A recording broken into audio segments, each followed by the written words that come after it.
Good morning, Dota fans. You are watching CCT Series 5. I am Wingblade, and I am so ready to get into it. It's the last day of the group stage before we head into the playoffs, and we have some spicy matches left for you people. I'm not sure if we can take a quick glimpse at the groups, perhaps, and otherwise we'll just get straight into the action. Depends on what production wants. Yeah, let's take a look at the rosters for the first match, because we're gonna have Navi Jr. up against Nemiga first. So we have got the Jews, Niku, PMA, Days, and Riddies for Navi Jr. in that order as well. So on the left is the carry, on the right is the position 5.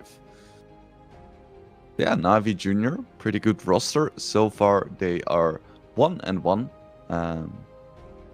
in this tournament. They won 2-0 against Dragon Esports Club. They lost 1-2 against One Move, who is currently undefeated in the group. So that makes sense. And as their first match, they will be facing Nemiga, who are currently very much defeated. They are 0-2 right now. In terms of their matches, they have Takizawa, something that is difficult to pronounce for me as a non-Cyrillic reader.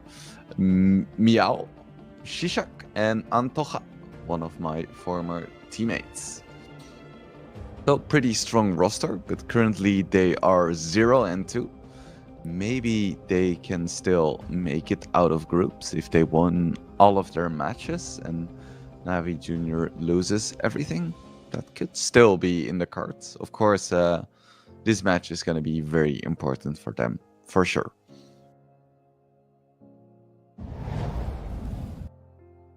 So yeah, just looking at the groups right now, as you can see, One Move looking very, very strong. We'll see how they stack up against the playoff seeds of Avalis and One Win. Yeah, they only lost 3 matches in all of their series. Dragon Esports Club, they're 4-4 right now, so very balanced. And then we have Navi Jr. 1-1. Then both Nemiga and Palianizia haven't won a series so far. They did both win a match, but no series victories for them just yet. But that will definitely change in our second best of 3, because then Paliani will face Nemiga, so there should be at least one victory for one of these teams.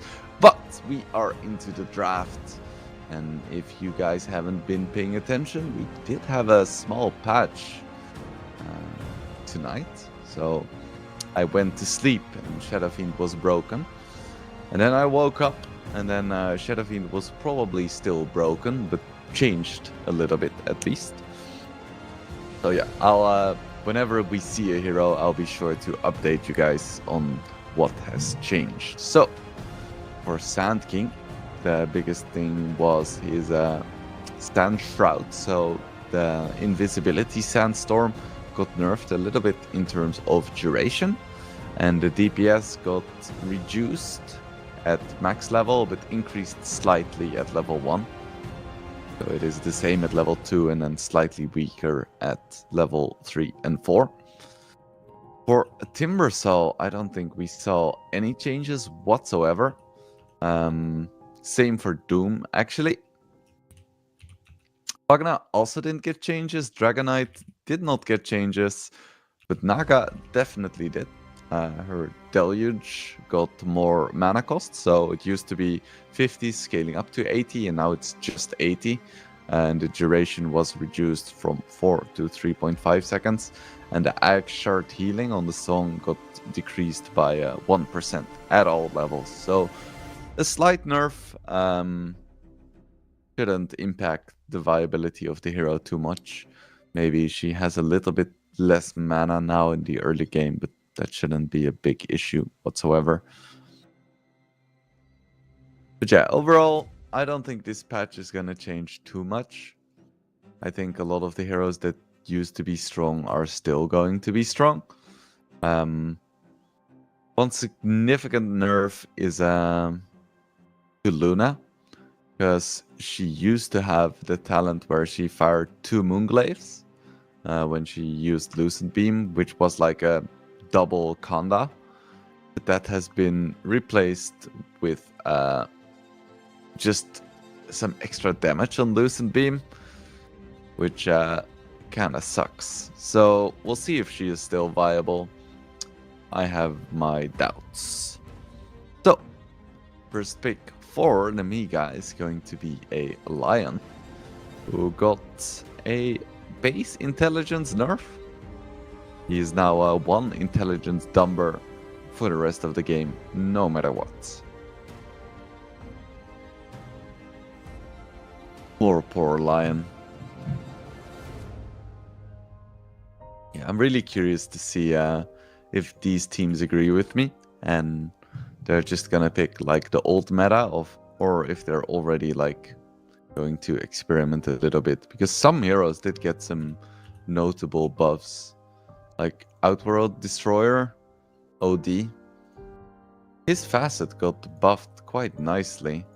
Now his bonus mana per intelligence was increased from 2 to 2.5, so it's a solid amount of mana.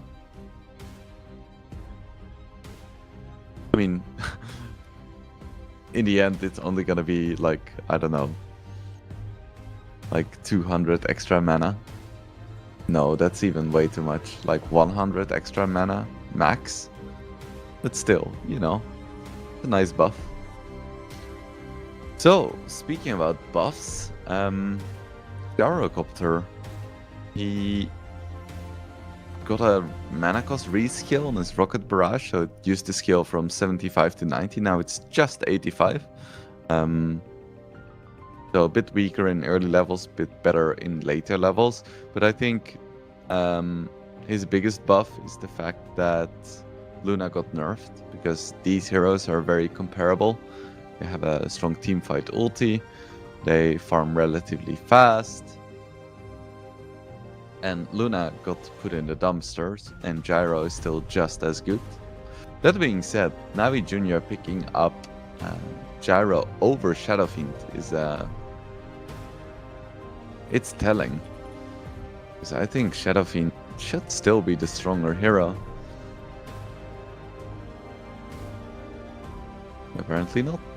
So Ogre Magi got didn't get any changes whatsoever. And Primal Beast got some small changes, so his Trample is slightly more mana expensive, went from 90 to 100. Pulverize got a reskill, where it's a little bit weaker at level 1, going from 125 to 100, and then a little bit stronger at level 3, going from 225 to 250. And his level 10 onslaught damage went from 90 to 80. So overall, I would say it's a slight nerf to the hero, which I'm not sure was necessary.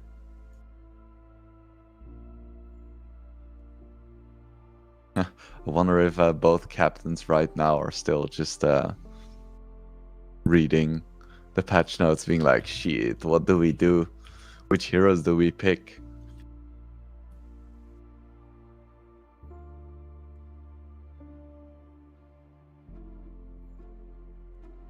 So what is the final ban for Navi Jr. going to be? It's going to be Puck.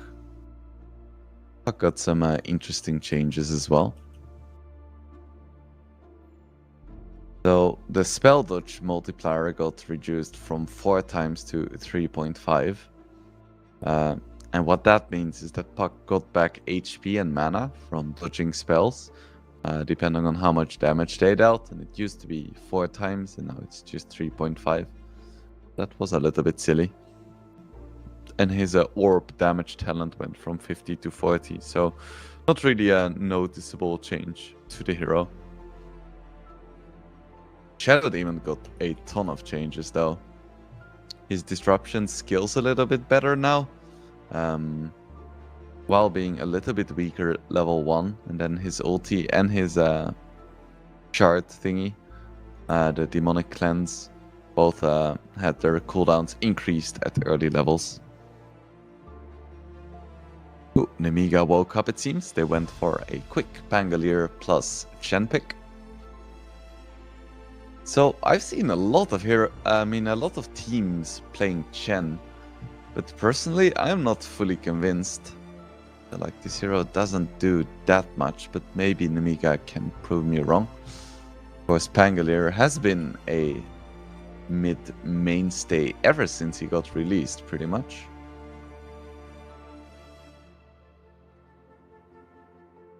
So Pangolier just got a change to his Thunderbolt facet, where it is now percentage based instead of just a flat amount.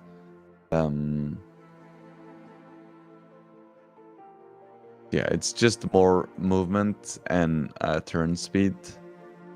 It used to be plus 110, now it's just 40%. Navi Jr., they pick up a Mars and a Monkey King. I think it is quite likely that the Mars is going to go into the offlane. Another unchanged hero, and Monkey King could go mid, could be boss 4. I think mid is relatively likely because they already see the Pangolier. And the only change that Monkey King got is that his Mischief now only disjoints for 0.1 second as opposed to 0.2. So I believe it's now the same as Manta style. It was very lenient, a bit more skill-based now. And Nemiga pick up a Morphling, very strong hero against Gyrocopter, as you can just morph into Gyro, activate a flak cannon, maybe throw out a missile, and then basically be a stronger version of Gyrocopter. Because most of his strength lies in his basic abilities, not in his ultimate. So Morphling can just take those, add his own on top, his better stat gains, and then just have a good time. So Navi Jr. will ban out the Quop and the Storm Spirit. And Nemiga is banning out position 5s because Navi Jr., they have saved the support pick for last, most likely.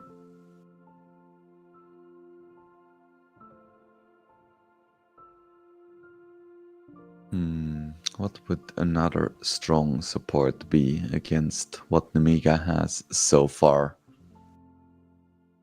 I think Hoodwink could be nice. Enge got a small nerf, but could be very nice as well, because Enge is pretty good against both Pangolier and Morphling. What else is there?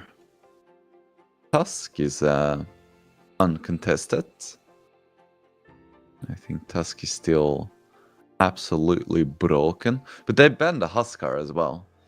They don't want to get last pick Huskard, which is a till as old as time and happens in both pubs and pro games alike.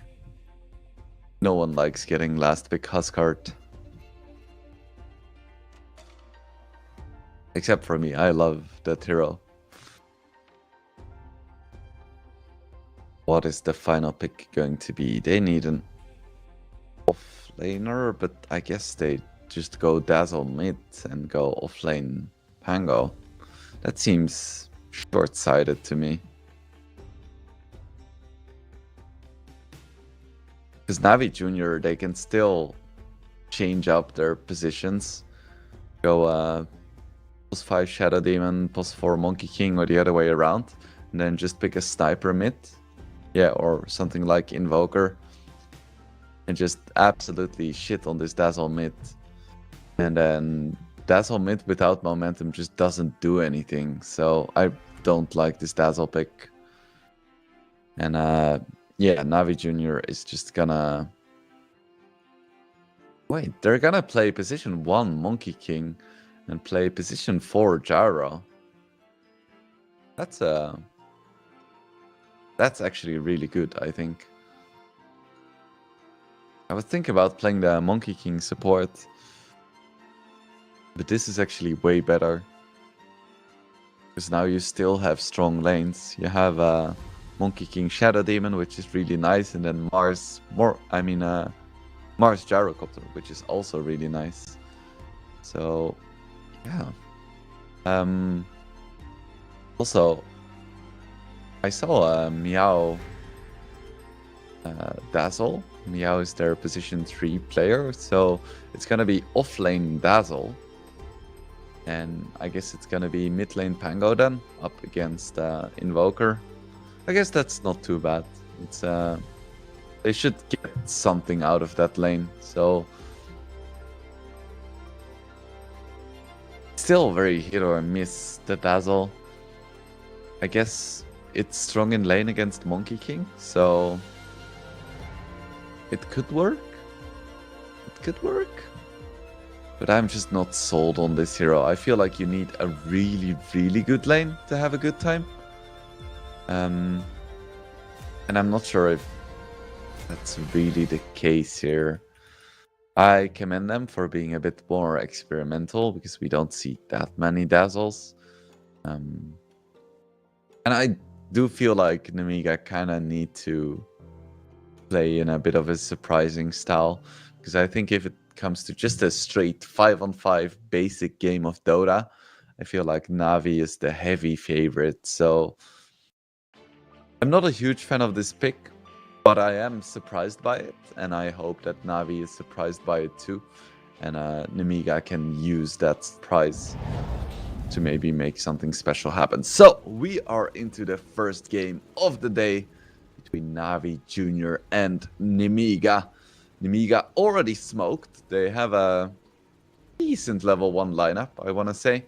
Some heroes are really strong, like Dazzle, and some heroes are not quite as strong, like the Morphling, but we could be seeing some action. I think they see the creep, so they run into the Chen. Angelier is already behind, gets the jump onto Got the Juice, but he's quite alone here. Disruption comes out, there is gonna be... Oh, nice Impale onto 3, but PMA still gets the first blood with his God Rebuke. Got the Juice is going to be very low as well. Do they have the damage to take him down? 1 more hit, 2 more hits perhaps? You know, Got the Juice, tries to go for a juke. It's still going to go down, but Shishak is already down as well. Takizawa taking a good amount of damage as well, and Daze doing so much work with his Rocket Barrage, and Tocha getting incredibly low. 1 more hit, it's gonna go down. Got Rebuke. That is a lot of damage. That's gonna be 3 kills in favor of Navi Jr. Already having a 3k gold lead. Now getting 3 bounties as well. Oh my god, are they gonna get 4 bounties too? That is absolutely... Oh, that is monumental.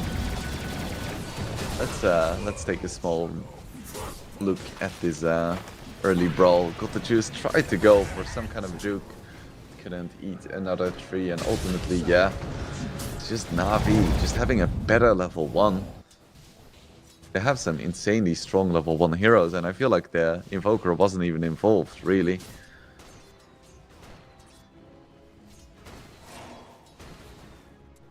Let's see if Nemiga can recover from this. I didn't quite check if they got the bounty top lane. But this is quite rough, because every single lane is going to start with a gold and level disadvantage.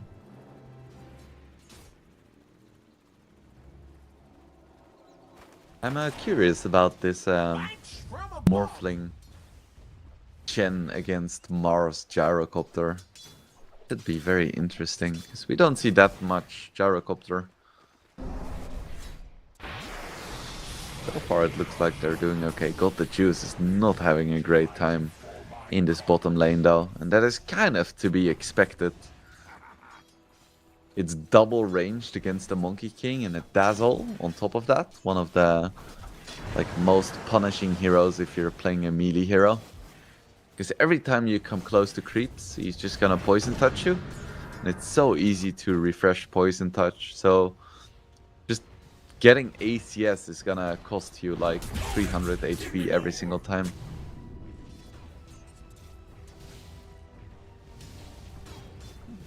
So Morphling is doing okay in the CS department, but I expect Monkey King to struggle a little bit. That being said, there's a lot of pressure coming out onto Morphling. He is also technically a ranged hero, but his attack range is quite short. So every time he comes close to creeps, he's gonna eat a few hits as well. Despite the fact that Mars and Gyro are quite short-ranged heroes too.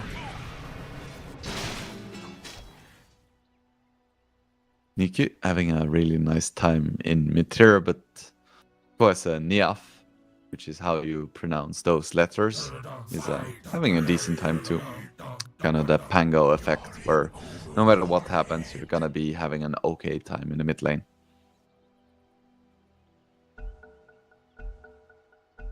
Niku is of course Japanese for meat.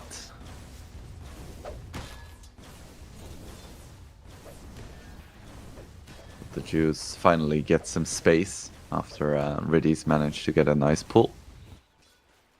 That's some free CS for him.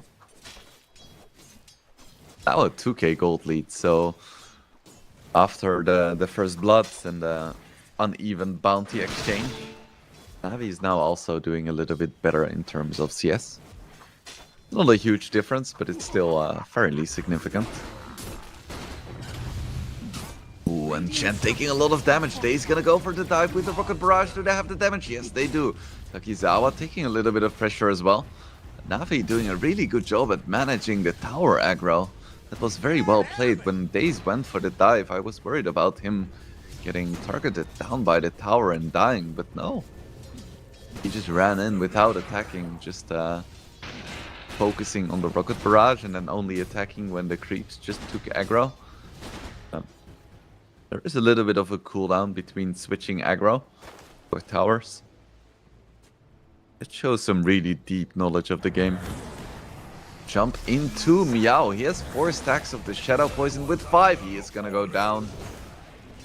Definitely a little bit sloppy there, getting that 5 stack. And now, with that, I think that Navi is also winning. Oh, and Daze went for a rotation to the mid lane. Niaf goes down. Yeah, with that kill on bottom, I think Navi is also winning that lane.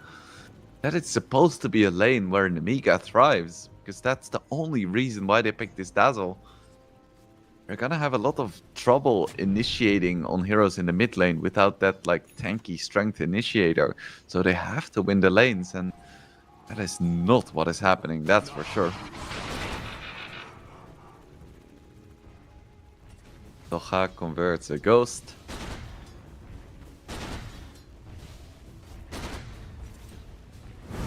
How does that even work, convincing a ghost? I don't know. Let's not question the mechanics of conversion at 10 in the morning. At least for me. I'm not sure what time it is for you guys.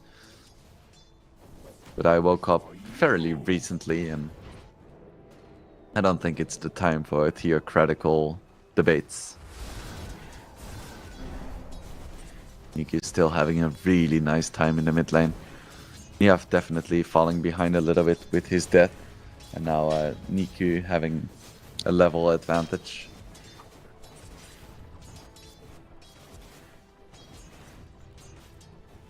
Yeah, that is a good shout by Lautsven in the chat. Actually, we'll get back to that. Meow getting gone on. Riddy's getting very, very low. Nice rotation by Antocha. They do get the kill on... Oh, actually, no. Got the juice, got the deny. And now they may be able to kill the Dazzle as well. Nice tornado onto 2 with the EMP as well. Grave comes out, but I don't think it's gonna change anything. One more hit.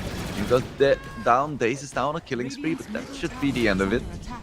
And PMA gets a kill onto Morphling as well. Takizawa. He messes up completely there. Oh, that is not great. That is not great. It's a nice rotation by Antocha, but got the juice, got a beautiful deny. Then they get 2 kills in exchange. But yeah, nice. That's a good call by Lautsven. He said Jarrow's support to avoid more of having fun stealing flak cannon. That is true. I spoke about it in the draft, how good Morphling is against Gyrocopter, and now that doesn't really hold true anymore.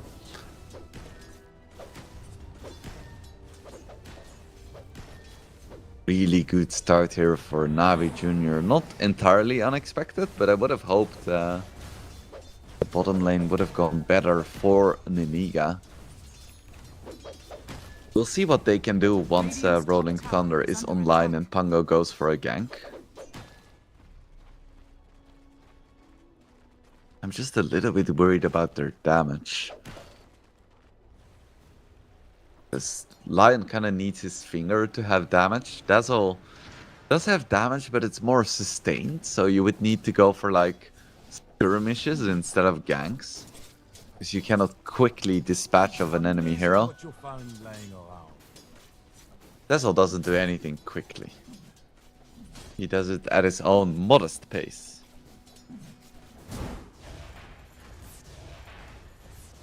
He's just level 4 at 8 minutes. Niku. It's a bit awkward going for the disruption and the tornado at the same time. They might still be able to get a kill here, but with the rotation from the Pango, let's see what they can do here. But like I said, there is not a lot of damage. They do manage to take down Riddies, but Monkey King is just completely fine. Maybe if they hit the tornado and then disrupted someone else, they could have made something happen, but still, it's a 1-for-1, because Mars did get another kill for himself, and he is actually leading the network. Base tries to go for a solo kill here with this haste rune. He has Black Cannon as well, and with the Rocket Barrage, is he gonna have the damage? Raid comes out, go for Juice, engages onto Meow now as well. This haste rune on Daze is insane. They managed to clean up too, and they should be able to make it out. No, Briaf gets the snipe, gets the streak there. That's a solid amount of gold for the Pangolier. Still, he's behind all of the Navi cores.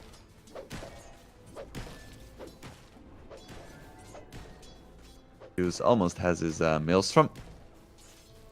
It's a nice intersection between farming and fighting items. I'm mostly very curious about what PMA is gonna go for. If he wanted, he could have had a blink by now, because he definitely has the net worth for it. It would be kind of nice to see his items. No, actually, he just went triple Bracer and Soul Ring. And now is still going for a blink, so... yeah, he just wants to be tanky, and I think mission accomplished. My thrift rewarded. Gonna be a Witchblade build for Invoker, so it's like the hybrid style of Invoker, where you don't focus on anything. You have strong right clicks and you have strong spells. Dire are scanning. Saw a bit of a smoke coming out from the Mars and Gyrocopter, and they're absolutely gonna destroy the Pangolier. No chance for him to make it out. He was a little bit slow there on the shield rune. I feel like he could have survived there. If he pressed his W and his shield rune, I don't think they would have had the damage to deal with him.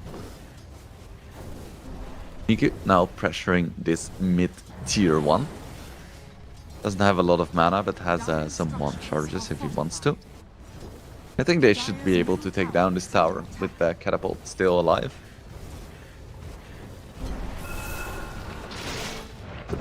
Amiga is coming in. Tried to go for the roll as well. Not sure if that would have been super effective. Yeah, they're not gonna go for it, but they do defend the tower at least. That is definitely a plus. But of course the tower is very low, so the moment that Pango goes for a gank, it's still gonna fall.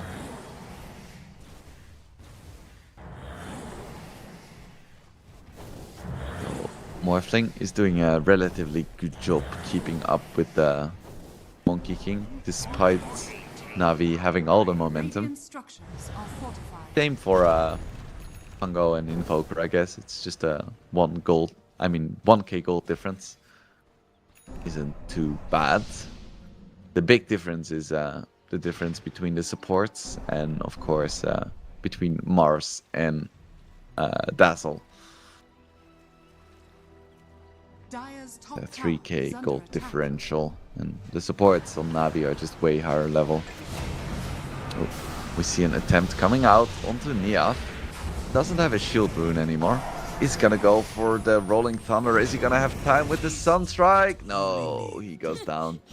No chance for him. Nicely staggered, disables by Navi, making sure that he could not get off his roll. Big fight now here. That's gonna be a blink reveal as well. Spear is gonna miss, but they should be able to still take down everyone. At least PMA is gonna fall, so that's a nice return kill for Shishak, but it's gonna be a full team wipe, most likely, as he's completely out of mana, out of spells, out of options. It's gonna be a 5-for-1 in favor of Navi Jr., and they are super dominant right now. So at this point, the Morphling and Pangolier had already fallen, and now Got the Juice just has free reign in this fight. Nice that they managed to get the return kill onto the Mars, because he's the strongest hero right now. Yeah, it's a pretty bad team fight there for Nemiga. Their heroes just don't stack up against Navi Juniors. Navi Juniors? Navi Juniors? I don't know. The heroes of Navi Junior. Dire's middle tower is under attack. 7k gold lead now, and Nemiga truly needs something special to come back into this game. What's it gonna be? I couldn't really tell you. I think their team fight is weaker. I think their scaling is weaker. I think they just need some really big plays from Niaf, and they need a quick blink on Lion, I guess. Ugh.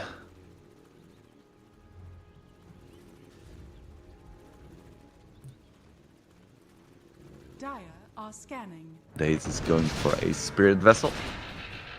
Was a very strong pick against Morphling, and a very strong pick against Chen. It reduces healing, and Morphing or attribute shifting into strength is counted as healing. As Got the Juice gets a kill onto Nia. I'm not sure how he managed that, to be completely honest with you. Looks like it's kind of a solo kill. He didn't even have to use his ulti. It feels like Navi is just rolling with it right now. Any hero they've run into, they just take down for free. Got the Juice getting close to a BKB, and once he has that, I just don't know how he's gonna fall.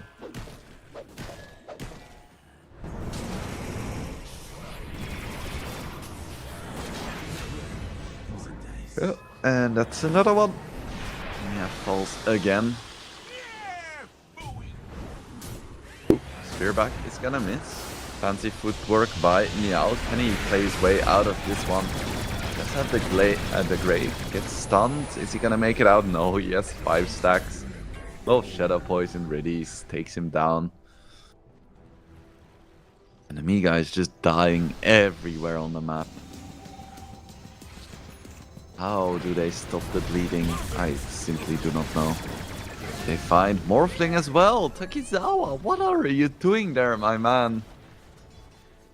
Oh, this is so rough. There is not a single hero for Nemiga who's surviving the onslaught. Shaq does have his shard, I guess. That is nice for him, I suppose, but he still falls to Demonic Purge. Roll comes out from Niaf now, but it's not going to do anything. He almost has his Diffusal Blade, but it's 16 minutes. He's getting out farmed by the enemy position 5 Shadow Demon. That's for anyone who's unfamiliar with Dota, that's a bad sign.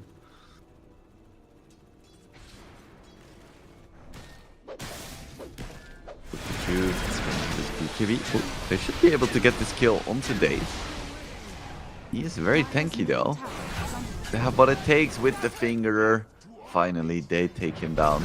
Didn't have any kill streaks, but when the enemy position 4 gives 1,000 gold, That's a sign that you're just slightly behind. Dire's bottom tower Let's see is what under the Miga attack. can do. I think grouping is the right call. Can they take the Roche here? They have a Vlad on Morphling, they have a Chan, they have a Dazzle. We're quite good at taking Roche.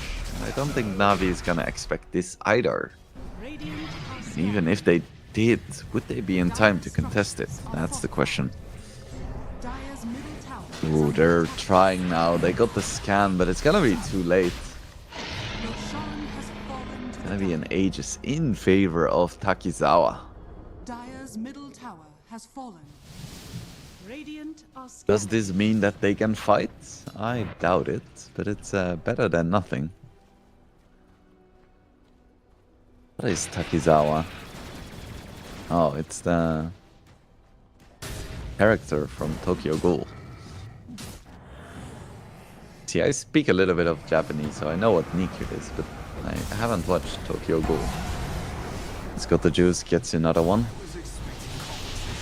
And they cannot find Takizawa right now. Dire's He's running top away. tower is under attack.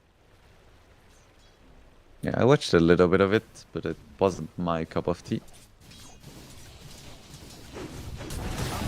Oh, spear back into the stun as well with the Sunstruck. Do they have enough? Not quite. I think they stacked the disables there slightly. Yeah, those are some pretty bad ults for Namiga. Radiant's bottom tower is under attack. Niaf needs to get out here. Oh, I guess this is how Got the Juice got the kill earlier as well. With the support from PMA. Niaf goes down again. It's gonna be most likely a kill to Antocha as well. My former teammate. Run, my friend. Ooh, survived with 5 HP. Survived with 28 HP. Run. 5 HP again, but with the Witchblade. Down he goes. 14k gold lead now. The Aegis doesn't seem to have stopped the bleeding. Got the Juice is actually going for a Mjolnir. You used to see a lot of Gleipnirs onto Monkey King, but Mjolnir is still good.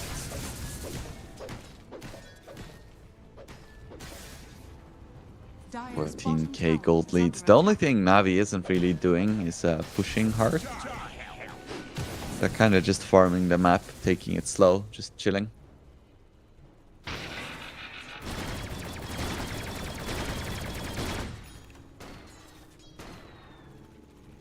Spirit Vessel is online for days, but Dazzle did now manage to get a Aghanim Scepter.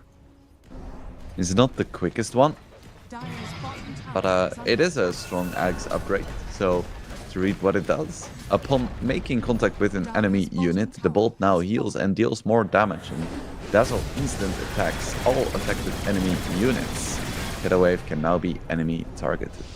So it upgrades Shadow Wave. Dire are scanning. It's basically applying an attack to every target hit by Shadow Wave, and you can use it on enemies as well. It is a strong upgrade, but I think it's better if you have a little bit of momentum going. Oh, meow. Smoke is gonna break. Dire's bottom tower I don't think at this stage it's gonna be a huge difference, like dealing attack damage to enemy heroes once or twice in a fight. Oh, and they initiate on Niaf, but he's fast on the fingers this time. Manages to get the swashbuckle up.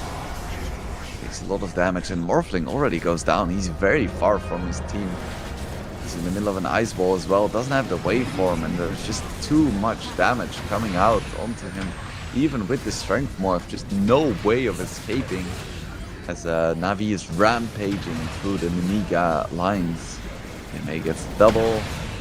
Niaf is in there as well, with no chance for him to escape, as PMA gets a triple kill, and GG is called 21 minutes in. Navi Jr. just way too strong in this game, number one. Radiant victory. Yeah, I had a lot of doubts about this Namiga draft. I didn't like the Dazzle. I am utterly unconvinced by Chen, even if Antocha is a Chen specialist. Yeah, Navi Jr. just a little bit too strong here, both in terms of drafting as well as gameplay. So we'll see if they manage to recover in game number 2, the Miga. But I have my doubts. I feel like Navi Jr. is just overall the stronger team. Of course, this is Dota. Anything can happen. We've seen crazier things in the CCT as well. But for now, we're going to go into a little bit of a break. So it shouldn't be much longer than 10 minutes. So make yourself some tea, and then I'll be with you for game number 2.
Welcome back, Dota fans. My name is Wingblade, and you are watching the CCT Series 5. We are in our first matchup of the day between Nemiga and Navi Jr. Just the first out of 4 amazing best of 3s we have planned for you today. In game number 1, Navi Jr. was the better team, and Nemiga had no chance. Can they turn the tide, or is it gonna be another dominant performance by Navi? Stick around and find out. We are into the draft.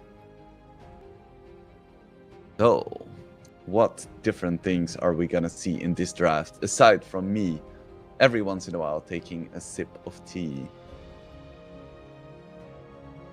That's a good question. So, first bans are not too interesting just yet. My tea is quite interesting though. It's a Lapsang Suchong. It's like a smoked tea. So I always affectionately call it my little ashtray. My little ashtray tea. It's nice. If you haven't tried it before and you like smoky things, I think it's definitely worth a shot. So, Gyrocopter is gonna get banned out this time by Nemiga. Apparently they thought it was pivotal for their SS. So Navi, they're gonna first pick an Alchemist. So Alchemist got a few changes. His unstable concoction cooldown was nerfed slightly, while his Mixologist facet got buffed. His Acid Spray also costs a little bit more mana at high levels. So yeah, it's probably still going to be Seed Money, because Seed Money is very strong. But yeah, we'll see. And Nemiga, they pick up Medusa, and I think Medusa got some significant nerfs as well. So, first of all, the Venomous Volley Poison is no longer applied by illusions, which it's crazy that it was applied by illusions in the first place. And it now skills with Split Shot, and that sounds really nice, right? You're like, ooh, this skills now. But the downside is that it's like the attack speed slow, for instance, is 4 times weaker. And then when you max Split Shot, it's just as strong as before. So it's a pretty major nerf, and it's the same thing for the movement speed. It used to be 35% at all levels. Now it's just 15%, scaling up to 35 again. So it's just a lot weaker. Then mana base damage per mana got decreased from 2.4 to 2.2. So that's basically like Dusa being 10% less tanky overall. And then Split Shot outgoing damage is nerfed from actually got reskilled. It's slightly stronger at early levels but weak at later levels. So overall still a nerf. Yeah, both carries nerfed. I think Dusa was definitely nerfed a little bit more. Nemiga once again go for the Lion. I feel like it didn't really do that much in game number 1. But maybe it's going to be better in game number 2. I do expect them to pick position 5 melee offlaner as well. Because you don't want to have a Dusa Lion lane. That's it. It sounds icky to me.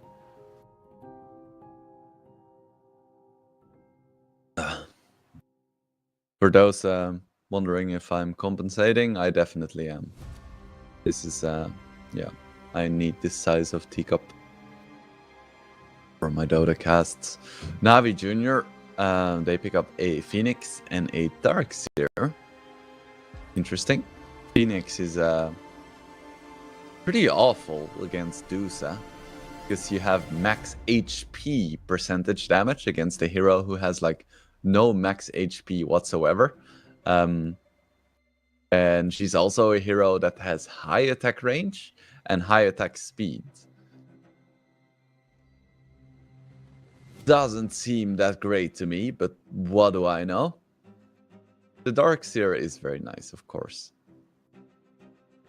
You have the wall and the normal punch against the Dusa. It's just pretty darn amazing. Nemiga pick up a Dawnbreaker next. It's going to be a strong lane together with the Lion, and just a strong hero in general. Whenever one of your heroes gets jumped, you just press Dawnbreaker ulti and it should be fine. what's gonna be next. I think if they get another kill support, they're like if they get a Tusk, I think their draft just looks really good. Then they just have a lot of kill power, and I think that's what they need. Because last game they were lacking so much damage, so much offensive potential. If they can fix it this draft, it's gonna look a lot better.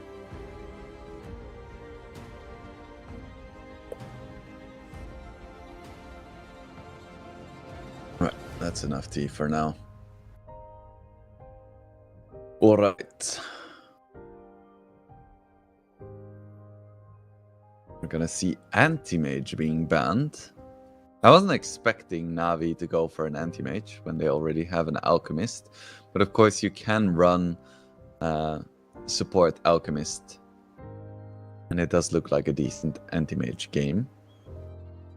Well, Na'Vi is going to ban the Naga Siren, whose nerfs we discussed in the previous game. And Elder Titan, who got some interesting changes as well.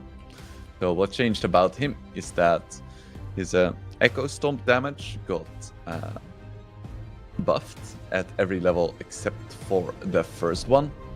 And his Deconstruction facet makes it so that enemies lose stacks over time instead of instantly when they leave the area.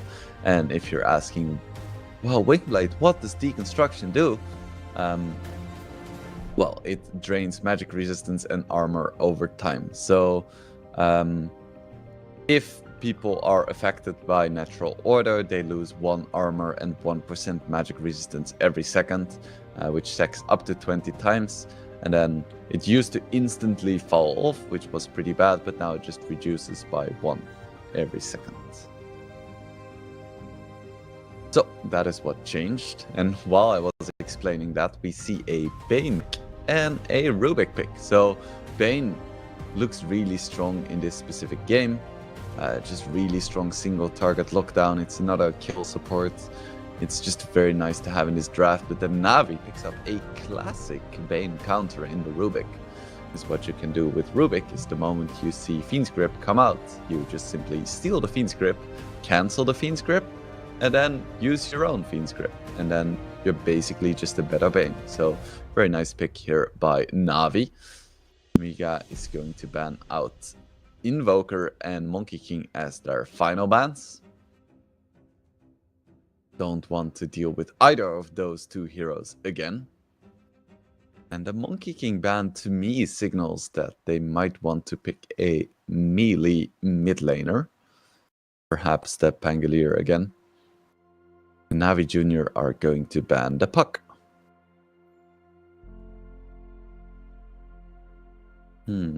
What else do they want to ban? Puck would have been a pretty decent pick. Don't think it's super scary, but alas.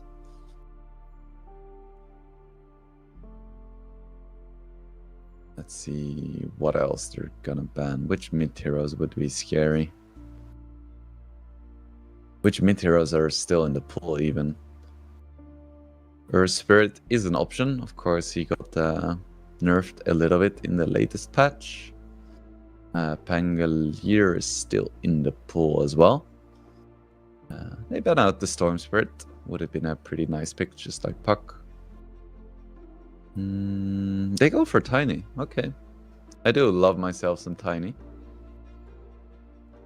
It is very strong against these squishy supports. Pretty decent against Dusa as well once you get Aghanims. Because Dusa is kind of immobile, and if you get a full tree toss out on someone, that's a really solid amount of damage. That's gonna finish it up with an Ember Spirit. So Niav is gonna be picking that one up. I don't think Ember is a super great matchup against Tiny, but it's not too bad either, and I think it fits their draft quite nicely. I think there's gonna be a lot of weight on the shoulders of my boy Antoja though, because it's still gonna be relatively difficult to get kills without the Fiend's Grip.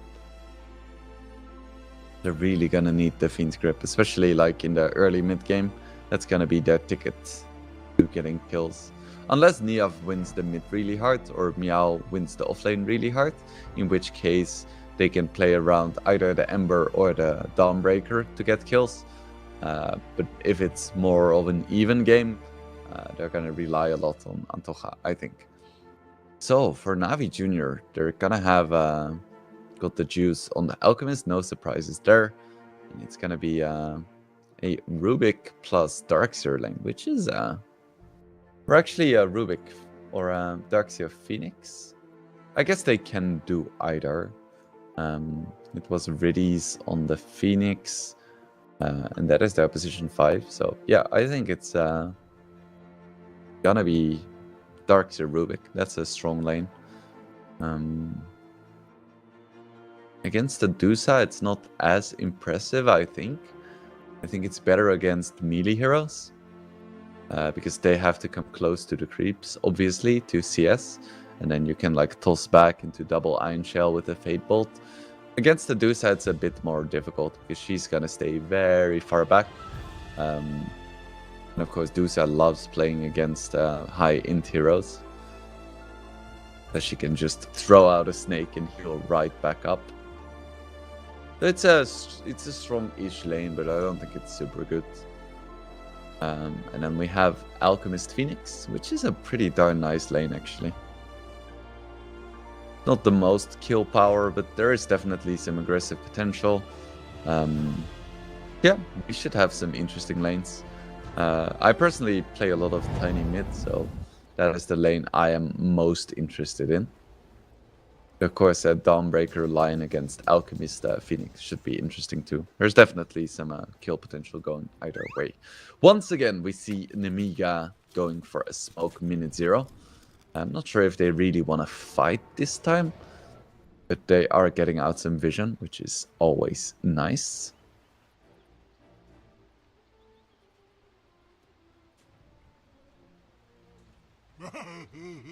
So... I don't like Niku already picking up the 3 toss.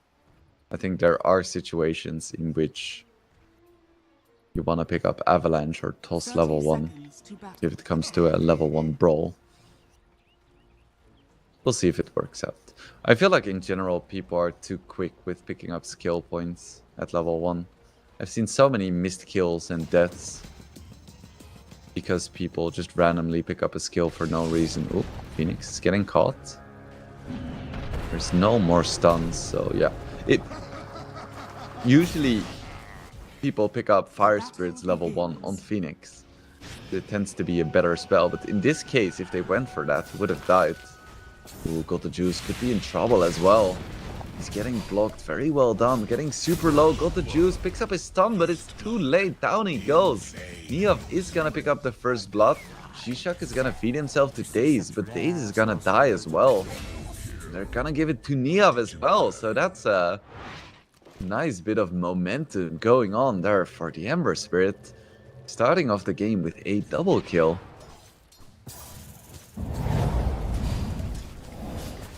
Yeah, I'm not sure why Alchemist didn't try to go for the stun earlier. But oh well, he goes down, Niav gets the double. Really nice start here for Nemiga Gaming. Very different from the previous game, where Navi started 3-1 with either 3 or 4 bounty runes. But somehow the odds are even worse for Nemiga now, even though I think their draft is a lot better.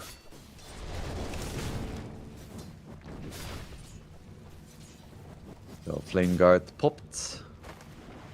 Neither one of Tiny's spells deal enough damage to break Flame Guard level 1. And this stays true.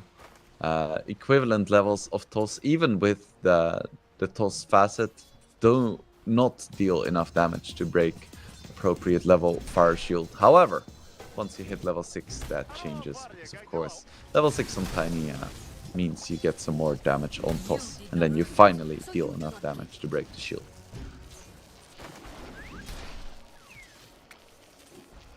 Yeah,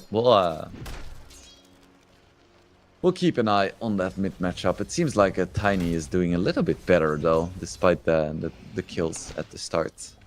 Because he deals a lot more base damage. Bit of action in the bottom lane. Daze being very aggressive here, despite being low on HP. Tocha on his Bane, getting chased by a creep. Just spamming the Enfeeble. Gets tossed back into the Iron Shell like we spoke about, and with the vacuum back as well. Tries to go for the Nightmare, but cannot save himself. He has Nightmare and Enfeeble level 2. No points in Brain Sap. That is questionable. Of course, Antocha is a Bane specialist, so maybe he's seeing something that I do not. Not sure what's up with that.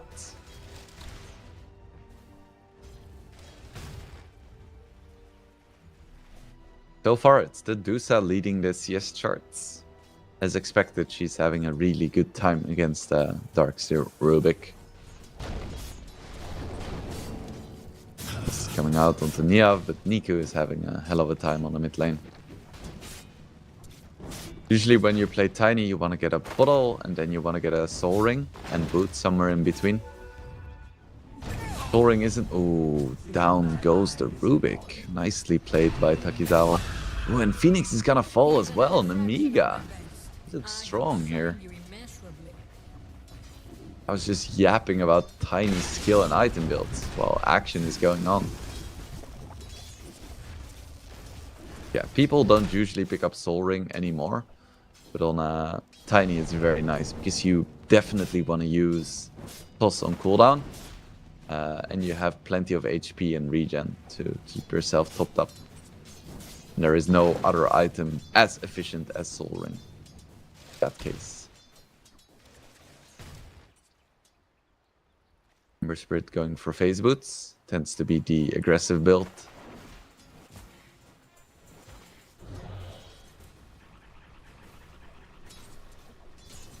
Medusa still having a good time, but somehow Alchemist is having an even better time, which is something I wasn't necessarily expecting.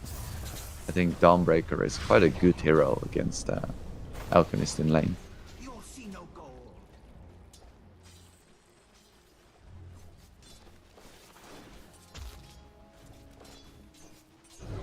It's gonna be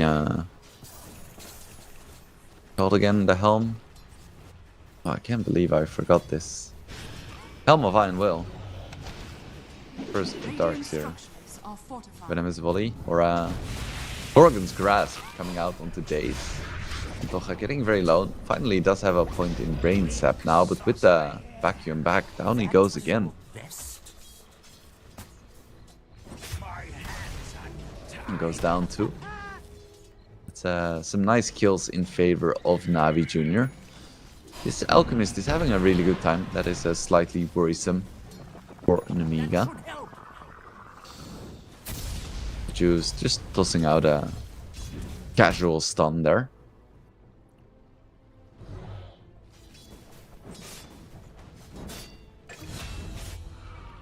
But meanwhile, Meow just gets another return kill. So it's a very active early game here. It's not entirely unexpected with these heroes. Namiga is already doing way better than they were last game.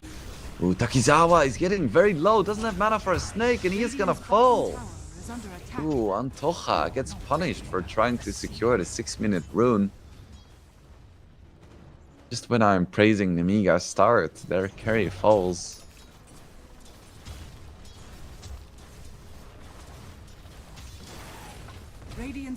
Oh, this is a lot of pressure coming out onto the tier 1 tower.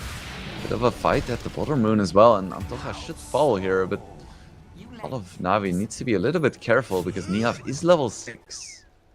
I want to commit though. Doesn't have chains, makes it really hard to commit, actually.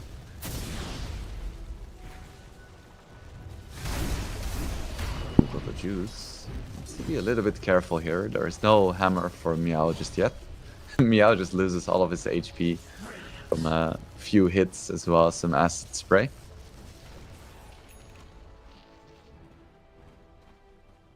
Dire are scanning.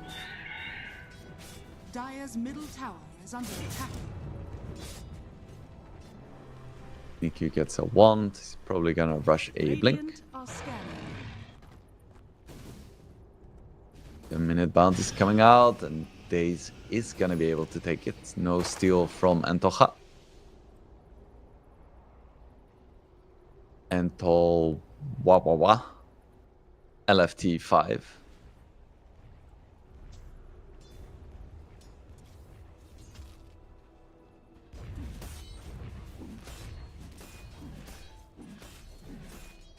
Juice working towards his Radiance. He has a pretty good amount of CS at this stage. I think overall Navi is still in a very good spot. They have the tools to deal with the Dusa, and their carry is free farming. Not much more you can ask for.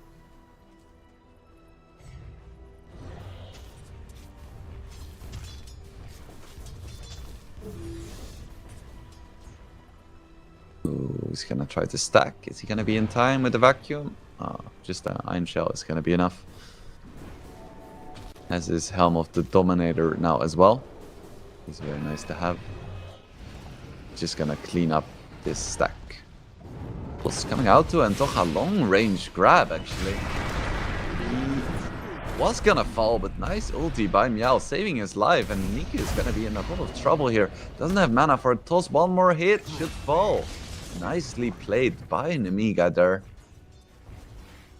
Breeze is quite low though. Are scanning.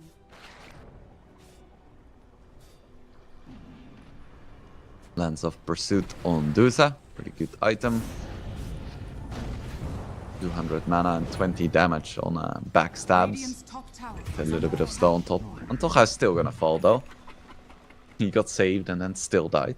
It's what the Twitch chat would refer to as Pepper Hands, I believe. Gonna be a nice triple stack for Nemiga here. Dawnbreaker can clean it up, but could leave it for either the Dusa or the Ember Spirit as well.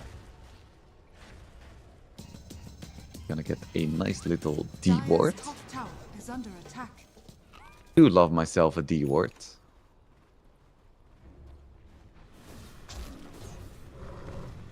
EMA having a really good time as well. Helm of the Dominator is a nice item on Darkseer because it basically doubles the DPS of your Iron Shell when you're farming. Ooh. Another D ward. Because usually you just have it on yourself and then you may use it on like some random creep within a camp. But when you have a creep walking with you, you can just have 100% uptime on 2 Iron Shells, which is just really nice. And then the added utility of the creep is nice too, of course.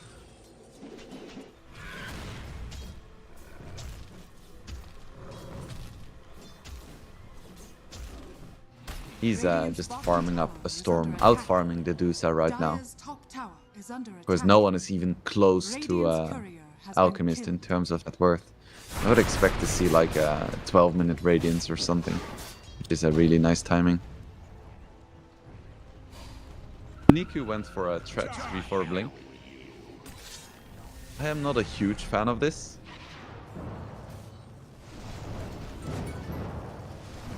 Stolen Fire Remnants, that is very nice by Daze. One of the best spells you can steal, I think.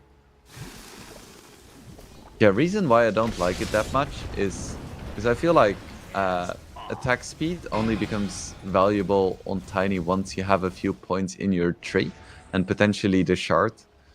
Because otherwise your right clicks aren't that impressive. So I think having the earlier blink and being able to set up kills is more valuable. Dire's bottom tower is under attack. Are scanning. I think you only want to go for threads first if you're behind and you max 3 seconds just for farming. Then I think it's worth it, but in this game I would have preferred to see a quicker blink. Still, he's gonna try to go for a smoke. Radiant are scanning. Wanna kill Dusa. Wall is up. They have a Centaur Conqueror. Dire's top They tower really want to is put under the attack. pressure onto this Dusa, but keep in mind there is a Dawnbreaker ulti and Ember is gonna scout out the smoke as well. Gonna take a little bit of damage in the process, but with his fire shield he should be totally fine. And now it's gonna be Tiny who's gonna be in a lot of trouble Phoenix Egg comes out on the cliff. That is very nicely positioned. Toss back as well. It's gonna kill the Lion. They are gonna be able to kill the Ember slightly too late on the Dawnbreaker jump. And with Alchemist in the fight, I don't think Nemiga has a chance here. Can Meow make it out?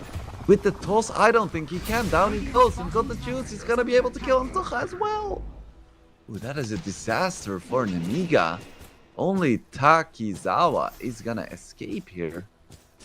Ooh, I thought that was gonna go a lot better for Nemiga, but Navi just out-executing them in this fight. That's rough, buddy. The start was a lot better for Nemiga, but it's starting to rip at the seams.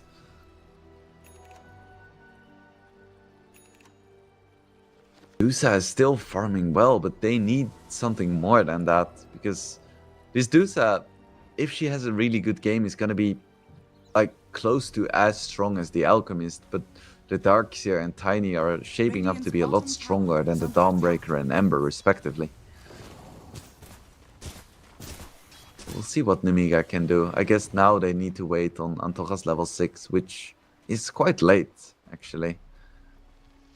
They need to get the Fiend's Grip, and they need to start getting important kills. Blink Dagger now up on Niku.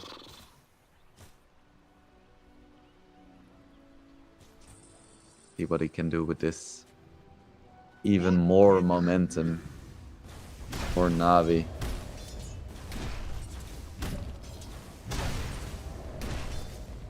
When Miao went for an armlet, he's like, I just want to punch people.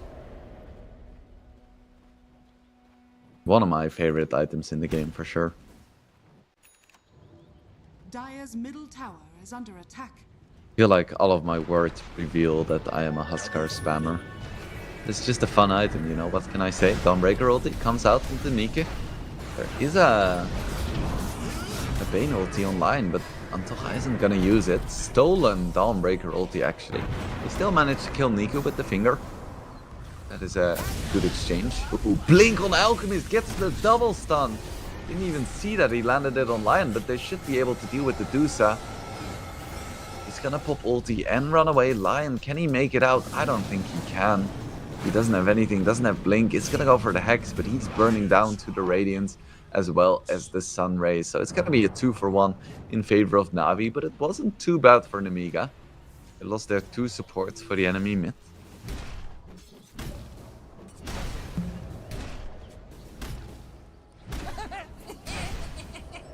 Now working towards a BKB.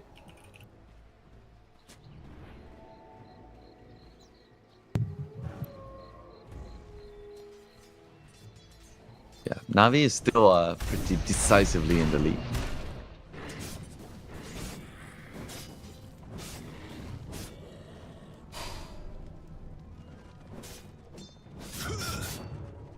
Yav is gonna have his Mage Slayer soon. He's doing okay in the farm department. But after starting the game with a double kill, I would have hoped he was a little bit stronger right now. Because they need this Ember to do something.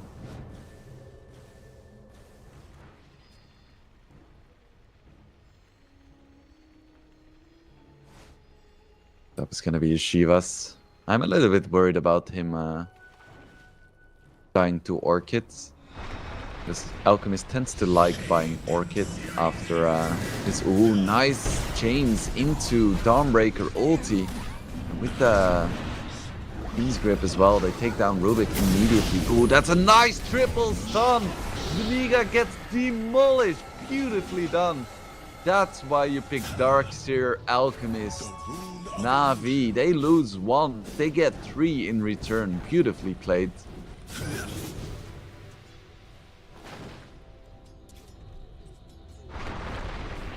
Really so low. He survives. He survives. No worries at all.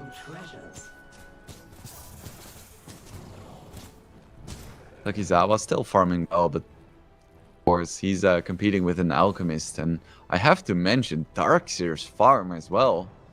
10k net worth at 17 minutes. That's what my Darkseers tend to have at 25. Radiant's bottom tower has been denied. What does Nemiga need to do right now? Once again, I feel like it's just gonna come down to the Fiend's Grips. They need like a Bane +1 to roam around the map looking for single heroes and then join the fights with Dawnbreaker. I don't think they can take team fights, not against these Darkseer, Phoenix, Alchemist. It's just too much.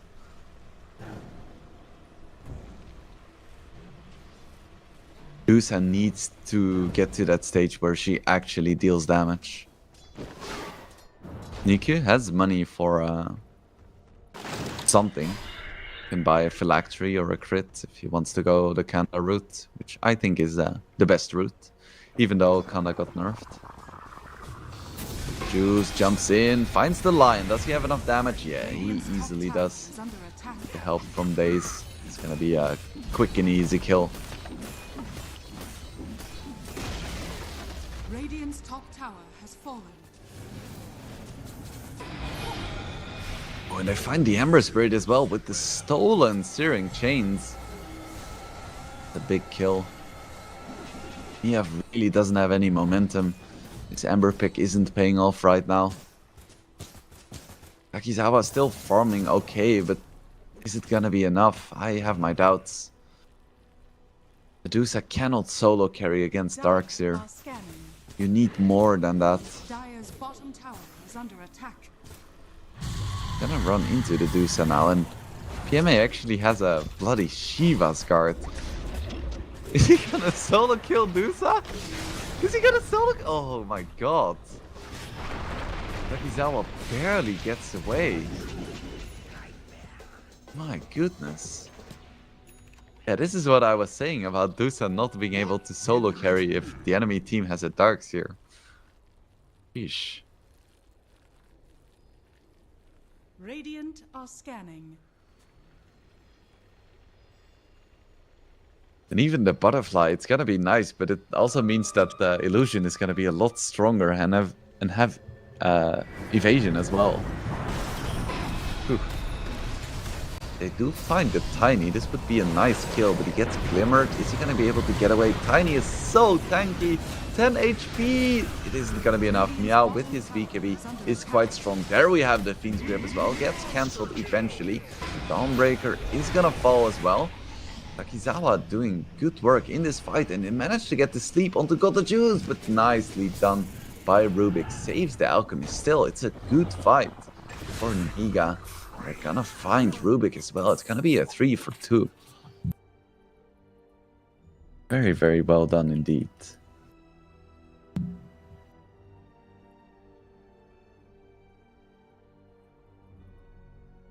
Fortunately, Lion disconnects. Not what you like to see.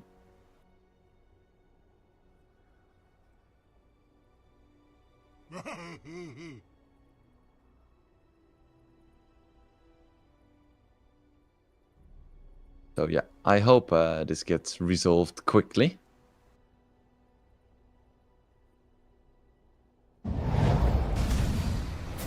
Let's take a look at the previous fight. The egg was nice, but it just wasn't enough. This entire fight, Dusa is just right-clicking people, and this was a really nice Fiend's Grip as well. Nice double stuns. Just overall, very well played by Nemiga. The fact that Na'Vi was just standing in the river with all of their heroes while Nemiga was on the high ground just makes such a big difference.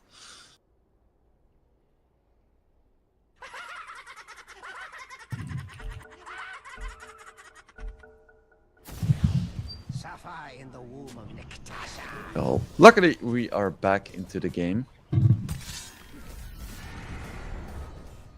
Dire's middle tower. Unfortunately for Nemiga, Alchemist did survive. We find Darkseer, but he's way too tanky. With the regen rune, Shivas, Vanguard, Helm of Iron Will. Yeah, good luck killing this guy. He's more than fine. Top tower is under attack. Still, it did show that Nemiga can still win fights. All is not lost. The previous game, it was practically GG at this point. But the Juice is being gone on by a solo Ember. They don't have the damage to kill him. Another stolen fire remnant though, that is very nice. Daze needs to be careful, Whew. He did TP to lane, so it's a little bit awkward. He cannot use his remnants to just go back and forth. He's gonna stick around. They find the Ember here. No, they cannot. In fact, Alchemist needs to be a little bit careful here.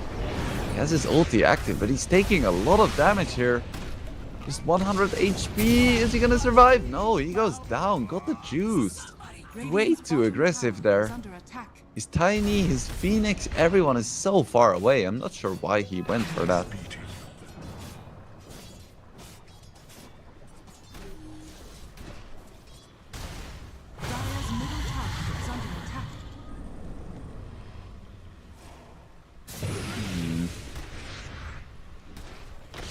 Miga has had some nice signs of life here. Darkseer gets gone on now too. Nice wall into 4 with the Centaur Stomp. That wasn't even controlled, that was just a random neutral. Now Namiga needs to be incredibly careful because this Dusa illusion is wrecking people. Niku goes for the toss, isn't going to be able to kill the Dawnbreaker. Takizawa tries to go for the man fight and he might be able to kill Darkseer. He's so tanky with the finger, is he going to survive? For now the answer is yes. Shishak getting incredibly low as well, but Niku, one more hit, is going to go down. Phoenix in a lot of trouble now as well. Niu is going to be able to clean him up. Niu, can he get anything else? Doesn't look like it, but it's a 2 for 2. Both of the supports falling for either team. And everyone else is surviving. Tower is under attack. Big fight, only 4 heroes falling.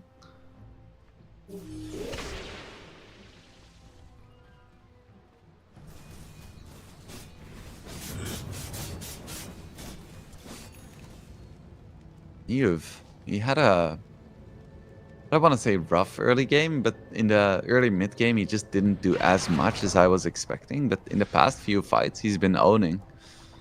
That is for sure. Now he almost has his Shivas too.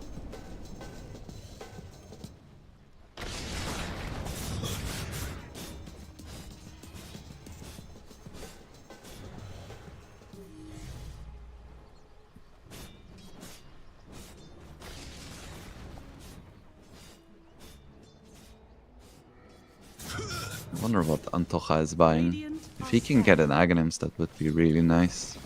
Getting those channeling Bane illusions.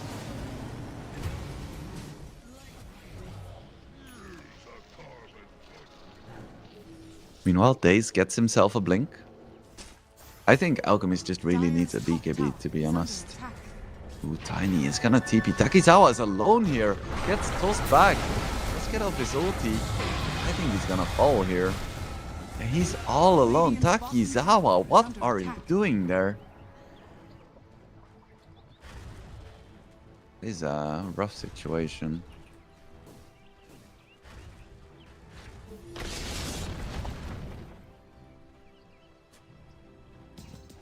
Yeah, both teams making some big mistakes, which means that it's quite even right now. Be able to find Shishak. Nice double stun onto him, but he's all alone. This mana drain bought him a lot of time. Not enough though. Egg comes out now too. Phoenix almost died. That's not the kind of situation you want to use Egg in. Radiant's top tower is under attack. Somebody do something!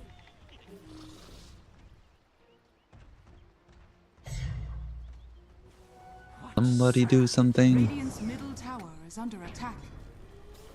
Dire are scanning. Crimson Guard is up for the Darkseer, which is going to help a lot against the Dusa's damage. Until she gets like 25 and Daedalus plus 1 more damage item. And even then, it's still a significant reduction. He's seeing a big fight here. Once again, Daze has Fire Remnant stolen. Ooh, and they find the Alchemist and the Phoenix. Got the juice, has his ulti though. Can he survive this onslaught though? There is a lot of damage coming out onto him. Stolen grip onto Niev. Do they have the damage. No, it gets cancelled at least. Phoenix has already fallen. He didn't have egg. It's a nice wall onto 2, but Rubik dies as well. Neov getting incredibly low, still has one remnant. Got the juice, jumps in, finds him. It's gonna be Ember falling in exchange for the 2 Navi supports. Got the juice. Doesn't have his ulti anymore. Is still gonna run in. Has another stun coming out onto Takizawa. He's kind of out of options as well, but Alchemist is gonna blink forward to try and find Meow, and they do. Got the juice now with a triple kill, and Takizawa calls it quits. TP's out. Good fight there for Navi. Didn't start off that well, but nice decision making in the last half of the fight. Got the juice still doesn't have a BKB. He just went for the Orchid I spoke about earlier. Radiant's top tower is under I guess there are 2 BKB piercing disables on Nemiga in both the grip and Dawnbreaker ulti. They find Darkseer here. Do they have the damage? He's very tanky, but is he tanky enough? I don't think so. Niku jumps in with his BKB to toss back. That is nicely done. Tocha getting very low, but Neov manages to pick off the Darkseer. That is a big kill there. Phoenix is very low, goes for the egg now. Can Takizawa kill it in time together with Meow? Yes, they can. Niga. Decisive kills there. Takizawa is pretty impactful in these fights. Quite not having too much damage just yet. And he's gonna go for Aghanims now. He's not going for high damage, just wants some more stats and some disable.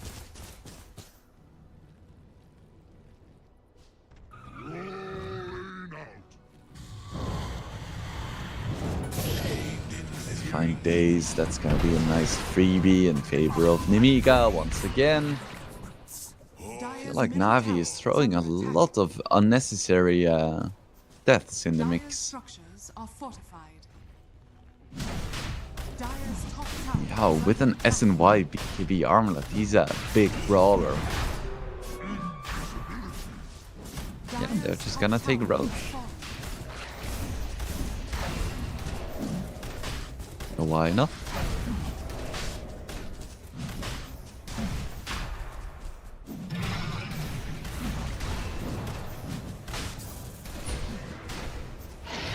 Free Roche in favor of Nemiga.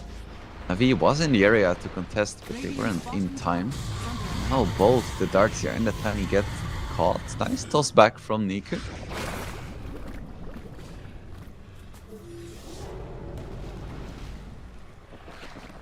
Trying to look for something that isn't there. The Juice is gonna go for the classic self-stun. Well, at the same time, Daze is still looking for something. But Nemiga have gone for a smoke wraparound. Let's see who they can find. I think Tiny doesn't have his BKB anymore, so if they find him, that would be a big kill. Be a very big kill.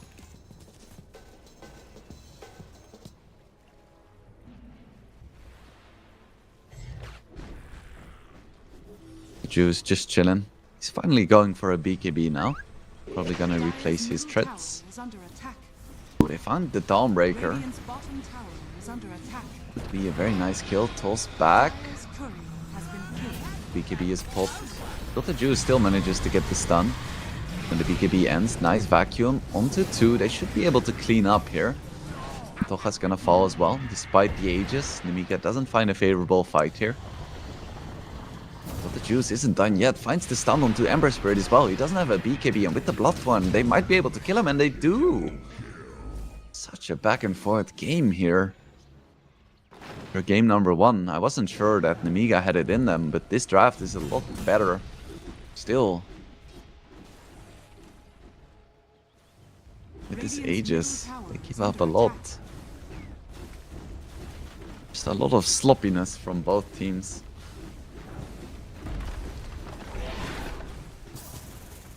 Radiant structures are fortified.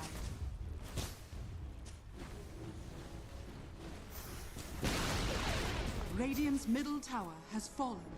Fought to tame the lion.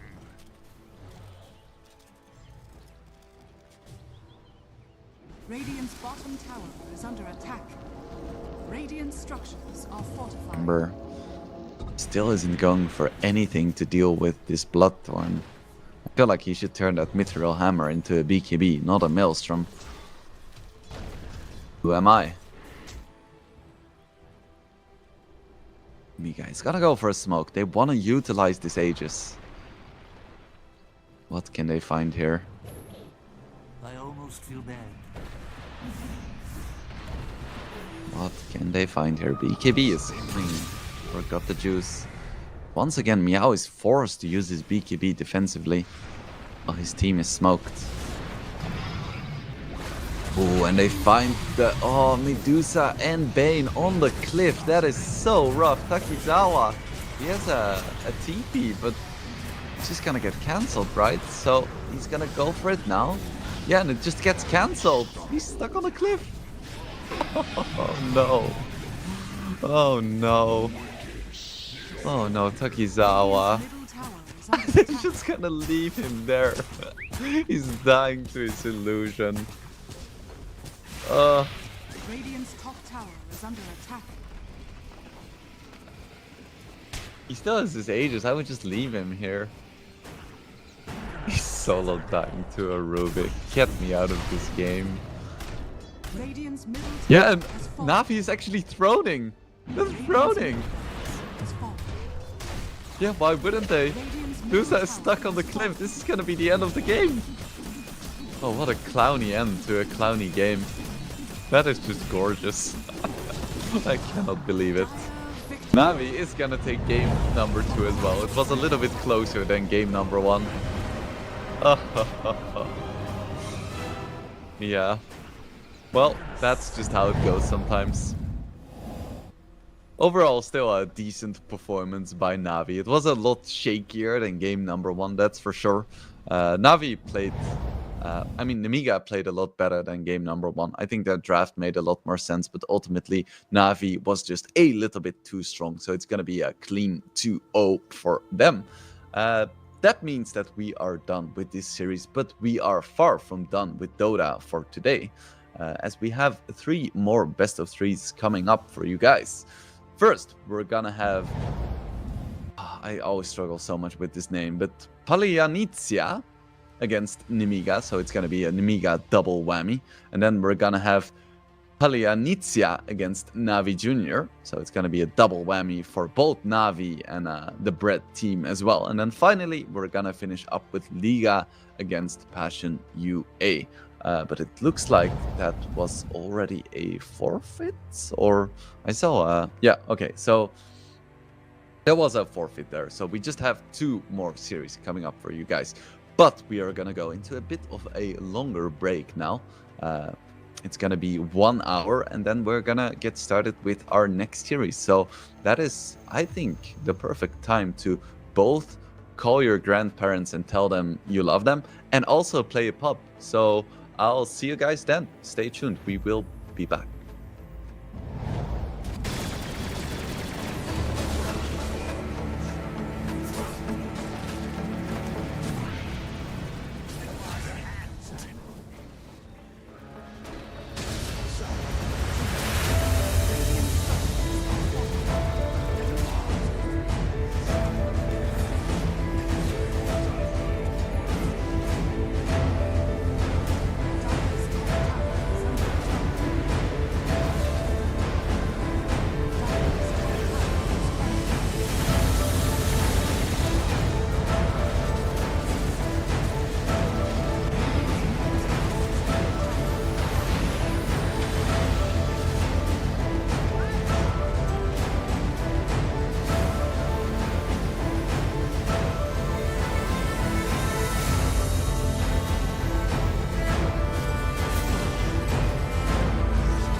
Welcome back, Dota fans, to the CCT Series 5. I am Wingblade, and this is the second series of the day. We have just witnessed Navi Jr. demolish Nemiga in a decisive 2-0. The first game was a complete stomp. The second game was a bit more of a, what experts would say, a clown fiesta. But it was definitely entertaining, and at no point did we really feel like Navi lost control. But we have a new series for you right now. As we can see, all of the matches are happening in Group B. And One Move is the undisputed champion of this group. They haven't lost a single series. They've lost some games, but no series. Dragon Esports looks quite strong as well, and now I believe Navi Jr. have won 2 of their series as well, which means that it's probably unlikely for Nemiga to go through. Yeah, they can no longer win, but Palianitsia, they can still make it through potentially. They're 0-2 right now, but if they do win all of their matches, they still have a chance. So the next match is definitely going to be very important for them. Yeah, this is the roster of Palianitsia. I'm going to try my best to keep pronouncing it correctly, but it's Crystallized, not to be confused with Crystallis, Western European player. We have Moonlight, the famous prodigy Fortnite man, Krieger, and Dark, who for some reason has the same picture as Antoja. Not sure what is up with that. But yeah, this is the roster. They have some really nice players for sure. Some of them have been around for a long time, like Crystallize. I remember him playing for Navi in like 2017. Speaking of, this is the Navi Junior roster. They got the Juice, Niku, PMA, Days, and Reddies. So they're definitely one of the stronger teams right now, I would say. They performed really well in game number 1 of the last series. But maybe Palianitsia will be more of a challenge for them than Nemiga presented.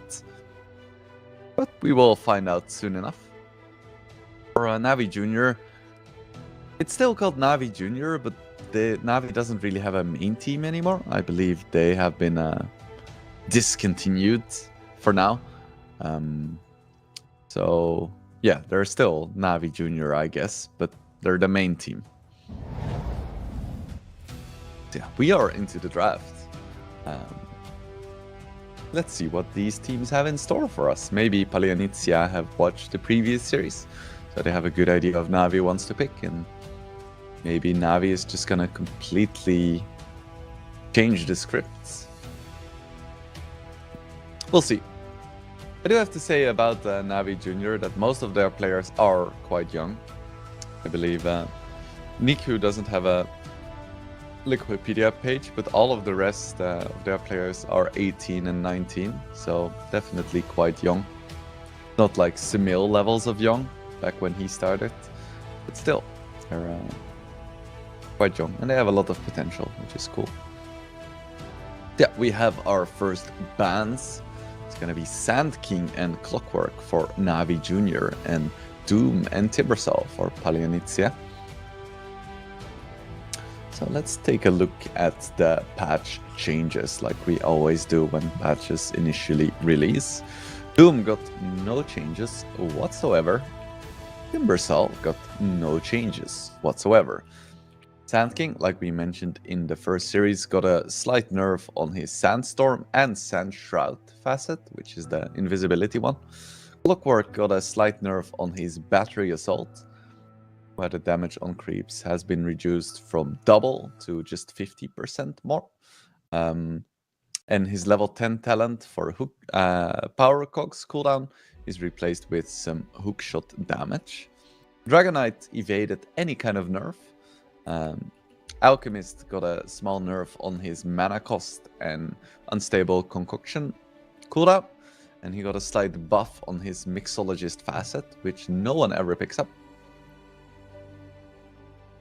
Yeah, that is where we are at right now. The biggest losers of this patch. I say losers, but I think the biggest loser is definitely Luna. Medusa and Air Spirit got nerfed quite hard as well. Am I forgetting anything? I do not think so. But yeah, overall, I wouldn't expect the meta to shift too much, all things considered. Ringmaster got an Aghanim Scepter, but he isn't in Captain's mode just yet. Shadow Fiend got a slight, I want to say nerf, but it's still kind of up in the air because Feast of Souls did get buffed. Yeah, that is where we are at right now. Paleonintia, they pick up Lion. Not much changed about him aside from losing one base intelligence. So I'm not sure why my green screen is flickering. That is not good. Let's see if we can fix that. Hurts my eyes. Shadow Demon is a hero that also got some slight nerfs. His disruption is a little bit stronger at high levels, but weaker at low levels. And his Demonic Purge and Demonic Cleanse both got cooldown nerfs at level 1 and 2. Next up, Paleonintia is gonna ban Monkey King, who got a nerf on his Mischief, reducing the invulnerability time from 0.2 to a more reasonable 0.1. Alright, so what is still left in the pool is our current conundrum. I don't think Paleonintia wants to pick a classic agility carry against Shadow Demon, nor do they want to pick a melee carry. I never really know what to pick against Shadow Demon. It feels like everything you pick kind of gets countered. What carries are good against Shadow Demon? I guess Morphling is okay. Because his illusions are very strong, but at the same time you do have Waveform. That is nice, I guess. Aside from that, maybe Sniper is long enough range where he doesn't really care too much. Yeah, I don't know. We'll see what Paleonintia goes for. Your final ban in the second phase will be Invoker. I believe Invoker also got some changes. His EMP shard now pulls slightly less, which is nice because that was pretty insane. And Cold Snap is slightly more expensive. Navi Jr. is taking their sweet time on this 5th ban. What are they afraid of? I would be very surprised to see Shadow Fiend be completely ignored for the rest of the day.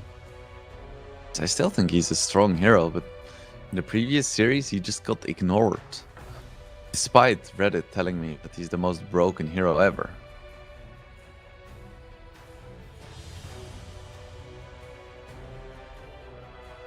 They're really gonna use 2 minutes of reserve time on a single ban? Alright. They still ban the Medusa despite the hefty nerfs. Other strong heroes that are still in the pool are, of course, the Dragonite, Ench, Naga, Beastmaster, Tusk. Tusk got ignored in the previous match as well, which kind of surprised me. I think he's definitely one of the stronger position 5s right now. It's gonna be the Medusa ban. Which hero do they want to pick that would struggle against Medusa? I guess Rubik. Rubik doesn't like playing against Medusa. Fair enough. They do pick up both of their supports in the first phase. Not always a big fan of that. It kind of limits your flexibility. Rubik is good against Lion though, all things considered.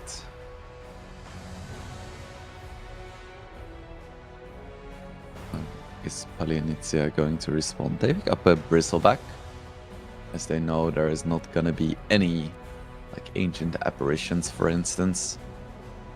Bristleback can struggle if Shadow Demon gets Aghanims, but that almost never happens. Because, you know, position 5. They pick up a Pugna too. Very strong hero against both Rubik and Shadow Demon. The one downside is that if you defensively decrep one of your teammates, it can be purged. Because you still have full effectiveness on enemies until he gets Demonic Cleanse. Whatever. Pugna is not great against Shadow Demon, but he's very good against Rubik and just pretty good in general. Also, Nether Ward's a pretty good spell. Pretty good. I'm curious what the pros go for in terms of facets on Pugna. Because I think Rewards of Ruin is quite nice. But most of the supports seem to be picking up Siphoning Ward. Which I guess is fair enough for a support. Getting that extra durability. Because you tend to win fights on virtue of being just alive and annoying and not necessarily your spell damage. At least as a support Pugna. Still, always nice to see the green fella. Always nice.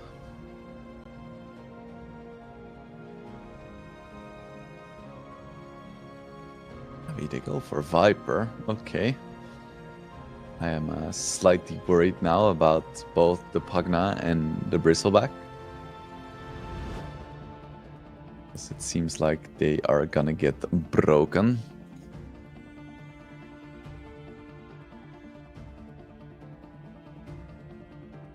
Yeah, I'm not sure where I would place my Bristle now, but I feel like he may not have fun. They pick up a Mars as well, so they get some jump. I was about to suggest a Sniper for Palianizia, because it's one of the few heroes that actually wins in lane against Viper, and I doesn't really care that much about him in general. But against the Mars, it's kind of spooky. Because you're just like a big red flag in front of a bull. He's gonna jump you every single team fight.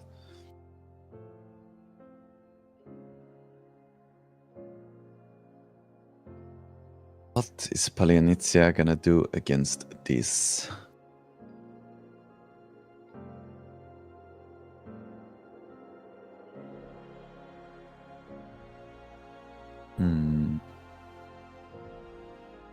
I guess just a traditional BKB carry would be really nice. Like, I think if they wanna run Bristle off lane, they can just play Luna and have a great time.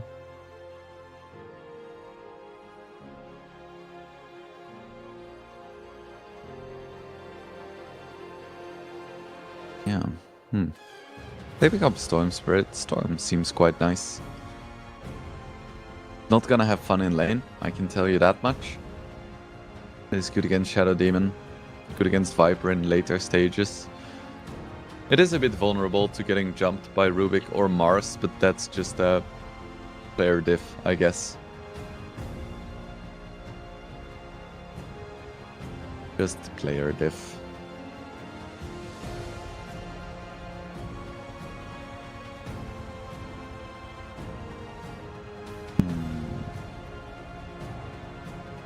So, to me, this Na'Vi draft looks kind of formulaic. They have their position 2, their position 3, 4, and 5, so what's left is to ban carries. And that is what Palianizia is doing. They banned Sven, which I think is a curious ban, because Sven is not a popular hero right now. And according to my data, Ben did get some buffs. His Vanquisher facet got improved from 17 to 20%, or innate, I must say. And Vanquisher is innate, just means that he deals more damage to stunned targets, and his God Strength mana cost got decreased by 0 at level 1, 25 level 2, 50 level 3, so a little bit less mana intensive, which is always nice for dumb heroes like Sven. Navi is going to ban Brewmaster, which is interesting. Means that Navi expects Palianizia to run Bristleback as a carry, opposed to an offlaner, which I think is a risky proposition against the Viper. Final ban for Navi is going to be the Dawnbreaker. No Dawns will be broken.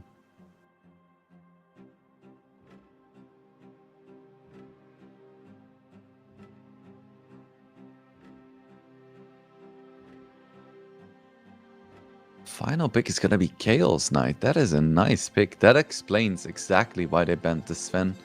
Chaos Knight absolutely wrecks Viper. Doesn't really care about Rubik. Hardly cares about Mars. And doesn't want to play against any kind of cleave carries. So what does Navi Jr. do now? They can still pick up something like the Gyro or the Luna, but they're really not great against CK. And they pick up TA. So what this signals to me is that they don't necessarily want to play into Polynizia's tempo. They want to just have their own game plan. And their game plan is to just run away with this game. All of this Navi draft is just screaming snowball. And if they cannot get to a stage where they snowball, Crystallize is just going to solo win this game on the Chaos Knight because they have no answers for him whatsoever. Technically, Got the Juice has like his side blades, so it's kind of similar to a cleave, but it's just way worse generally. Because when CK as a melee hero attacks you, he tends to be standing around you with your illusion, with his illusions, which means that if you have spill attacks that hit targets behind your initial target, that's not gonna do anything to illusions. So they just picked this TA because they think it's going to be good in lane and because they want to snowball early, and that is what TA is good at. So I like how they went for their own personal game plan as opposed to trying to counter this CK. I think it's interesting. I think Navi is good enough to pull this off. Of course, they are playing against Fortnite Man, who is a legend of the sport. But overall, I think I would still favor Navi a little bit. Even though I'm not fully in love with the TA, I think it's good enough and it fits their plan really well. So we'll see. Should be a good one. Should be a doozy, as they say. Navi is fully smoked. Are they gonna run into anyone? Running high ground's always so risky. Yeah, you don't want to do this. You don't want to do this. Like running into a Lion, a Pugna, a CK. It's just asking to get ravaged. Oh, hell Literally and figuratively, of course. Ooh. You are too tired. Small pause. A whoopsie and a daisy. 30 seconds to battle.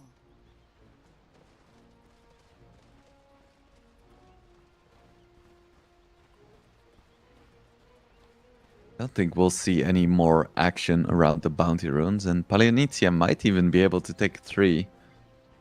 So I doubt Navi really wants to commit into several static remnants, but we'll see.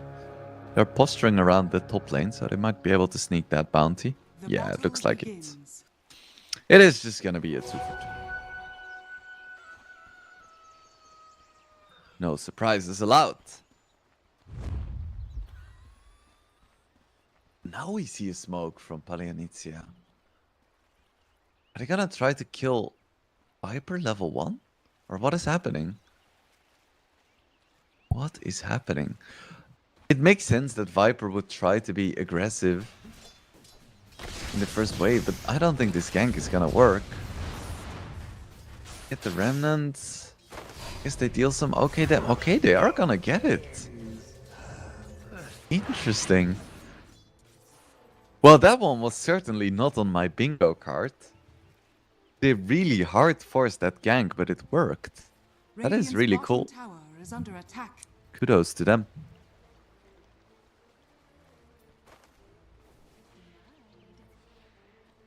Yeah, the odds for Polynicia are quite good.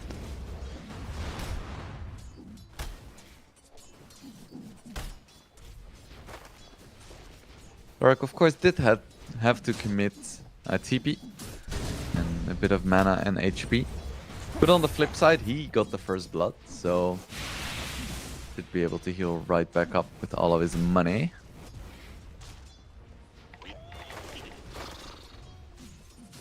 Gotta love Pugna. Such a pleasant little fella. Yeah, he did go for the siphoning ward facet.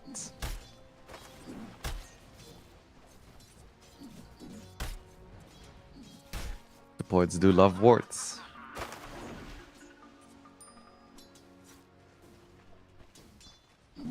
So far, the rest of the early game has been relatively quiet.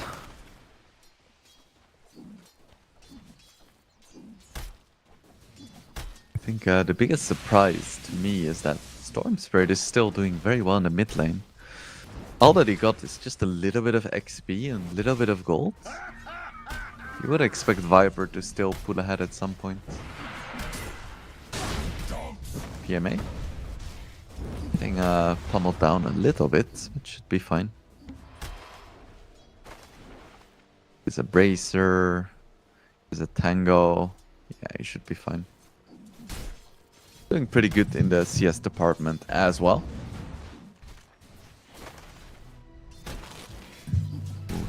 Being very low here. Is there any spells left? Yes, certainly. Down he goes. The little man is not playing his way out of that one. Crystallize taking some heat as well.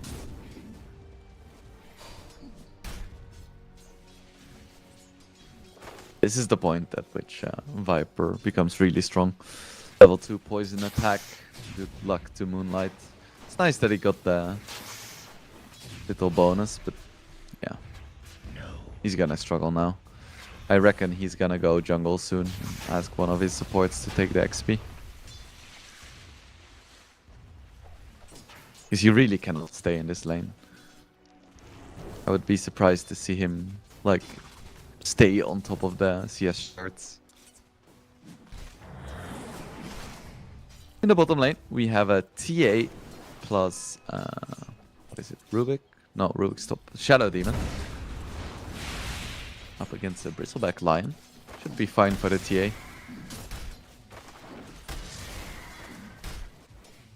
He is quite good against Bristleback. A lot of strong burst damage, minus armor. Doesn't really care that much about quill stacks. Ooh, nice toss back, but too late on the spear by PMA. The Crystallize makes it out without significant damage. Ooh, Blast Grenade coming out as well. With the spear back, he is gonna be still dead. There's another stun coming out from Crystallize and another Nether Blast Daze. He's gonna barely survive. Nicely played by Palianizia.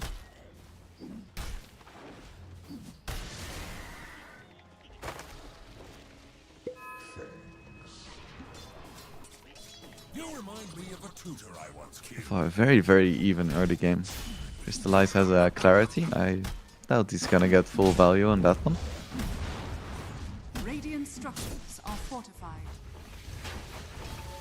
In mid lane, Moonlight still hasn't gone jungle. Somehow, through manipulating creep aggro, he's managed to stay in this lane. He's gonna get his level 6 soon. Very well played by him. Wasn't expecting that.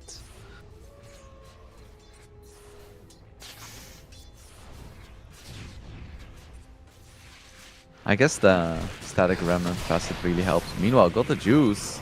He doesn't have any points into his refraction yet, so he's just taking a lot of damage here. He's gonna survive though. Amount of pressure, but not enough. Got the juice is one of those players who likes the Blade melt facet. And what you do with this is you don't max refraction. You max melt, and then you clean up huge ancient stacks by applying the melt damage to everyone and everything. Quite cool. I was unconvinced when I saw this facet initially, but a lot of players have been making it work. Freaker should be fine. Has his boots. He's just being chilling.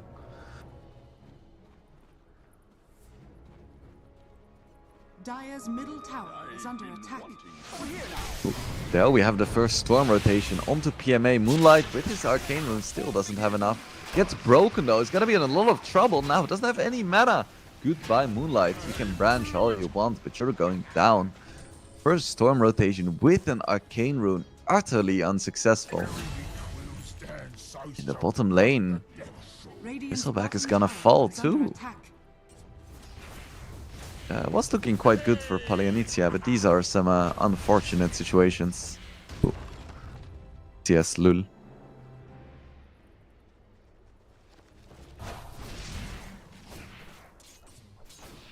Applying that minus armor and extra damage to every single creep. So significant. And now we have level 6 on TA. There is a lot more kill pressure and map control now. Dire's middle tower is under attack. Lars not having a super great time. Only barely level 5 after this creep wave. Well, Crystallize is already hanging around level 6.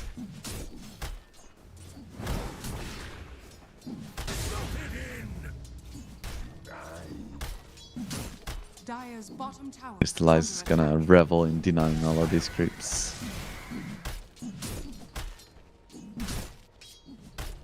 Feels bad, man. Hard to keep PMA like that.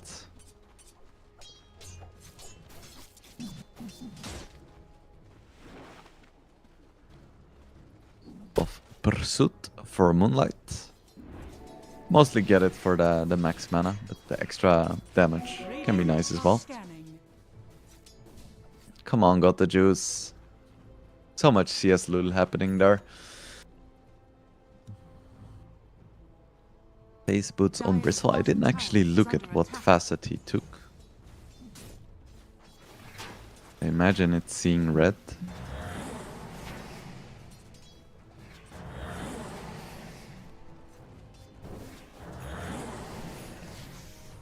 Greedies is just taking some nice creep stacks for himself. Gonna share the XP with Viper. No, it's actually the goo facet. Interesting. Means he cannot really go for the Bloodstone build. So he's gonna be brawling. Radiant's middle tower is under attack. When we have another Viper rotations, and that's gonna be the death of Crystallize. Doesn't have an ulti, doesn't have anything, just goes down. These are some unfortunate mistakes, because Crystallize was doing really well. You cannot afford to just give up kills to any rotation.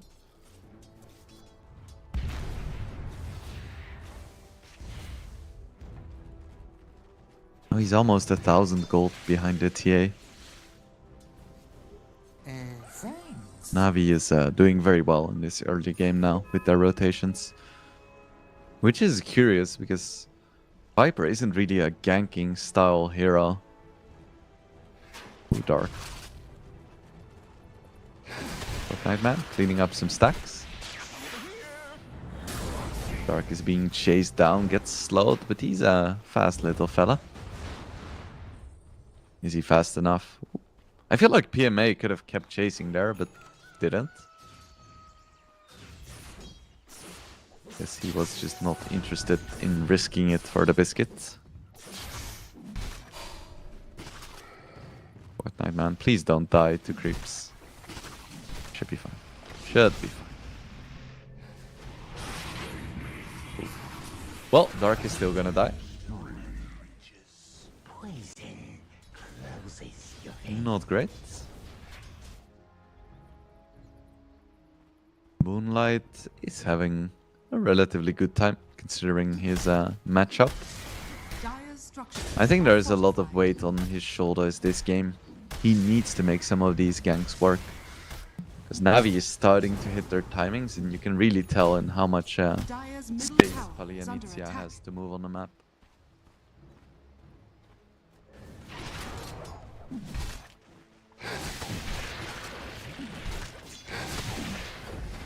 Navi taking down this mid tower, trying to keep the catapult alive, but you don't want to tank that many tower shots. You can tank a few. Oh my goodness. What kind of freaking eldritch abomination is Rubik shooting out? My goodness. That is crazy.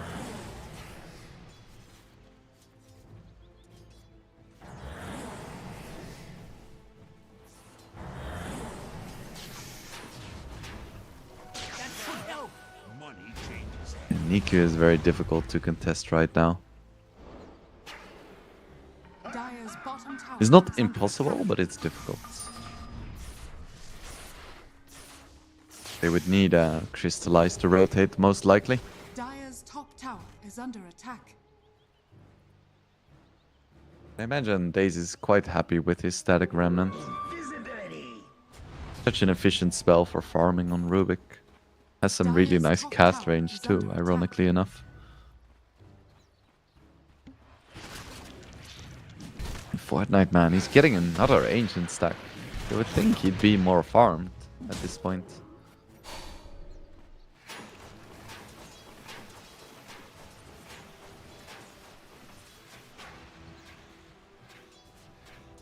He's gonna have his Dragonlance stop. That's very nice. The mid tower should fall with this creep wave, I imagine. Same time they try to go on PMA. Do they have the damage with the Hex as well? And the Finger, yes they do. Nice timely level 6 on the Lion.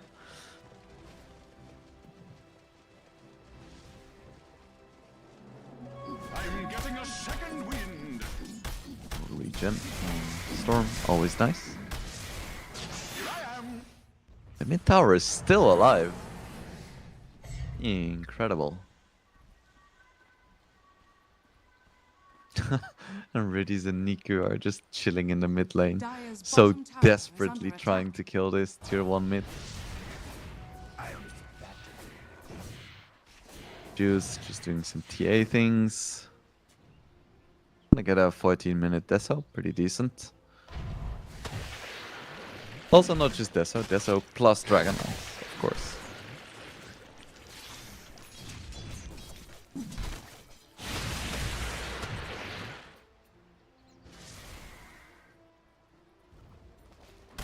Teammates closing in on his Blink Dagger.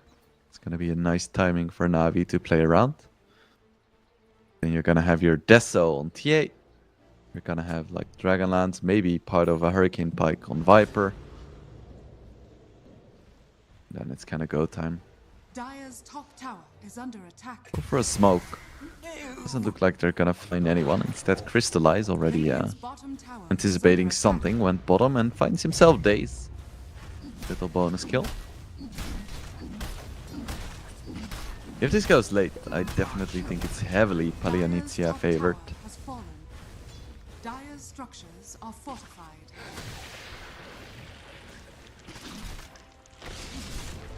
Now it's a party. Fortnite man's gonna go first item BKB. Dire's structures have been killed. This Kraker dies in the bottom lane. Just really doesn't want to deal with all of the stuns and magic stuff that Navi has, which I think is fair enough.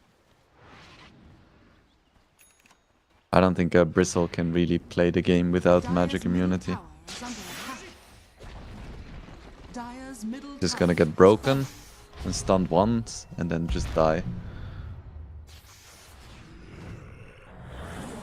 They try to find Moonlight, cannot quite connect though.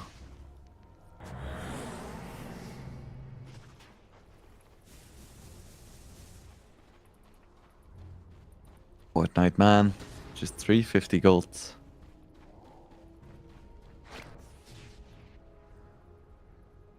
All he needs.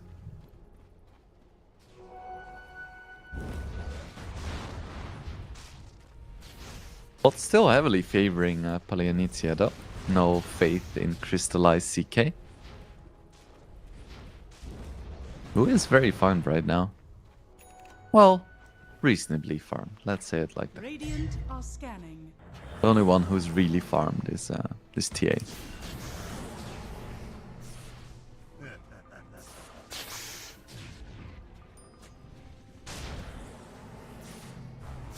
We haven't really seen any big moves from Moonlight either.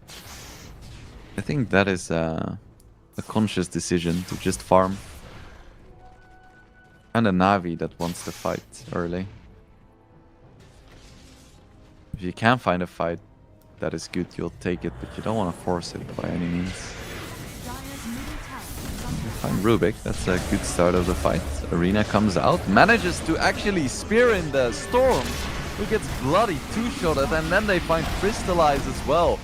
Beautiful spear there by Navi.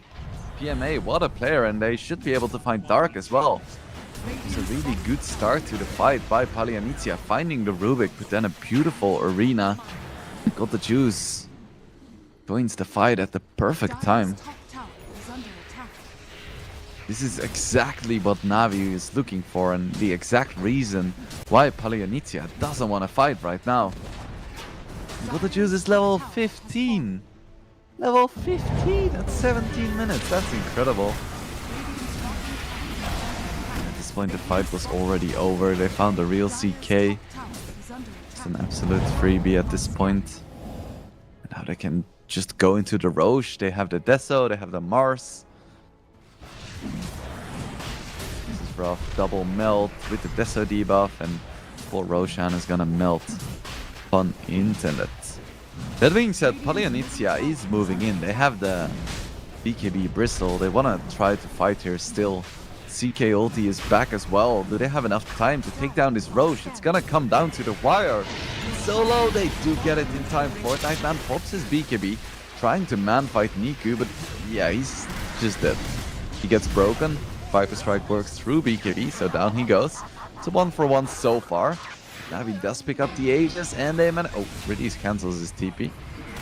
And Daze manages to kill Kraker. It's a 2-for-1 right now, but I would expect this Rubik to fall eventually. Moonlight manages to take down another one. So it's a 3-for-2. Dr. Juice is back. With his Aegis, wants to be a little bit careful. Oh, and Mars goes for the Arena, finds Crystallize, doesn't use the Spear just yet. It's unnecessary, and down goes Crystallize. Dark, of course, cannot heal him because of the vision. He gets speared to a tree, and down he goes as well. Got the juice, really running away with this one. Palianizia got a decent fight around the Roche, but I don't think it was worth it, all things considered. Let's take a look at what happened. Yeah, Fortnite Man reveals his BKB, gets a Viper ulti, still gets broken because it goes through debuff immunity, so he gets two-shotted nonetheless, and then Got the juice, just cleans up with some PMA CC. Let's see what Palianizia wants to do with this situation. Do they want to try to go for some kind of important gank, or are they going to try to slow the game down, see if they can farm, see if they can get to the situation where Crystallize can contest Got the Juice in the late game?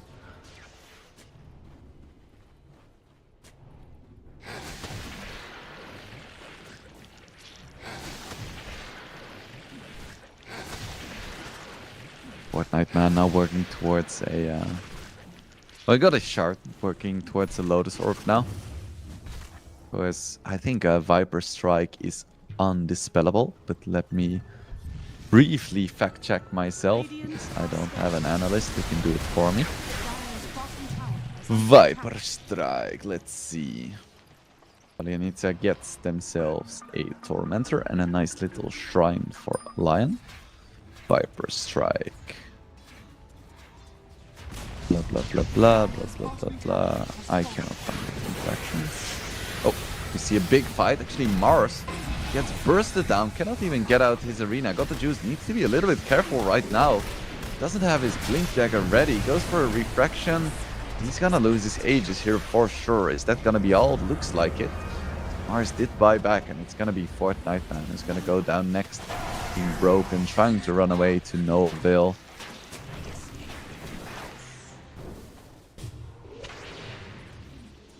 Yeah, and a Viper Strike is undispellable. No escape. So, all things considered, that was a pretty decent fight for Palianizia. They traded 1 for 1. They got the Aegis, And they forced the buyback. They are gonna lose at tier 2 now, but I think that's a fine trade considering their situation. Dire's bottom tower has fallen. He's all fine.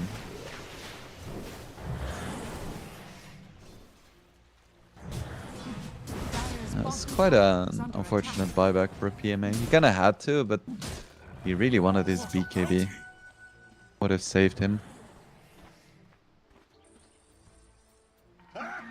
Somehow Viper is out farming CK. Of course, Viper doesn't really skill with farm that well. Even when he hits his 25, he's just kind of range creep like. And they find TA, who doesn't have a BKB, but is still tanky enough. There's a shard on TA and she two-shots the Lion. And they managed to find a Storm as well. So many trapped all over the map. Can he get out? It looks like he might just be able to. That was very close.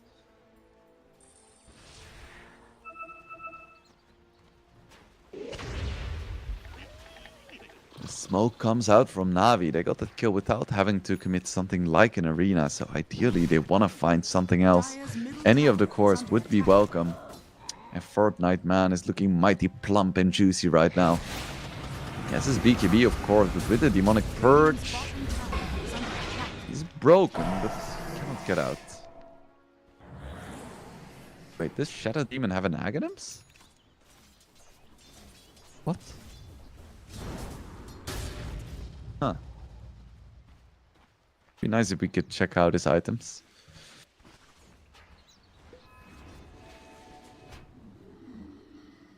Speaking of items, Got the Juice has a we know he has a Desolator, but he has a Daedalus as well.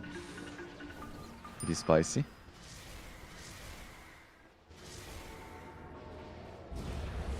Dark has a Pavis.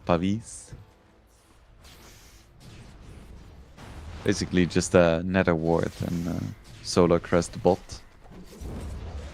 Radiant are scanning. Double damage. He's a little bit low on mana. Jump onto the Mars, but they don't really want to commit here. All of his team is close. CK managed to get out, but has to be so careful right now. It's Viper struck as well. Storm jumps in, gets immediately speared. Do they have the damage? Not quite. Moonlight manages to get out. Chrysalis isn't going to be so lucky, but PMA falls as well. Moonlight isn't done yet, but needs to be extremely careful. Got the Juice manages to take down Fortnite Man as well. They just have no answer for this TA. Money changes hands. Still, that's PMA dead for more than a minute. Zip zap. Yeah, Palianitia just cannot fight this Navi lineup. This Mars is so strong. Of course, Got the Juice is strong as well, but it's just arena that makes these fights really awkward for Palianitia.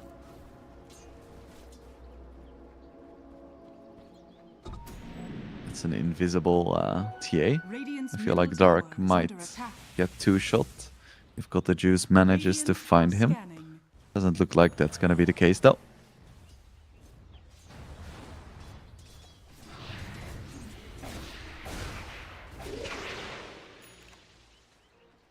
The Juice has a Hurricane Pike now as well, and he's gonna break the carry curse by also buying a BKB next. Good call. The Juice surrounded by dire heroes, doesn't care. He's all alone here. You are too. At the same time, the Viper and the Mars managed to take down Crystallize. I feel like Crystallize is getting picked off more often than he should. Dire's middle tower is under attack. And at this point, TA is almost doubling up on the highest core of Balianitia. Managed to find the Lion as well, who manages to blink out. Dire's That's middle good. tower has fallen. Dark has his Soda Crest, Dire's now middle saving up tower for a is gem. under attack. Dire's structures are fortified.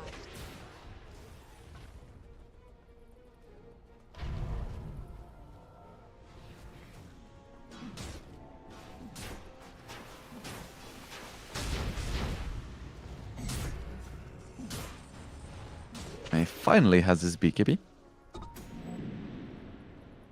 He's not the richest because of that early buyback, but he's doing his job.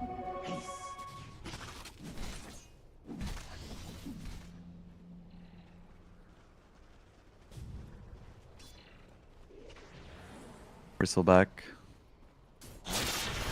Still farming. Broken. Now Hex as well. Stolen Hex, actually. He has his BKB. Is he gonna be able to get out here? He has his Vampire Fangs. Should survive.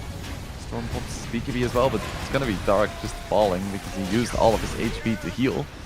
Niku now needs to be a little bit careful. Goes for the Hurricane Pike, and at the same time, Niku manages to take down Crystallize as well. Ooh, the Hex coming out is gonna save Moonlight, but once again, feels like Palianizia just has no chance in these fights whatsoever. There's no Lotus Orb, there is nothing. Down goes Fortnite, man. It's another 4-0 in favor of Na'Vi. That should help. There is indeed an Aghanims on Ridis, like I thought. So I don't think Bristle can really play the game. Even if he gets his Lotus Orb, there are just so many breaks. Radiant's middle tower has been denied.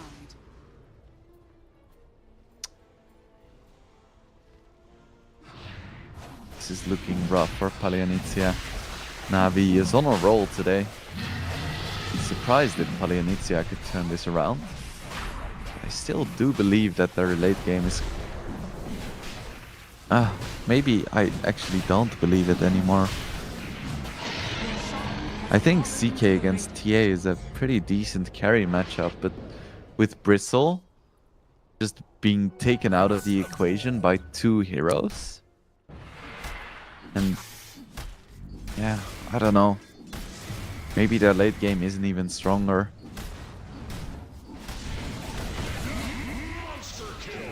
The free Dark as well. BKB on got the juice. How do they deal with this TA, man?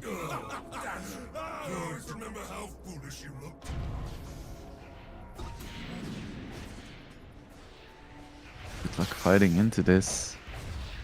There's an Orchid on CK, which is kind of cool, I guess, but not sure if it's gonna be enough. And this, oh my goodness, Storm jumps in, just gets immediately lifted and killed. So Koki gets punished very, very hard. And he doesn't have buyback. Dire's bottom tower has fallen. Crystallize, can he find a good target? I don't think he can. I think he's just gonna fall as well. I think this is gonna be at least 1 set of racks. Possibly 2. Likely 2. And they just call GG. Yeah, it's over. It's just over like that. They couldn't stop the Na'Vi train, and Na'Vi extends their streak today.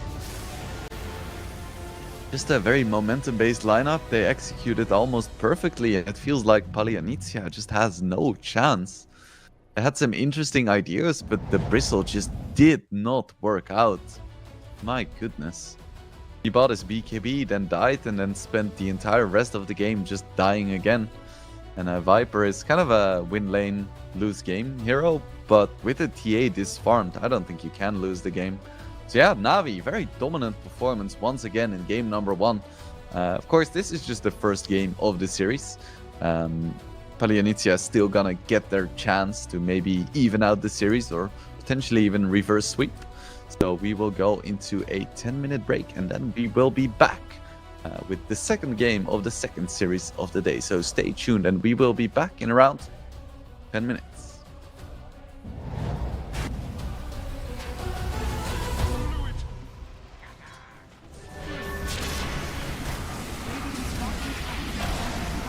Radiant's bottom tower has fallen.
afternoon, Dota fans. My name is Wingblade, and you are watching the CCT Series 5, the best that Dota has to offer. We are in the second game of our second series. I think I said that last game as well, must have been wrong. But now we are officially in the second game of the second series between Finalizing and Navi Jr. Navi looked very, very strong in game number 1, utilizing a Viper and then picking Templar Assassin into Chaos Knight and somehow having it work out just completely fine. So I'm curious what they have in store for us in game number 2. And if Palianitia can equalize the score, or if they're just gonna go out 2-0, not only just losing this series, but also losing the tournament. Because if they lose this match, they have no way of escaping the group stages, unfortunately. So it is a high stakes game for them for sure.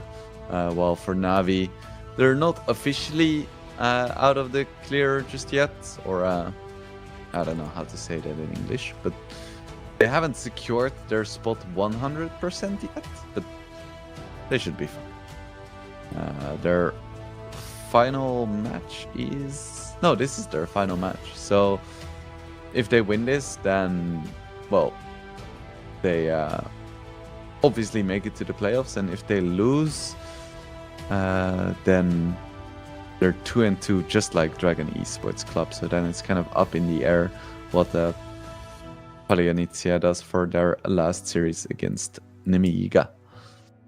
Yeah, we'll try and keep you guys updated on the stakes of this match, but let's just focus on what is happening in the draft. We have Shadow Demon picked up for Navi Jr., whose final ban was actually a Mars, interestingly enough. It did work very well for them, admittedly, in game number 1, so I guess they didn't want to give it up to Palianitia. Well, Palianitia ban Gyrocopter, Alchemist, Timbersaw, and Sand King. Okay. Fair enough. You don't see a lot of Gyro first bans. But he is a strong hero, so fair enough. What do they want to open with?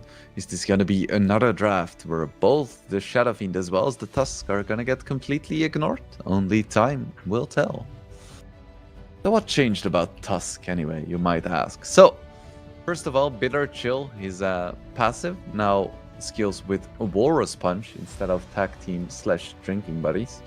So that is a hefty nerf, I would say. Because you used to be able to get a 60 attack speed slow at level 7. Now it's just going to be 35 at level 7, but it also now goes up to 75. So that is very nice for Tusk. So in the late game, he's gonna slow his attack speed a little bit more. Yeah, so I guess that's what changed, and that's why teams no longer think this hero is viable. It is certainly curious. Palianitia, they pick up a Lion. So the only thing that changed about this hero is -1 intelligence. The only thing that's gonna change about my casting is me just briefly picking up my cats. Right, he is sitting in position to be my co-caster, so one moment.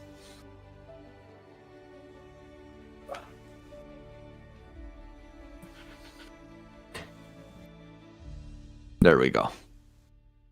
That helps with these winter night solo casts. I have a little furry friend joining me along for the ride. Can only see his tail really, and maybe sometimes his ears, but his presence is felt, at least for me. So, Navi. They ban a Centaur and a Dawnbreaker. It seems like they just really don't want to play against strength heroes, tanky strength heroes.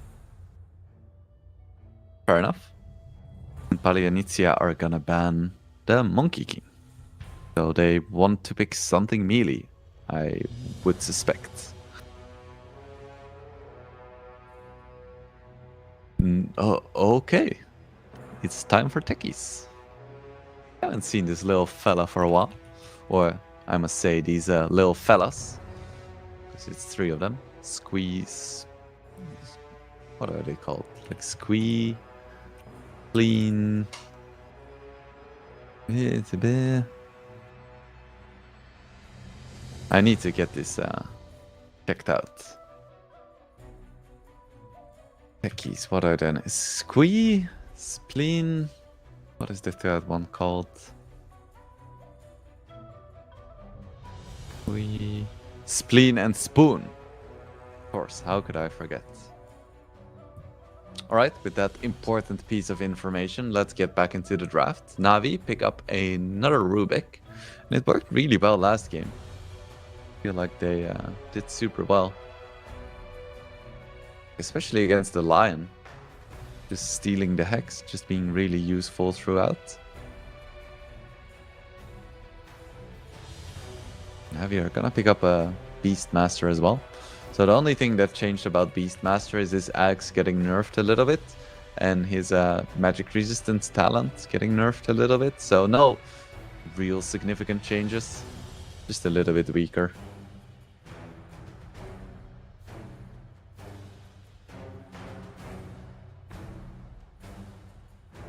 So my cat jumped off my lap because he noticed a piece of food somewhere. And then he ate the food and now he's back begging to be let on top of my lap again. This guy, man, he doesn't know what he wants. Come here.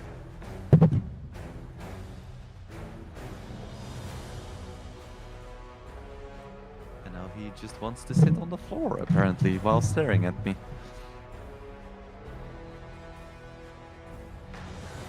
Come on.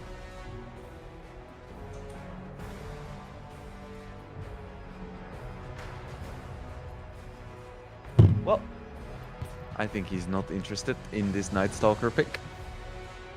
That is clear. So, Palianizia, they are just taking a completely different approach. They're like, okay, whatever we did last game, it's not working. So, yeah, we're just gonna pick Techies, Night Stalker, Broodmother. Like, it's a completely different patch altogether. Well, let's see if it works out for them. I certainly hope so, because I love seeing a little bit of creativity every once in a while. So, do we have any big changes for these heroes, or have they gone unchanged? Night Stalker has had 0 changes. Broodmother, 0 changes. Techies, 0 changes. So, this is just a faith and confidence thing as opposed to significant buffs. I guess most heroes did get slightly nerfed, so maybe in general they've become stronger, relatively speaking. I don't know. I don't know, man. Okay. Now he wants to come again?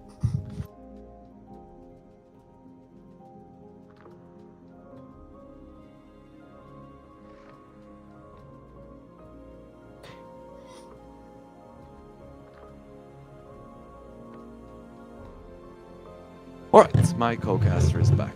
And Navi pick up a Tiny. Just like in the previous series.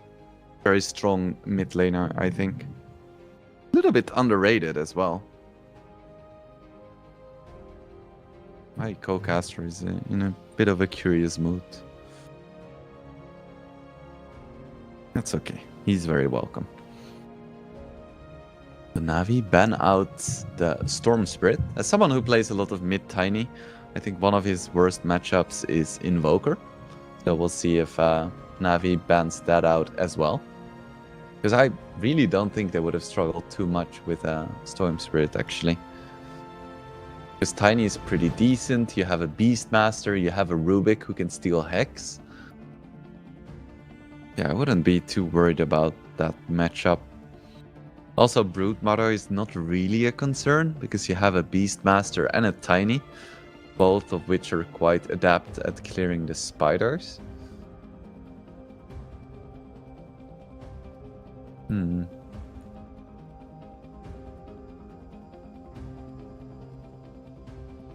Topic is gonna be a Razor. So Navi is going pretty aggressive again. And the final pick for Palianizia is gonna be a Pango. So it's carry Broodmother. Interesting. So it's Pango mid against Tiny, which isn't like a super great matchup. We have Root Mother carry against the Beastmaster +1.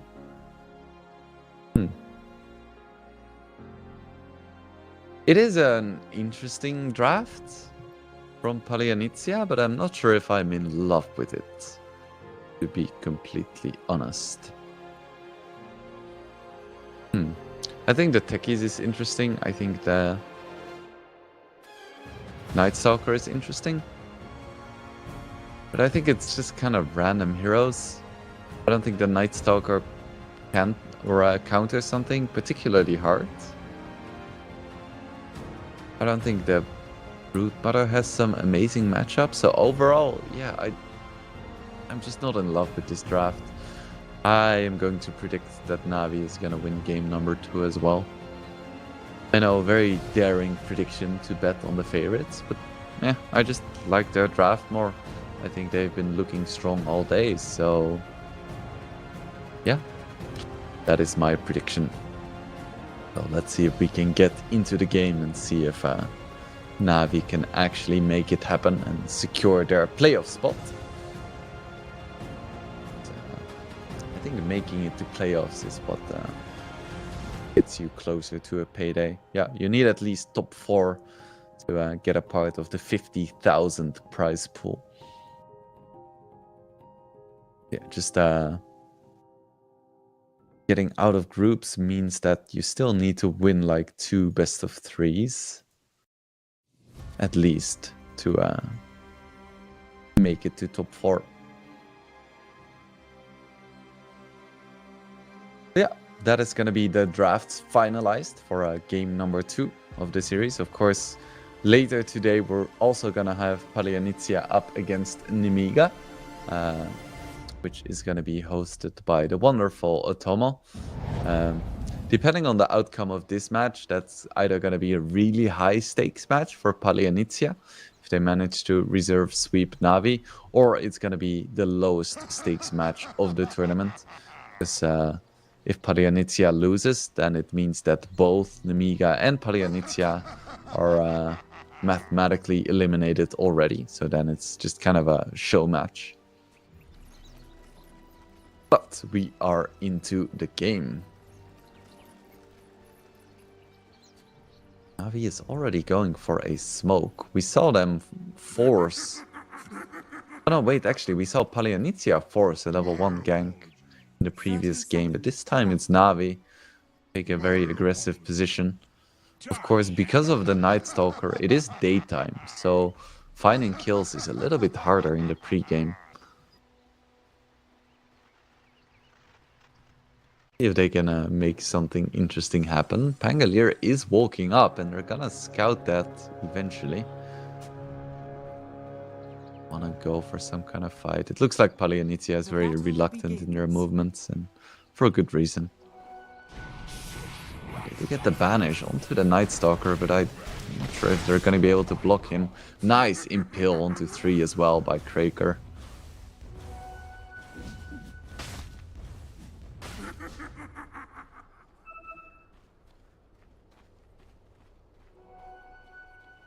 Nightman starting off with a win place. This wouldn't make a lot of sense in most games, but he's against a Razor, so you need all the movement speed you can get. Moonlight trading very aggressively with Tiny right now, because when you're playing Tiny, you want to keep the tree for the last hits and denies. You don't really want to harass with it. So Niku loses a lot of HP, but he does get 3 out of 4 creeps denied in the first wave. Is really nice, including one of the range creeps. It feels a bit odd to see this mountain of a hero just running away from a little Pangolier. Kind of the way you want to play it. I would expect to see some kills in these lanes. Night Stalker, Lion, Brood, Techies. There's a lot of aggressive potential. Keep an eye on it. Of course, Brood Mother isn't the strongest level 1 hero, and Dark actually gets Blood Grenaded, and he's gonna get killed. He picks that up for himself. Techies quite squishy, and with the boar slow and just a right clicks, down he goes.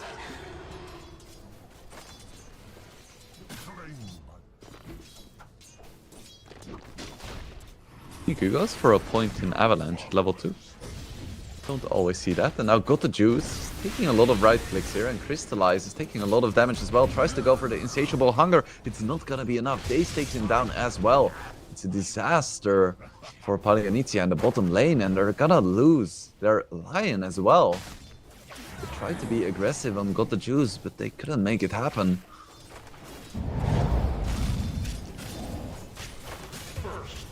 First Dark goes down. And Crystallize as well. Tried to go for the trades with the insatiable hunger, but there was just too damn much damage. Now they could try to make something happen onto Riddies to Shadow Demon. With the Blood Grenade, it is gonna be enough. So they do get themselves on the board now.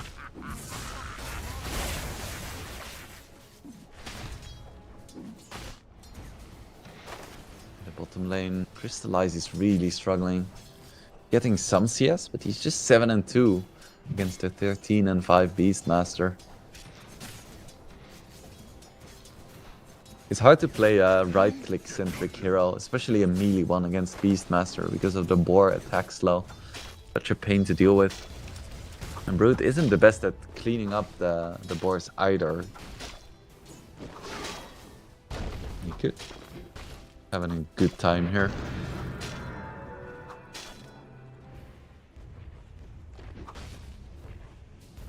Moonlight's playing quite aggressively with Niku. He is unfazed. He knows he still has the water rune in the bottle.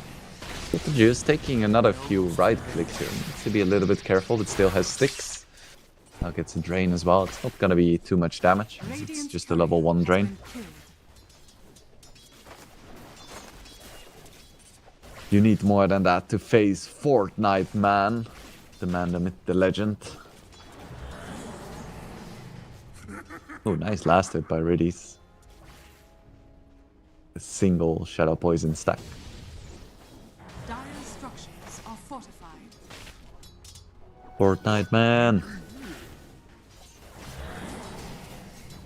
Top lane is going pretty okay for the Night Stalker. Definitely one of the better heroes against Razor just because of his insane movement speed.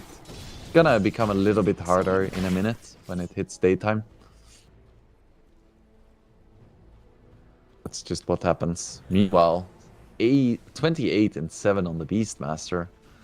That's close to every single CS. Dark has to jump away defensively. That's rough, and Crystallize still being gone on. We even have the Lion TPing in. He's gonna hit the Impale. Beastmaster could be in trouble here. Blood Grenade comes out, and Crystallize with the insatiable hunger is gonna have enough. At the same time, Daze does manage to pick up Dark. Can he make it out of here? Quite sure. Actually, we have a rotation from Riddies as well. Can they block in the Lion? Do they have the damage? There is a lift, but nice Impale onto 2. Kraker should be able to escape unfazed.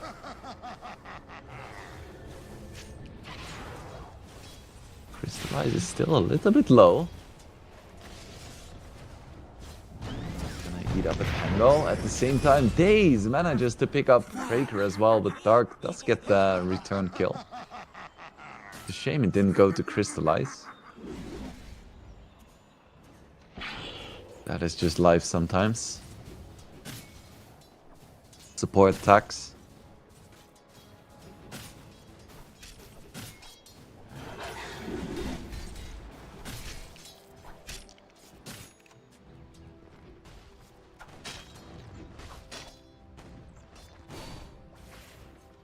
In the mid lane, Tiny has a 200 gold advantage over the Pango, but nothing too significant. It's kind of to be expected.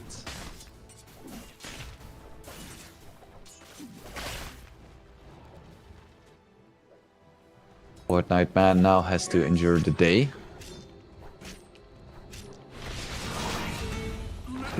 Moonlight manages to pick up Daze. Running at Niku as well, manages to get his level 6 before the Tiny. Nice disruption there. Gonna save a lot of damage for Niku. Tries to go for a toss, but toss is not exactly the most reliable spell, because if the toss target gets knocked away in some way while in the air. The toss doesn't go through. Niku needs to be careful here. Radiant structures are fortified. Yeah, that's why I said that Invoker, for instance, is very strong against Tiny. Because whenever Tiny tosses an allied creep or hero on an Invoker, he can just Tornado, negate everything. Meanwhile, in top lane, there is a little bit of back and forth. Radiant's top tower is under attack. Fortnite Man is just gonna walk away from it most likely. 3 Shadow Poison stacks though. It's gonna be 4, 1 more. He's gonna die, so he needs to avoid that at all costs. And it is gonna miss. So Ridis should fall. Fortnite Man should Dire's survive. courier has been killed. On top of that, Dark manages to pick up Ridis Courier too. Dire's middle Nice tower bonus. is under attack. Pretty even early game. Now Crystallized did hit his level 6, and that's a big power spike. But expect Beastmaster to struggle a bit more in this lane now. He does have points into Axes, but the thing about Axes is that they do not one-shot the spiders. So you would need to hit them twice. Good luck with that. Roar is up though, Crystallize. He's gonna get slowed down. Is it gonna be enough with the Roaming Thunder? He's gonna be saved, and Crystallize, he's gonna make it out. And now it's gonna be PMA who's in trouble, and Crystallize just gonna pick that up for himself. Actually, it's Moonlight who gets the kill, but still very nicely timed by the Pangolier, going for a rotation at precisely that moment. Because Radiant's Crystallize top would have tower been is dead. under attack.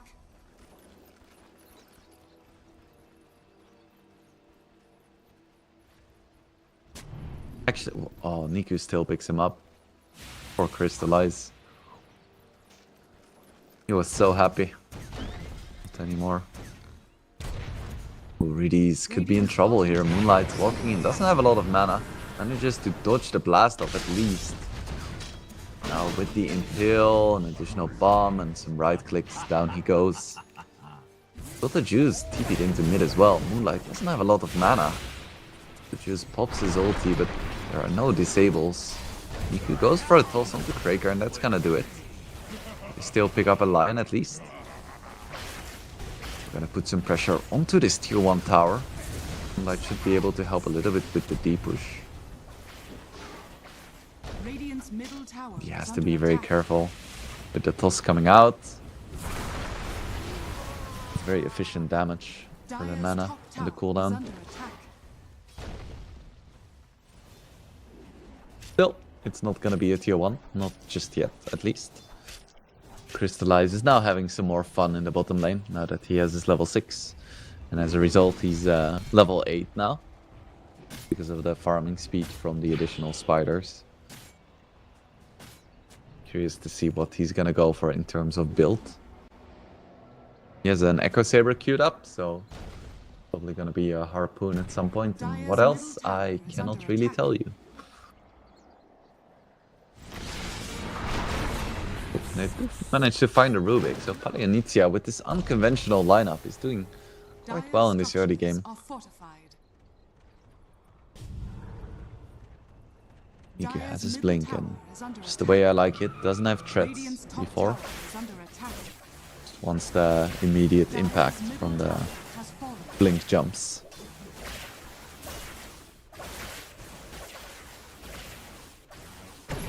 Would like to see Navi playing around the roar. But now it's man pops his ulti, tries to go into the Razor, but he is a tanky beast. His raindrops, a stick, and like 1500 HP with strength treads. Ooh, and interestingly enough, PMA is still going for the Aghanim Scepter here, despite all of the nerfs. Quite dark. Moonlight has his ulti though, and an amplified damage rune, and it's gonna be Beastmaster getting blown up. Cannot even get off the roar, and it's now gonna be Niku in a lot of trouble as well. He ain't making it out of this one, and it's the offlaner and mid laner going down for Navi. Palianitia looking strong here. Dire's bottom tower is under attack. They keep this momentum flowing. That's the question here. Our draft gonna fizzle out at some point, or Dire's maybe they can structures just are fortified. keep it up like this. Dire's bottom tower Not sure is about under the attack. late game matchup between Razor and Brute, but I don't see it too often. Tiny TP's bottom, gets the jump onto the spider, and they are gonna get the roar as well with the stolen spawn spiderlings. They are gonna have enough damage. Down goes Crystallize. There's a pretty big kill. Niku goes for a jump. They should have enough damage here. There's no toss, but it's not necessary. Refusal Blade's gonna be up for Pango. Radiant's bottom tower It's very is nice under against attack. all of these low mana heroes on Navi. Radiant structures are fortified. I love how Daze is just playing Brood now. Dire's top tower is under attack. Radiant's bottom tower has fallen. Lot of pressure from Paleanizia coming out on the tier 1 top. I think it's not something that Navi necessarily wants to defend. Ooh, a lot of bombs coming out, that's for sure. Techies is gonna get a taste of his own medicine and get blown up. Oh, they managed to cancel the TP onto the Rubik and they killed the Shadow Demon too. So Navi had good intentions, but doesn't get away with murder. Now Fortnite Man has a blink as well. Like to see some aggression from this Night Stalker.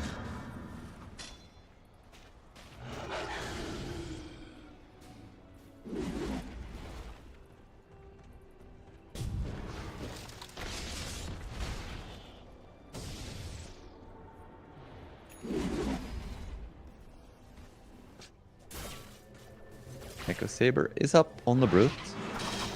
Pretty nice item. Brute is a universal hero these days. She cares about all of the stats. And getting some mana regen is very nice.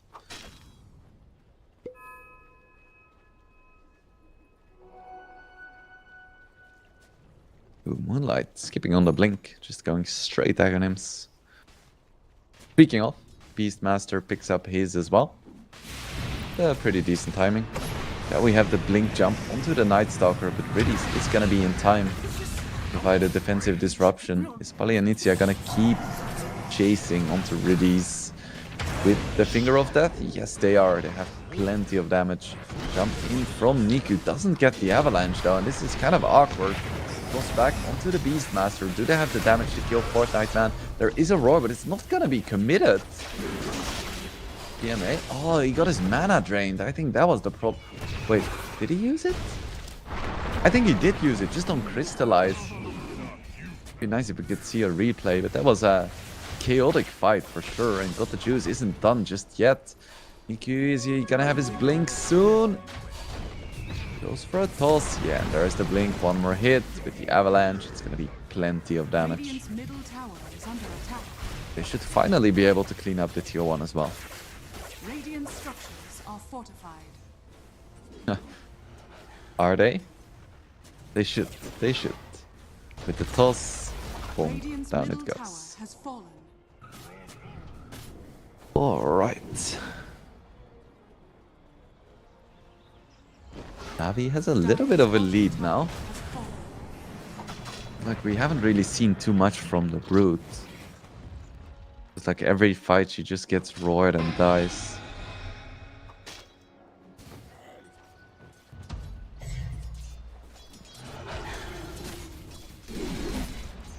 DMA has Aghanims now, so Roche is on the table. Jump onto the Lion, and it's gonna be a quick kill. Tiny is really good in this game. Should be able to one-shot Lion and Techies throughout the entirety of this game. Jump away from Daze with the Stolen Blast off. But Moonlight should be able to get this. Yep. Has to commit the roll, but it's a kill nonetheless. Under attack. Come forward by Fortnite Man. I always think this is a little bit weird, where players buy like 4 small items. So Fortnite Man has a Windlace, a Wand, and 2 Bracers. And yeah, it makes you very strong, but like the moment you finish all 4 of these items, you immediately have to sell one of them because you want a bigger item. It's just a little bit awkward. I think 3 value items is the max you want to do.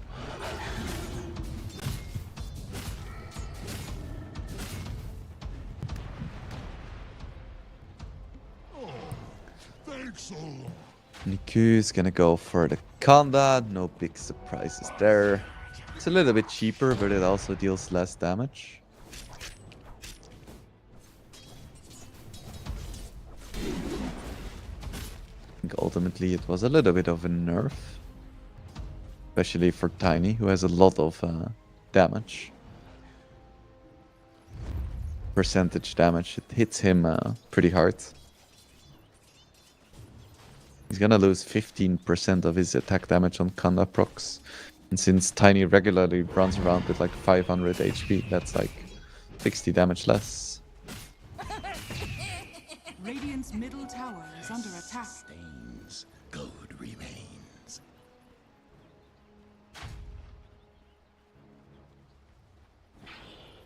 Like really close to his Aghanims now. This Pango has done a lot of work.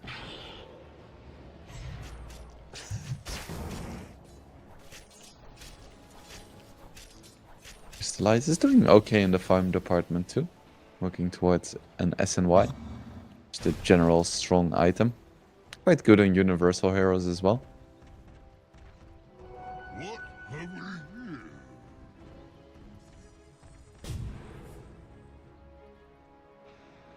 Radiant's top tower is under attack. Black tree up for Tiny. Radiant's top tower has fallen.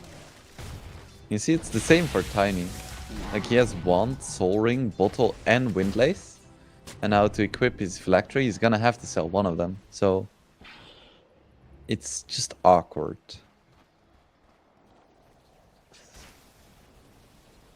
That's why I tend to prefer just buying a stick on Tiny and then selling it at some point.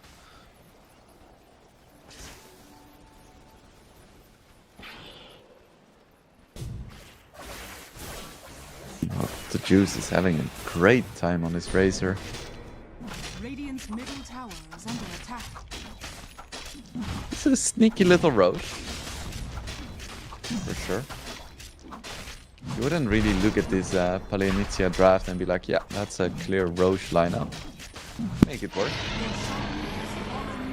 Mages into the hands of Crystallize, but without noticing, the net worth advantage has crept up to 4k in favor of Na'Vi.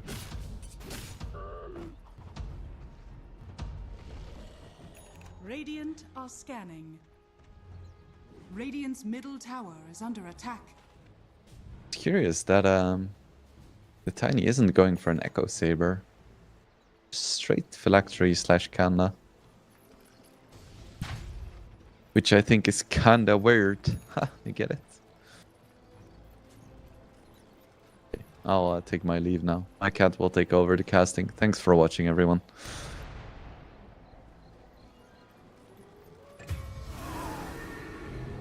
Oh, poor Kraker. As a support tax. Na'Vi doesn't have any collaterals, fortunately.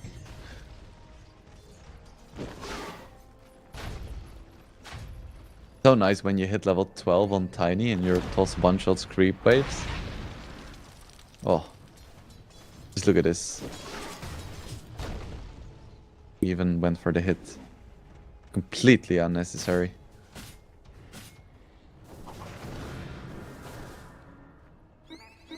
Ready's no Aghanim's rush this game. Went for a quick blink instead. He's gonna go for a Ghost Scepter next, which is very nice against Night Stalker, up until the point where he gets Nullifier. At which point there is no escape from the big scary Batman clone. Dire are scanning.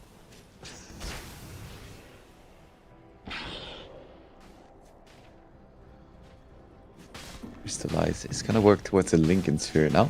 Good option. Of course, you have the single target spell block, which is super good against Na'Vi. We have the toss, the static link, roar, demonic purge, disruption, so many good spells to block. Of course, it's a bit more mana regen, which is nice, and as a universal hero, you benefit from all the stats. Invisibility. Razor now has a BKB. And he's working towards his as well.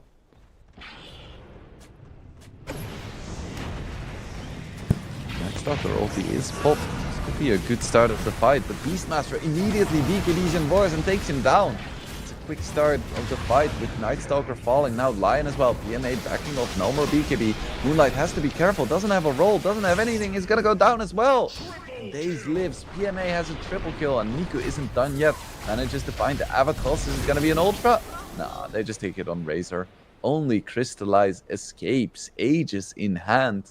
It's gonna be a 4-for-1 in favor of Navi. Oh, that was not the initiation of Dreams there by the Nightstalker. Just jumping in, immediately getting roared and taken down. It's rough.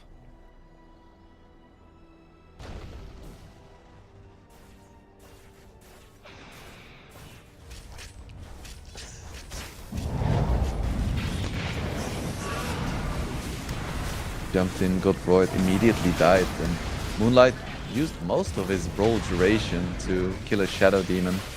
And then afterwards he kinda had nothing left. Razor in these fights is just completely uncontested, and I don't know what Brood even did. It definitely wasn't winning the fight.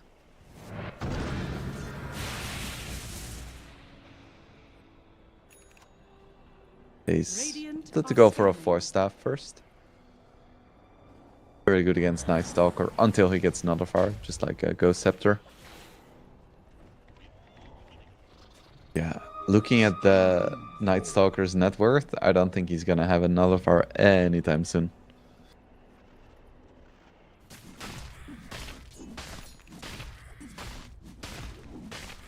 Yeah, Fortnite man. He's going for an S and Y. Ugh, it's rough. Because BKB doesn't really help him. There are so many BKB piercing spells, but at the same time, if you don't have it, you're just gonna get like lifted or avalanched. It's just gonna go down. PMA just walks to last to the creep in the middle of all that. Just to compare the net worth and the impact between the Beastmaster and the Nightstalker. Ooh, Moonlight, Moonlight! Can he roll in time? It doesn't look like it, he just falls. Navi is running away with this game, and another jump in from Niku. Down goes Techies as well. Oh my goodness, it's all falling apart from Palianitsia. Crystallize is still like farming creeps, but it's all crumbling around him. Navi should now be able to take this tier 2 as well. Relatively little commitment.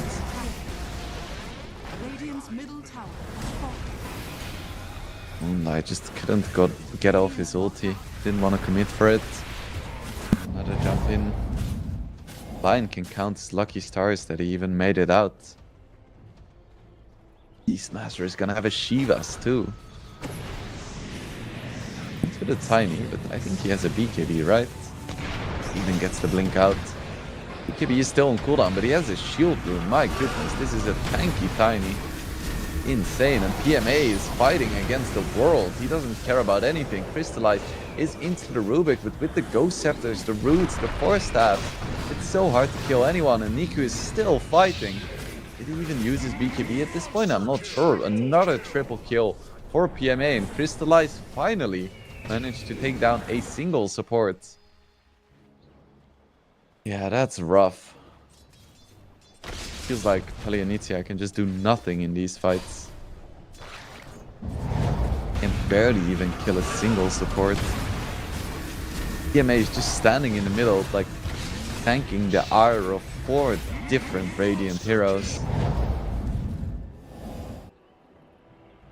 Radiant's bottom tower is under Slice is now going for a Skadi, but I really think he needs a nullifier.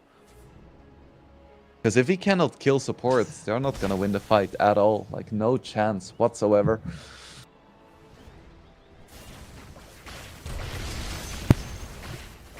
Just what I needed. There's no Aegis, but Navi is still dealing some solid damage to the tower. They don't care about Aegis. They have Satanic coming for God the Juice.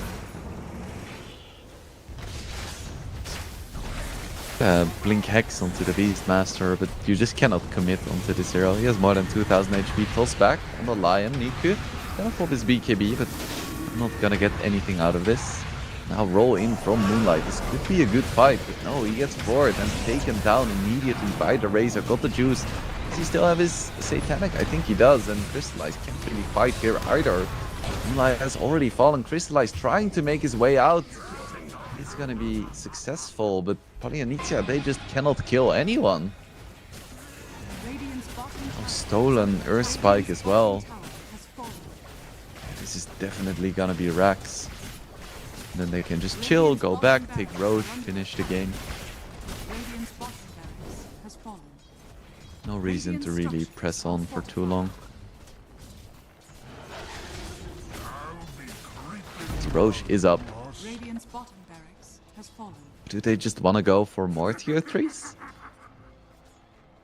I think they potentially could, but I think it's unwise. The BKBs are down. They should go back now. As a team, just walk 5 people to Roche, take it down, end the game.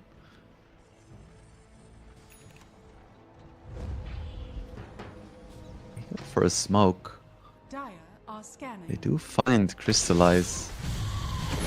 Ooh, and they're gonna cancel his Lincolns as well. Is there a roar in time? No. Nice jump in by Moonlight.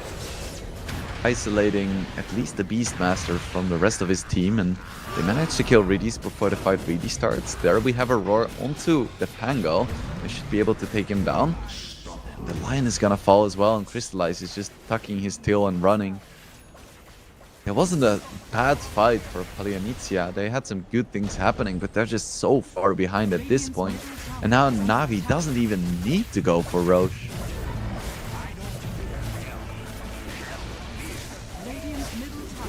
2 buybacks from Polyanitia.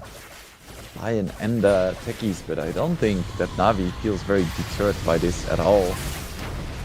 Finally pop some BKBs, and Niku and got the Juice. Want to be careful with the diving though. PMA still manages to kill the Night Stalker. Yeah, and I don't think Polyanitia can stop this anymore. The dieback for the Lion. He is just too damn strong right now. They're all quite low on mana though, so should be a little bit careful. Like they're intent to just end the game here. They get the roar onto the Beastmaster or onto the Brood Mother, and they get him. The Beast is kind of in the middle of nowhere. He manages to get the blink out. Nicely done by PMA. Do they have the damage to take him down? Got the Juice, is getting very low as well. He's gonna fall. Doesn't have an Aegis or anything. PMA is gonna get quite low as well, and they're gonna get him too. Double kill for Crystallize. Is Polyanitsia's hope still alive? That is the question here. They're gonna kill Shadow Demon too. It's just Niku surviving. Navi sticking around just that little bit too long. And they kill Moonlight. That would be quite funny. They may have the damage, but it's close. One hit, down he goes. Niku gets the solo kill, even with the Kanda nerf. He would have survived, and was definitely the miracle. They just stuck around a little bit too long. Buyback from Crystallize, and as you can see, everyone is just kind of out of mana, out of resources. And Polyanitia could finally clean up. Running into the Roshan as well. Can they take this before Navi respawns? It isn't the fastest Roche. Crystallize doesn't have any spiders. The demon is up. Needs to be careful about Fortnite, man. These. This Ghost Scepter running away. Niku has his BKB back. Nice avalanche toss onto 2. but Niku is gonna fall here most likely. Does manage to take down Fortnite Man just in time. Self-disruption onto the Shadow Demon. Manages to blink out, but Rubik is gonna fall as well. Na'Vi needs to be a little bit careful with how they're expending the resources. But the Juice still has everything though. He has his BKB, he has his Satanic. He should be able to find Moonlight here and Dark as well. Got the Juice incredibly strong, but gets absolutely wrecked by Crystallize. But there is a Roar. He didn't have his Linkage. Got the Juice is gonna heal right back up with his Satanic. Triple kill for him. Die back on the Brute. That's gonna be ages. And that is the last legs for Palyanitsia. Can they somehow hold on? My doubts, but it's a valiant stand for sure. Right back on Tiny. They're gonna try to end the game right now. Na'Vi playing with fire here, losing Niku at the start. Crystallize went on a bit of a cleanup here, and at this point I was like, ooh, maybe Palyanitsia can still keep the Roche, but Moonlight getting taken down. Crystallize dealing so much damage here. Then a beautiful defensive disruption into Roar. Got the Juice, manages to clean up the fight. But now Na'Vi are at the throne. Can they finish it in the 65 seconds before Brute respawns? Just 3 heroes alive. There is no Pango either, and they should have the damage here with the Roche's banner as well. Fortnite Man has no ulti, he has nothing. It's just a Techies and a Night Stalker trying to stop the tide of Na'Vi heroes, and it's not gonna be enough. GG is called. Na'Vi takes the series 2-0 in another dominant performance by them. All of their games today have ended like between 20 and 35 minutes. Didn't go... I guess this was the longest game, or one of the longest ones, but it wasn't that close either. They were leading from the start. So yeah, really strong performances from Na'Vi throughout the day, and that's gonna secure them as the second seed in group number B under one move. Also means, unfortunately, that Palyanitsia and Nemiga Gaming are eliminated from the tournament. So we just have a single game left today, which is going to be... yeah, Palyanitsia against Nemiga. So it's going to be more of a show match kind of thing, because both teams are mathematically eliminated. But sponsors tend to appreciate when you still try your best in official matches nonetheless. So we're going to go into a bit over an hour of break. Afterwards, Otomo, my esteemed colleague, is going to do that nice match between Palyanitsia and Nemiga. But for now, I just want to thank everyone for watching. Keep in mind, this was just the group stages. It's only going to get better from here. We're going to have a few more amazing days of playoffs, and all of those are going to be duo casts as well. So no more solo cast shenanigans. So keep an eye on CCT, on the matches, on the social media, and we will be back in 1 hour with Otomo. Thank you so much for watching. My name has been Wingblade, and I will see you very soon.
Hello and welcome to the last day of the group stage for the 5th CCT of this year.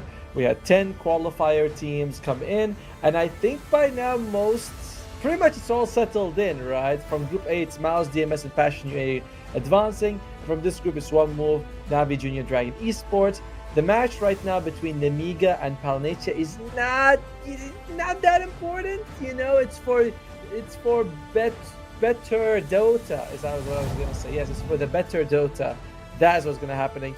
And yes, you can see the standings here for Group B as One Move, Navi, Junior Dragon, all advanced. Palnetia and Nemiga were not able to get a single, series win. They both took one map, but that's about it. So they're entering at roughly, the same strength, whatever you want to call it. It's a little unfortunate that they're both out and this match isn't really relevant, but it's all right. We can have some fun. If you guys have anything you want to add, you can always talk to us. This is a pretty big event, It's a 50,000 prize pool. 30 goes to the winner, which is kind of crazy when you think about it. These are going to be the rosters. Coming out here for Nemiga, it's Takizawa, Riaf, apparently that's how it's pronounced, not Pro, Mio, Shishak, and Antoha. One thing I like about this team is that they have very unusual position 5 heroes being picked by Antoha. But to be frank, with the fact that we have a new patch, it's going to be a little bit difficult to predict. I know Antoha loves his Elder Titan, and that hero received a massive buff. Ginormous, I believe, would be the one way to mention it. So where we are not sure what happened is that Elder Titan, we're going to be looking at these guys for a second though before we go into that. Palnetia is going to be Crystallized, Moonlight, Fortnite Mayan, Cricker, and Dark. I swear Dark was in the previous picture. I swear to God that looks like the same guy. Maybe I'm crazy here, but we'll check. I think Cricker used to be their position 5. Now he swapped over to position 4, and they brought in the Dark, the Dark.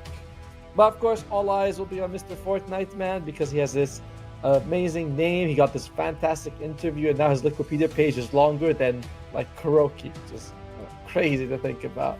But yeah, this is going to be Palnetia. Heading in seems very even. We'll see what the odds are going to say later about them in terms of favorite. But it's going in, it does feel like this is an even matchup. And I think we have the draft actually going to start in a second. As mentioned earlier, there is... Oh, it's back to me. There's going to be a new... Oh, look at that. I'm moving my hands, but you can't see. There is a new patch. An Elder Titan got massively buffed. And what does that buff actually mean? Basically, before the facet that reduces your armor over time and like stuff, I think it's armor magic because it's just 1% per second or something. Before, when you leave, it goes to 0 instantly, like drops from 20 stacks to 0.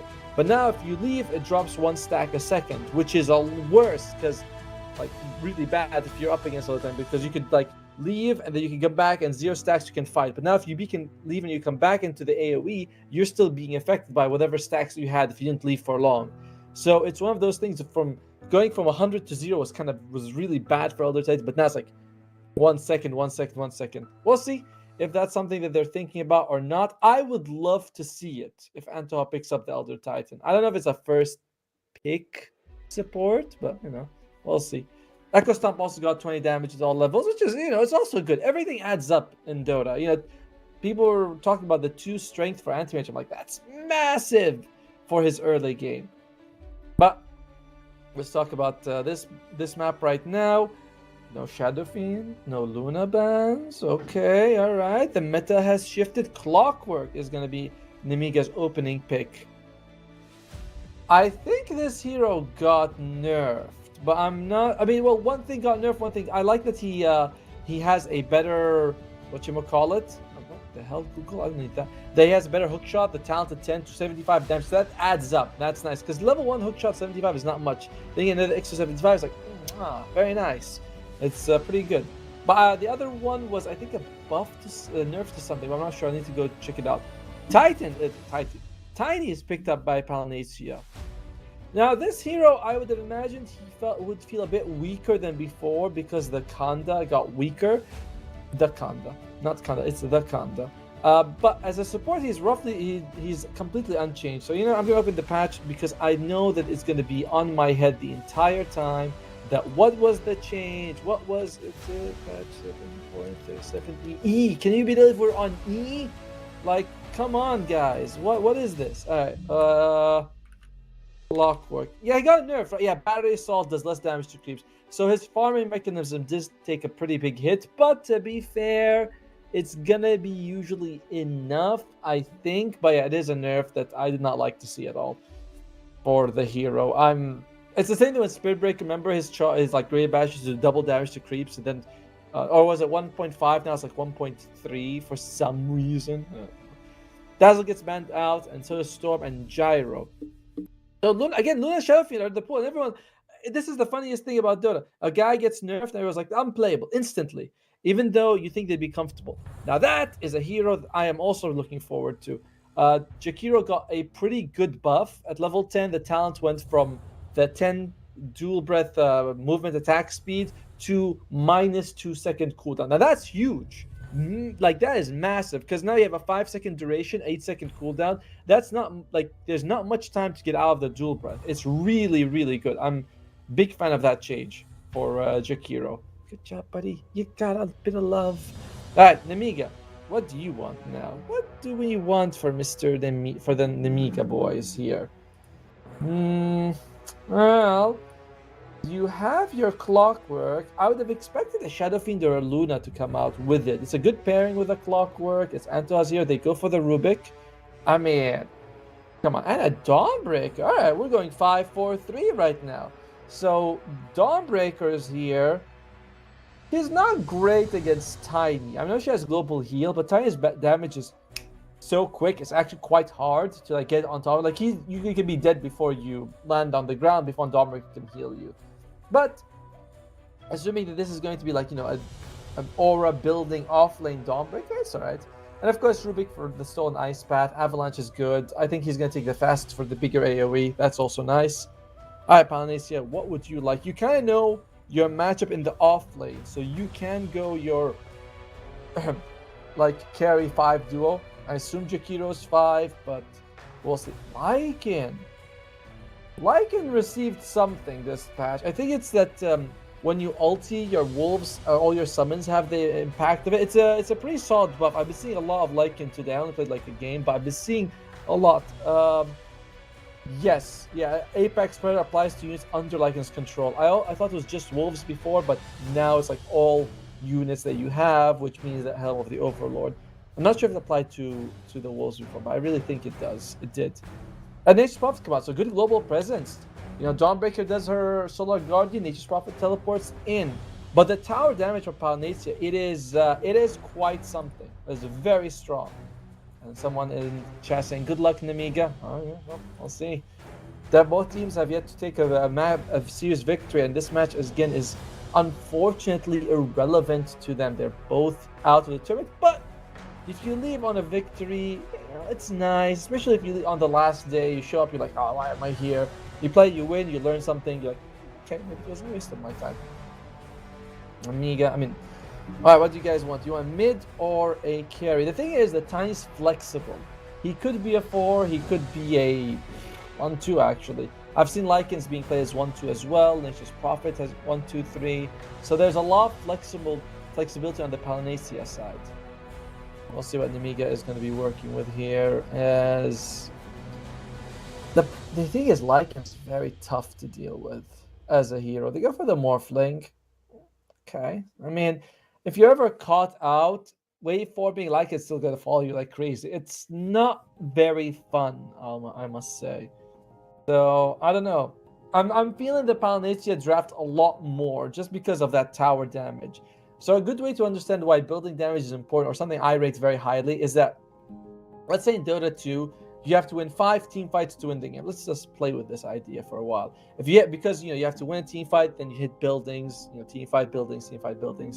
But if you have good tower damage, you can just put I have to win 3 team fights, and they have to win 5. So now, out of the 8 team fights or whatever, I have to win a lot fewer than them for me to win the game. That's why having building damage is so good. And of course, shutting down early towers means that they have less access. It's a snowballing effect. Alright, mid laners seem to be the bans from both sides. Looks like they do think it might be a Tiny 4 and a Nature's Prophet like in 1-3 there. I'm fine with this. I generally feel like Lycan is relatively the same hero no matter where you put him. The mid might be like slightly more active, but I really don't see him rotate that much. So it feels like it's the same hero regardless of where. Nature's Prophet though is quite different, as the mid Nature's Prophets are a lot more, and offlanes are a lot more active. Carries maybe show up for a little bit more conservative with their teleports. Alright, what are we looking for here in terms of bans? Earth Spirit got banned heavily. I was thinking that of the three, like I listed three heroes I thought were the biggest nerfed. I wrote an article about it, you guys can check it out. I thought Luna was number one in terms of nerfs, and then Earth Spirit and Medusa are also heavily nerfed. Of course, there's probably like more. We'll see as time progresses how it's going to look. Ember Spirit gets banned out, so the good brothers are banned out. The weaklings are still there. Puck is gone. Quap got nerfed, didn't she? Interesting nerfs, because I didn't think the hero was like so damn relevant that she needed nerfs. Oh, that's different. That's very odd. All right, Death Prophet. The Death Prophet is not because she's meta, but because tower damage is so high on Palinizia that anymore. And I mean, remember we said 3 fights. You might need just do 2 team fights. 2 team fights, and you win the game. If you win those 2, that's it. The game is over. So that's why they take the Pango.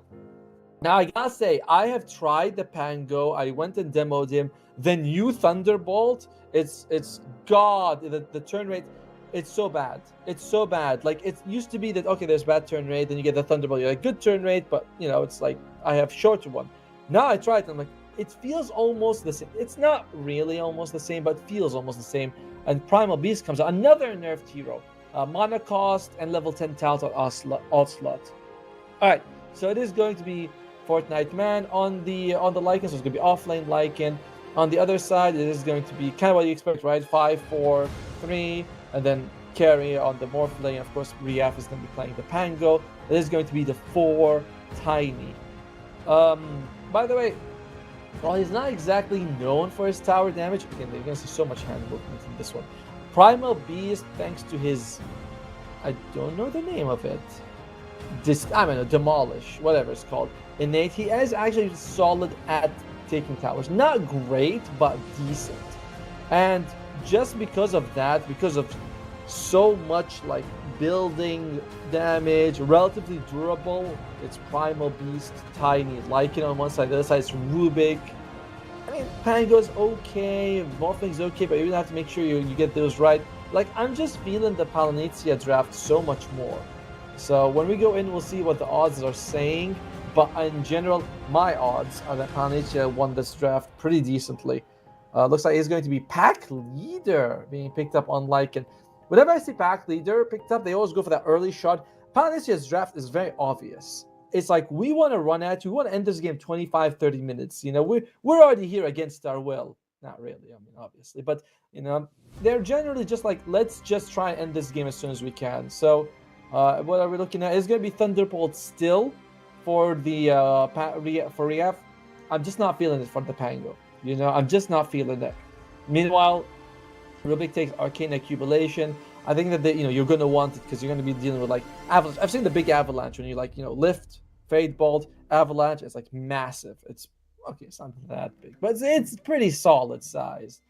On the other side is going to be Liquid Frost. I'm fine with both on the Jakiro. I think Jakiro is one of the few heroes, and that his fastest both make sense. We are paused, by the way. We're unpausing. Then we're going to go in the game when I tell them to. So we can go in the game in 3, 2, 1. All right. Well, that did not work out at all. I feel bad. Hey, whoa, wait, it's not my. Okay, it's not their fault. It's my fault. I'm too fast. That's what happened. I'm too fast. All right. Okay. So, yeah. In terms of, I was gonna say Jakiro is one of the few heroes where I feel like both facets are always very viable. Whereas so many heroes, it's like I was reading a comment. They're like, yeah, it's 80% blocked. Yeah, I agree.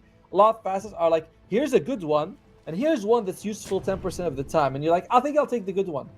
The good one seems pretty good. It's like Silencer, Mask of Madness, so I don't get silenced. I'm like, come on, that's such bullshit. Thematically, whatever you want to call it, it's okay, but it's not really like 30 actually seconds to gonna make a difference in any way. It should be, maybe it should be, cannot be silenced or provides an aura for allies. Imagine an aura where your allies can get silenced. So that's huge. But we'll see. All right, so what are we looking at here?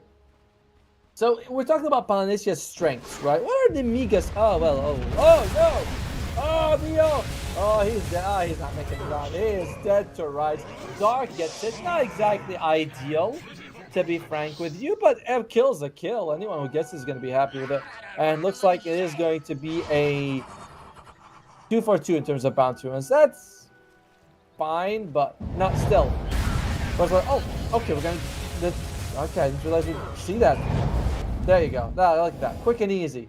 That's how we like it in Dota, I mean. So bottom lane is going to be Lycan and Tiny versus Clockwork and Morphling. Kind of not seeing anyone get kills in this lane. Like, maybe Clockwork gets tossed into a bad place, but he's pretty tanky. Tiny's very tanky. Morphling can wait for him out. It's like, yeah, I mean, like, yeah, there's going to be some trades like this. Oh, wow, look, they just destroy those cogs. You do not want to cog against Lycan Wolves. Tiny's kind of bad, but the Wolves are just going to go for it. And, well, I'm not sure if I'm supposed to say the call last of the episode not to, but there's the odds favoring Polynesia. Even, well, of course, I mean, it makes sense, right? Because I was shilling for them so hard.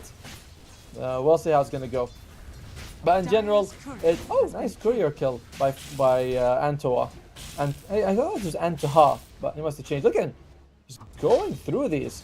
All right, mid lane, Pango versus Primal. Another, I'm gonna farm, you're gonna farm. In terms of who has better farm, I kind of like what the Primal Beast. I think he's gonna do okay, but we'll find out. It's and again, it's just like no one's really gonna be killing each other. And since I have no control over the camera, what I really want to see is the top lane, which I think Dawnbreaker is just taking up. Hey, look at that! No, oh, okay, I guess not. I got too excited. So yeah, this is what Clockwork can kind of do. A little bit of harass. So far, it's very even bottom, 10-2 to 9-4. Top lane though is, oh, that's the one. Tosses him back. Is it gonna be enough? It might actually be enough. I think he's dead. Yep. We did say that out of all of the possibilities, tossing a Clockwork into a tower was the most likely to get you an actual kill. Everything else kind of was like, killing Morphling unlikely, Tiny and Lycan unlikely. Yeah, but top lane is being demolished on this Dawnbreaker right now. He's not liking it. And this is one thing that Nation Prophet has, that you get that Ironwood Treant, you send it forward, and there's really, it's too tanky to kill, it's too annoying to ignore, and that just puts in that sweet spot of I can't do anything against it. For them, I think he just farmed, was that 1 or 2 cogs? That's plenty. And that is going to be added to his CS overall. Top 3, out of the top 4, 3 of them are Polynesia's heroes, so it's going very nicely for them, I must say. A 1,000 gold lead already. The 2 kills do add up, of course. Again, this is very scary, because Polynesia, if they start snowballing, I don't know what Nemiga can do. Even team fighting them, it's kind of like, There's gonna be a lot on Antoha to lock people in the cogs for them to kill them, because they're, oh, okay, oh, whoa, Takizawa. Alright, buddy, yeah, you almost gave me a heart attack. And he only has level 1 morph. I gotta tell you, these Morphling players are always on the edge, always playing on the edge. And we are, and then someone put Nemiga win all in. Alright, so Mike and Devil King. I know it's Devil with an A, but we're gonna call it that. They have very different opinions. I'm with you, I'm with the guy who said Polynesia is better though. Or at least in this one. We'll see what Lycan's gonna go for here. Probably Elm of the Overlord. I've seen some people buy Helm of the Dominator, like on the pro level, and they just keep it there. So that's kind of interesting to me. And yeah, I did take the pack leader, which is the one where all your units are get the bonus of the movement speed. So that's kind of cool. For some reason, I thought that it's the other one that he took. The pack leader would be the one with the low wolves, but I think that's something else. I forget what that one's called. We have really been in this bomb lane forever. Dawnbreaker is recovering a little bit, which is nice for her. And we have just well, top lane, dark. Okay, he's dead. All right, well, that's fine. Looks like they're just gonna go for him, and they might be able to get crystallized. They're gonna have 5 seconds on this celestial hammer. 1 second. There we go. Throws it, and here comes the big one. Bam! But well, it is enough. Nice bounce from Shishak. He actually throws the Fate Bolt on the creeps, knowing it's gonna bounce. Really well done. And Neo, you can trade against Dark if you really need to, and he is. He's just gonna be like, all right, let's go for it. And Tahaz here, a beautiful rotation. This is gonna be 3 kills total, 2 of them on Dark. And while now it's not like it's a big deal now. Oh, well, meanwhile, Moonlight comes in, they kill Shishak. I think Mio is gonna be dead as well. That's an even better response coming out from Palnatia. Still, we were 0-2, and now we're 3-4. So they're okay with this for Nemiga. They forced big movements. All right, we're gonna watch this. We're gonna watch this again. And yeah, a nice kill on Dark, and it goes beautiful. I love that Fate Bolt. Another hammer. I like that. It's just like super cuts the actual kills, or that's all you're seeing, guys. 10 seconds. That's all we're gonna get out of it. However, it is Fortnite Man who is sitting at the top, very happy with life right now. And you guys can go on the link down below. Use CCT 2024 to get up to 200% on your if it's up to 500. Up to 500. Okay, that's, I mean, be responsible with all that stuff. As Kraker loses his life. Nice move by Riaf. It is going to be, all right, the win from Nemiga is going to have to come from Riaf and Mio on these Dawnbreaker Pango. You actually have a very active duo. Like Pango, when he rolls on someone, gets him like, not cliffed, like when he gets him like on the stairs where they can't move. You put a Dawnbreaker on top, you're doing a lot of work there. And they have to be able to chain some kills to prevent Palnatia from grouping up as 5 and taking buildings. So we'll see how that's going to work out. Meanwhile, top lane, I think it's really hard when you're looking at one guy and seeing the health drop somewhere else. Mio's taking a little bit of hits. Oh, what an ice path! What an ice path! Really well done there by Dark. He is pissed that he died earlier. And Crystallized, he does have the Ironwood Treant. I believe this thing provides something like 3 more gold. Oh, Antaha, you're blocked, man. Oh, boom! That was painful. I felt that. I felt that came out. Yeah, Nature's Prophets. What is the change? Ah, yes, the Treant. It gives more gold. Now, it used to give 18 to 24 on all levels. Now it gives 16, 24, 32, 40, and provides 10 more EXP per level compared to before. It used to be 30, now it's like scaling 30, 40, 50, 60. All right. I mean, sure, now after I spent half an hour killing it, I get actually less gold at level 1, but more gold after that. Woo! I don't know. I'm not saying we make it like Lone Druid, but it has Lone Druid-like durability. The bear. Oh! That's what you get! That's what you get when you go full Agi! No, Takizo, it's always Morphling pickers. They always do this thing. They go max efficiency. I gotta go full Agi, bro, so I can like get maximum damage and lifesteal. And then they die. And you're like, well, how efficient are you when you're dead, buddy? I have nothing against the player. It's just that Morphling players are always like this. Always.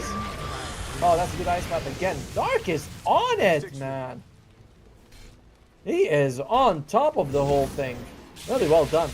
They do get Moonlight Cog, but to what end, I say. He's going for... I don't know if you really need first item Blink Dagger on Primal Beast, but... Oh, wow, he doesn't... Why, he's just gonna get him? Solo kills Antaha, just like that? Holy shit! My wife doesn't like me to swear. Holy crap!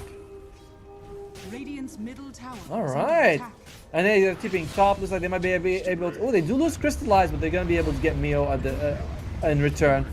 A fine trade for Nemiga, forcing this movement, but losing Shishak would be a negative. Oh, it is. Dude, these wolves are everywhere. Lycan isn't even showing up. He's just sending the wolves.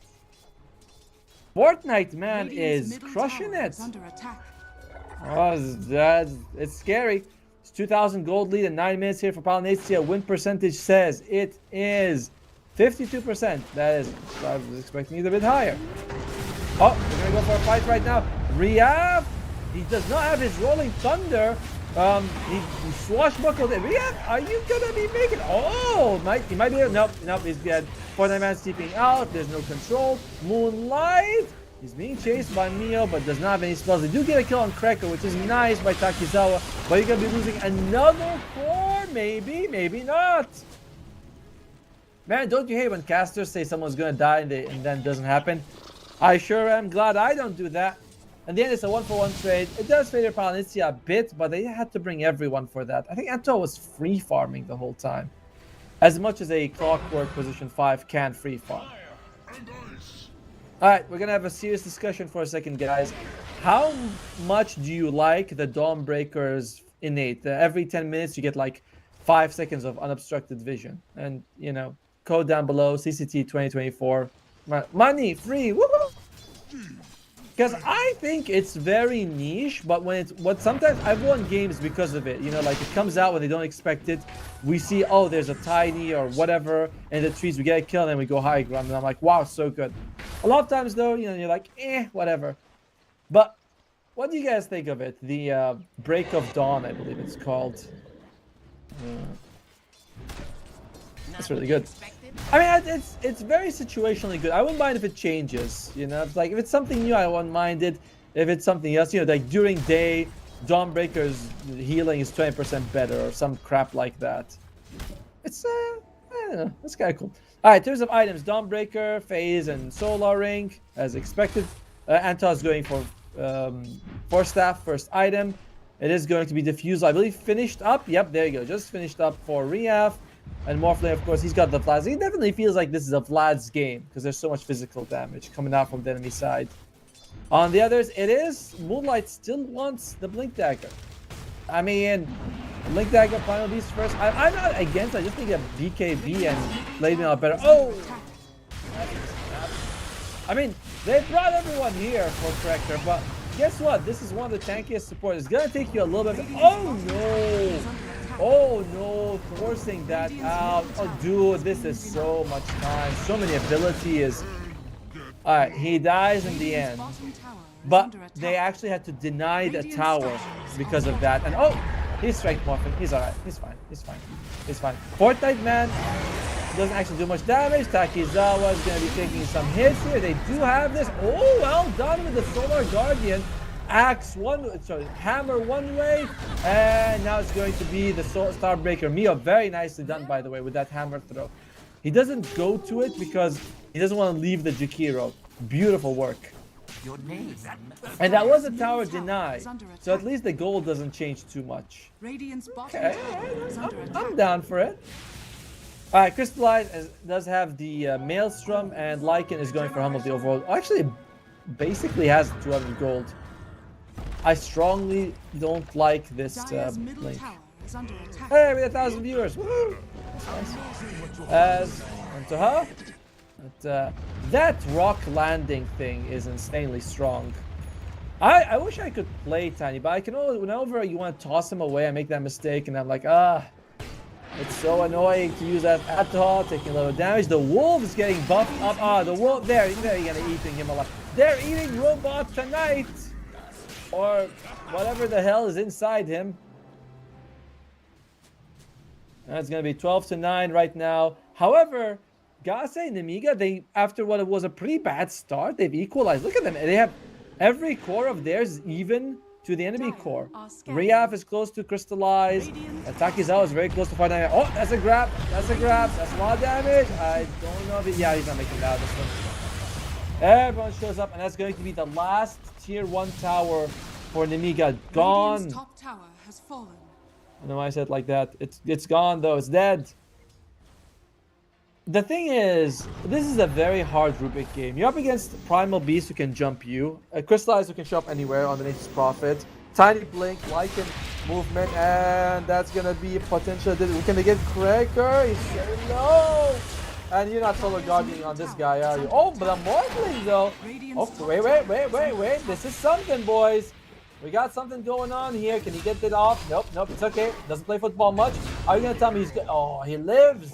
And they kill Cracker without using the Solar Guardian. Nemiga, they are doing, like, in terms of their map movements and stuff, a lesser team would have crumbled from this pressure, but they're holding their own.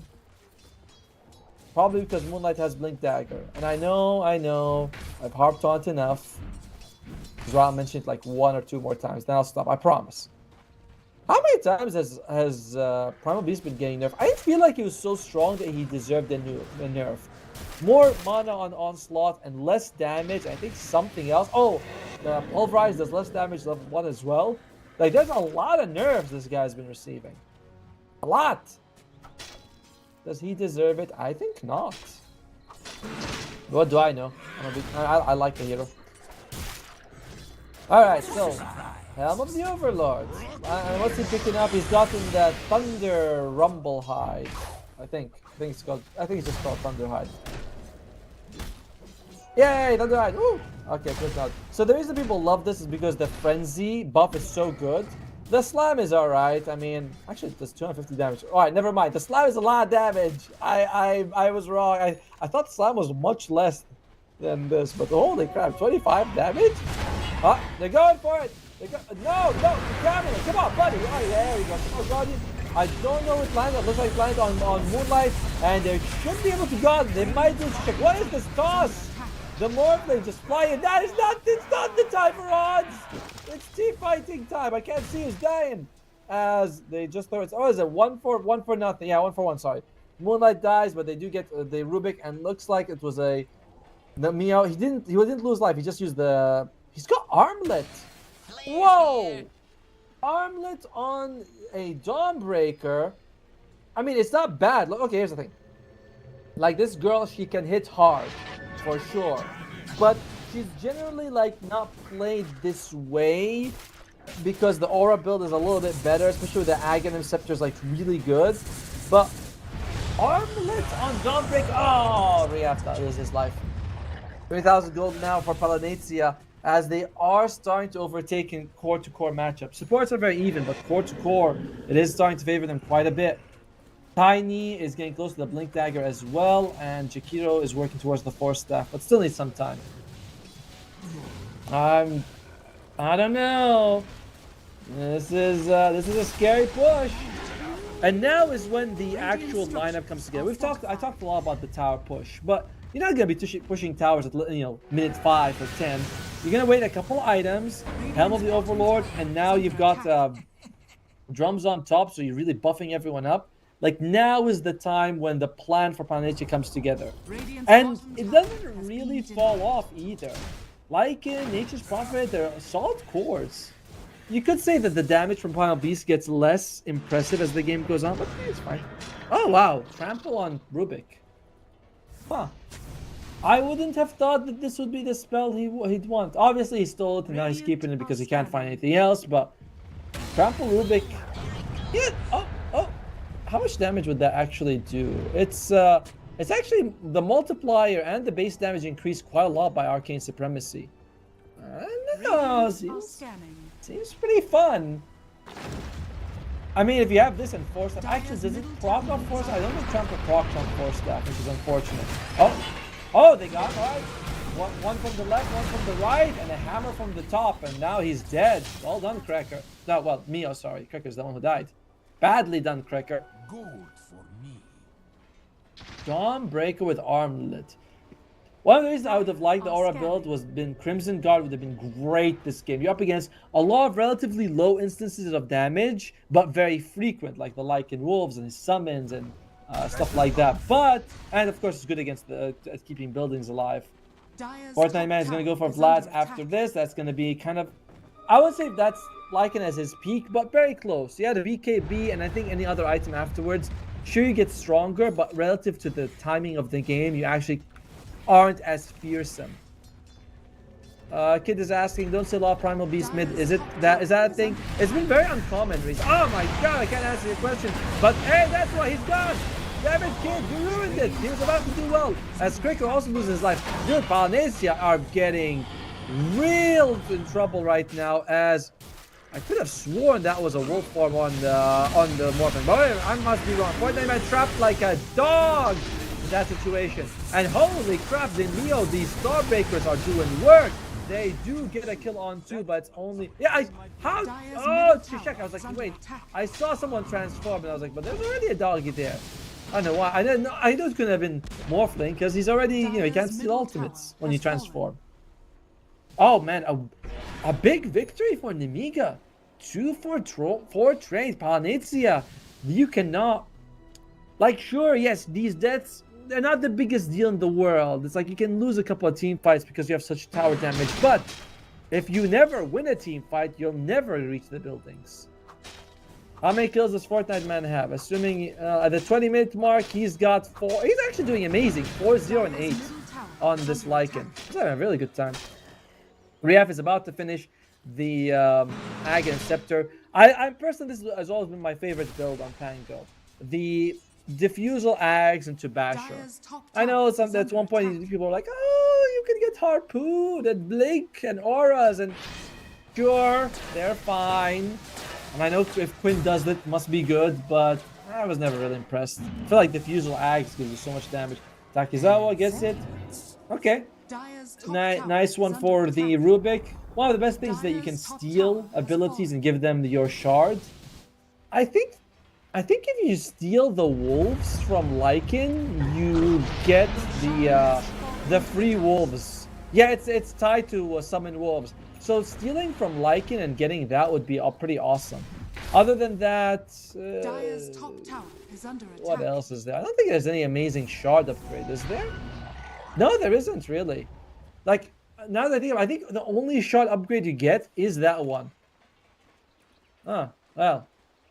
Cool. I don't think you can steal Liquid Frost to get the upgrade. So yeah, stealing Summon Wolves to get the shard upgrade is the only actual viable play, apart from, you know, the stuff that you get naturally. Alright, Wisdom Rune. Last Wisdom Rune, both of them were into Polynesia. It happened during team fight, so I wasn't able to call it out. As now there is a, not Dragon Lance, sorry, what's it called? A Hurricane Pike on Niche Prophet. He also has the Aegis. And I was reading this comment, I think it was on Reddit or somewhere, where it's like, you don't need to go high ground and ever force a 5 versus 5, and it's so true. Unless they get pick off, Polynesia probably will, like, they'll fight for the tier 2s, they won't fight for the tier 3s. They'll pick off, then go tier 3s. Alright, the crystallizes showing, but Antoha, who they got?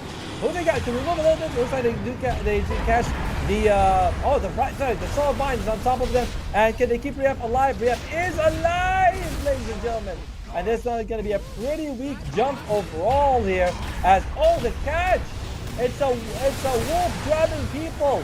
How do you do this? As Crystallize is also going to be in trouble, but if you want to die, this is not how you want to die as a Aegis carry. You want to die first person in the battle. Looks like he that's stolen Ice Path. It is so good. Tiny buys back. He's like, holy crap, guys, we might lose our carry for nothing here. Tiny, I think he's gonna actually make a difference here. Oh, is he? They got a Hurricane Pike, can't get off Pricker. This could be a dieback, and I think at this point, okay, that was just a kill on the Thunder. He really wants to farm those. Pricker's gonna die. It's a dieback from him. Then look at the net worth of the Tiny to the Rubik. It is nothing. Oh dear. Nemiga. At this point, you're looking at it like, yeah, sure.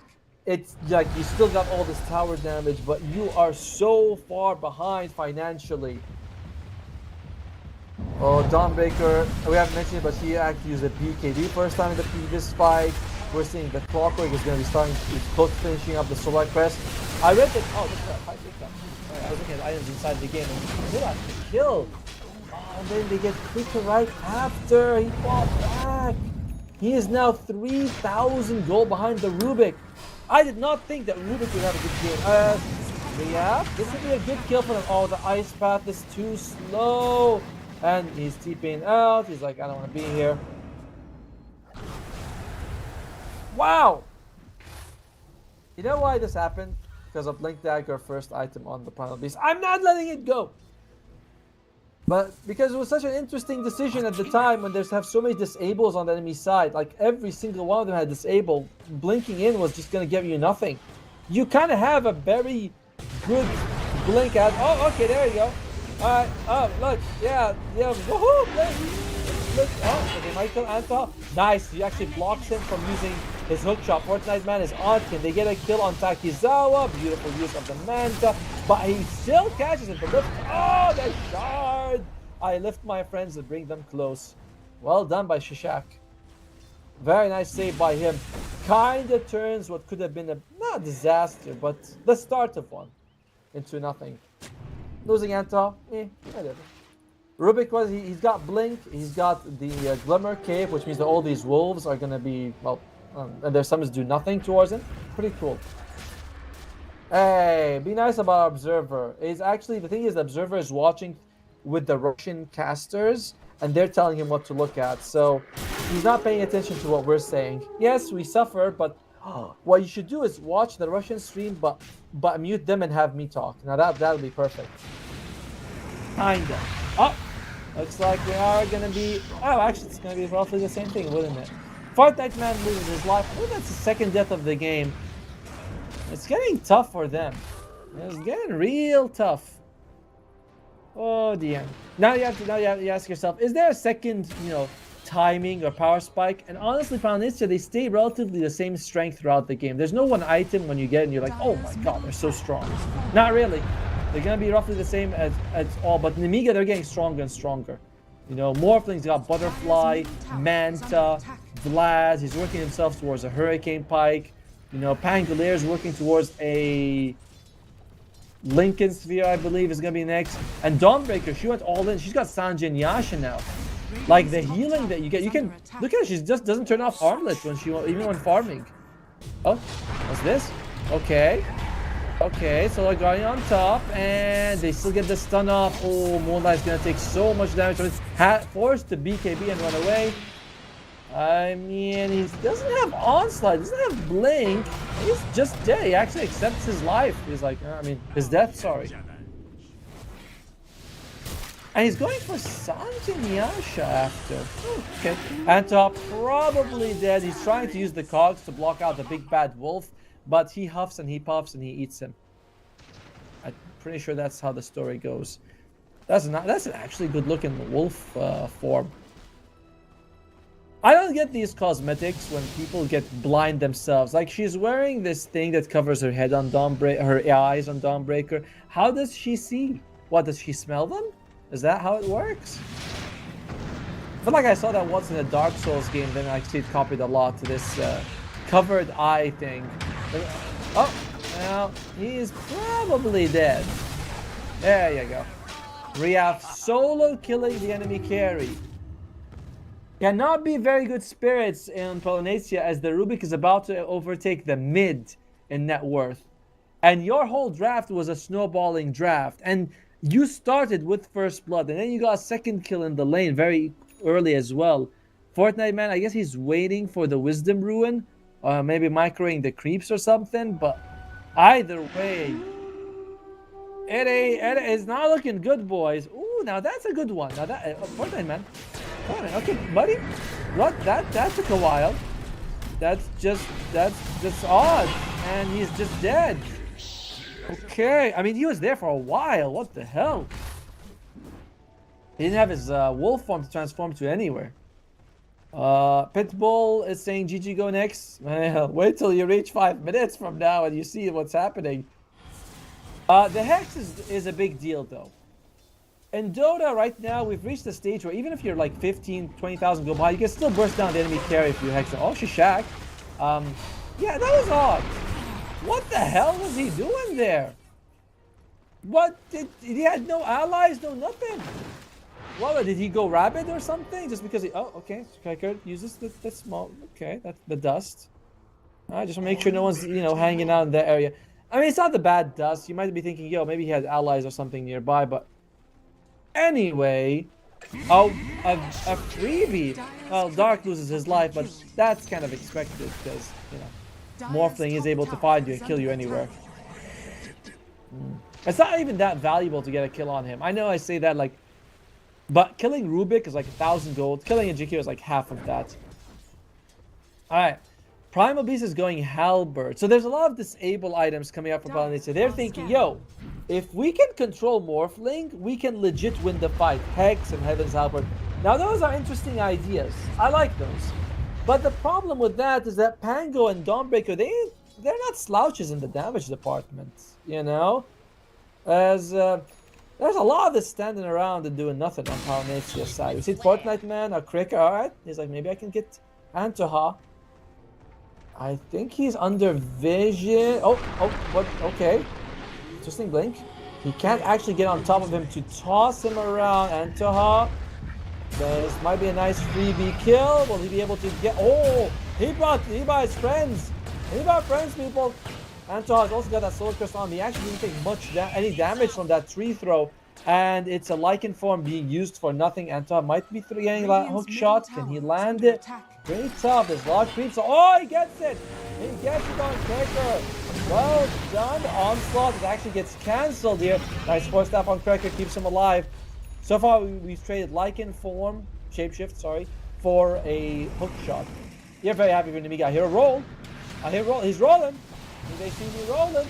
Okay, well, we don't see him rolling. Can we see him? I want to be Hayden. As I don't know okay, there he is.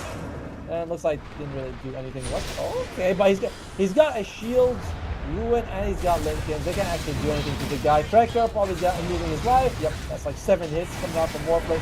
As the Sword Guardian is there, they are able to go out. Okay, can they get anything out of here? Yeah, nope, doesn't look like Mio. Way too tanky. As I hear another hook shot, but I don't think that one hit anyone. Oh, dude. Like, Nemiga had outplayed Palinisia by miles on this one. I was so feeling the draft for Palinisia. Look at that! He actually had transformed into the Nature's Prophet and teleports to follow him. The man deserves more than just me. He deserves... holy crap!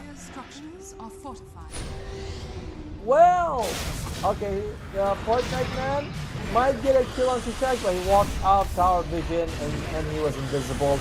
Meanwhile, they're just not able to catch anyone.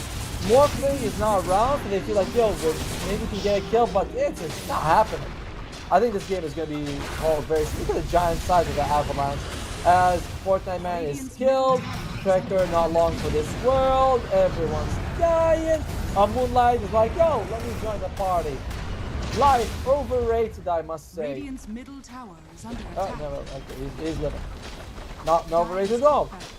And that's going to be a set of barracks here. Palinisia not throwing in the towel just yet, but you feel like they're whipping it up a little bit, you know?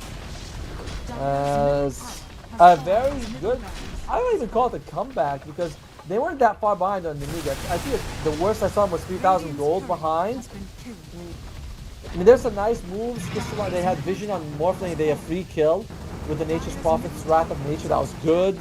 Was decent aggression early on. They got all the the tier 2 bottom, but they lost team fights. Riaf and Neo played way too well, and they made space. Takizawa was able to join these fights.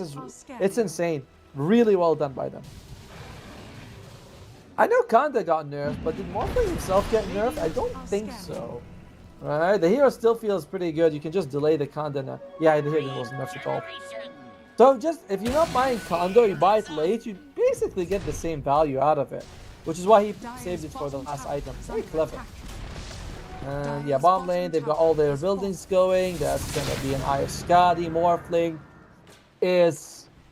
Yeah, I mean, I guess you can get rid of Vlad's for sure. Someone else can buy it, but it's still a very good item. A lot of percentage bonuses. Smart move by Nemiga. They're saying, yo, let's just get Roche. In case anything bad happens, let's do it. Cracker kills the courier. They must have an idea that people are in the area. I think they scanned. Yeah, they scanned. They know. Oh, wow. Oh, wow. That was quick. I did not think that was good honest, because this... Alright.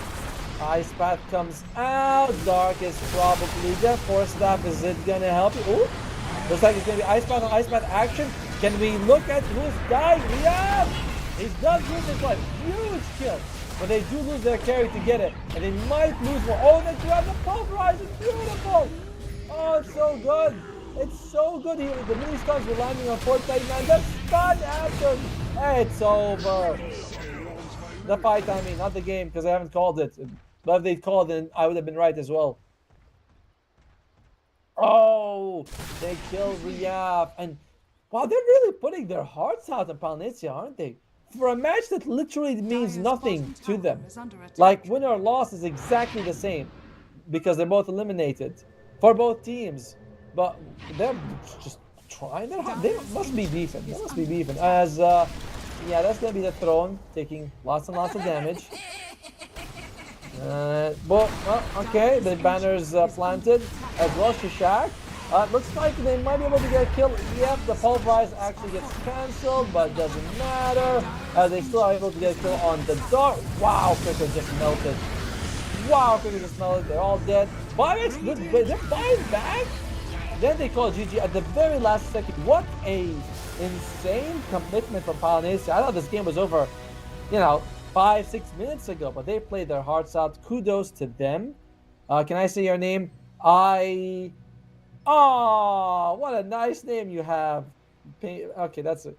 But yeah, I can't believe I see that. I was checking chat and I see a guy says, I fornicate your mother. And I'm like, wow, that's interesting names you have there, person. But, well, some team really got that in this one. And it ain't Namiga. Namiga was just giving it. And Polynesia, they had no recourse.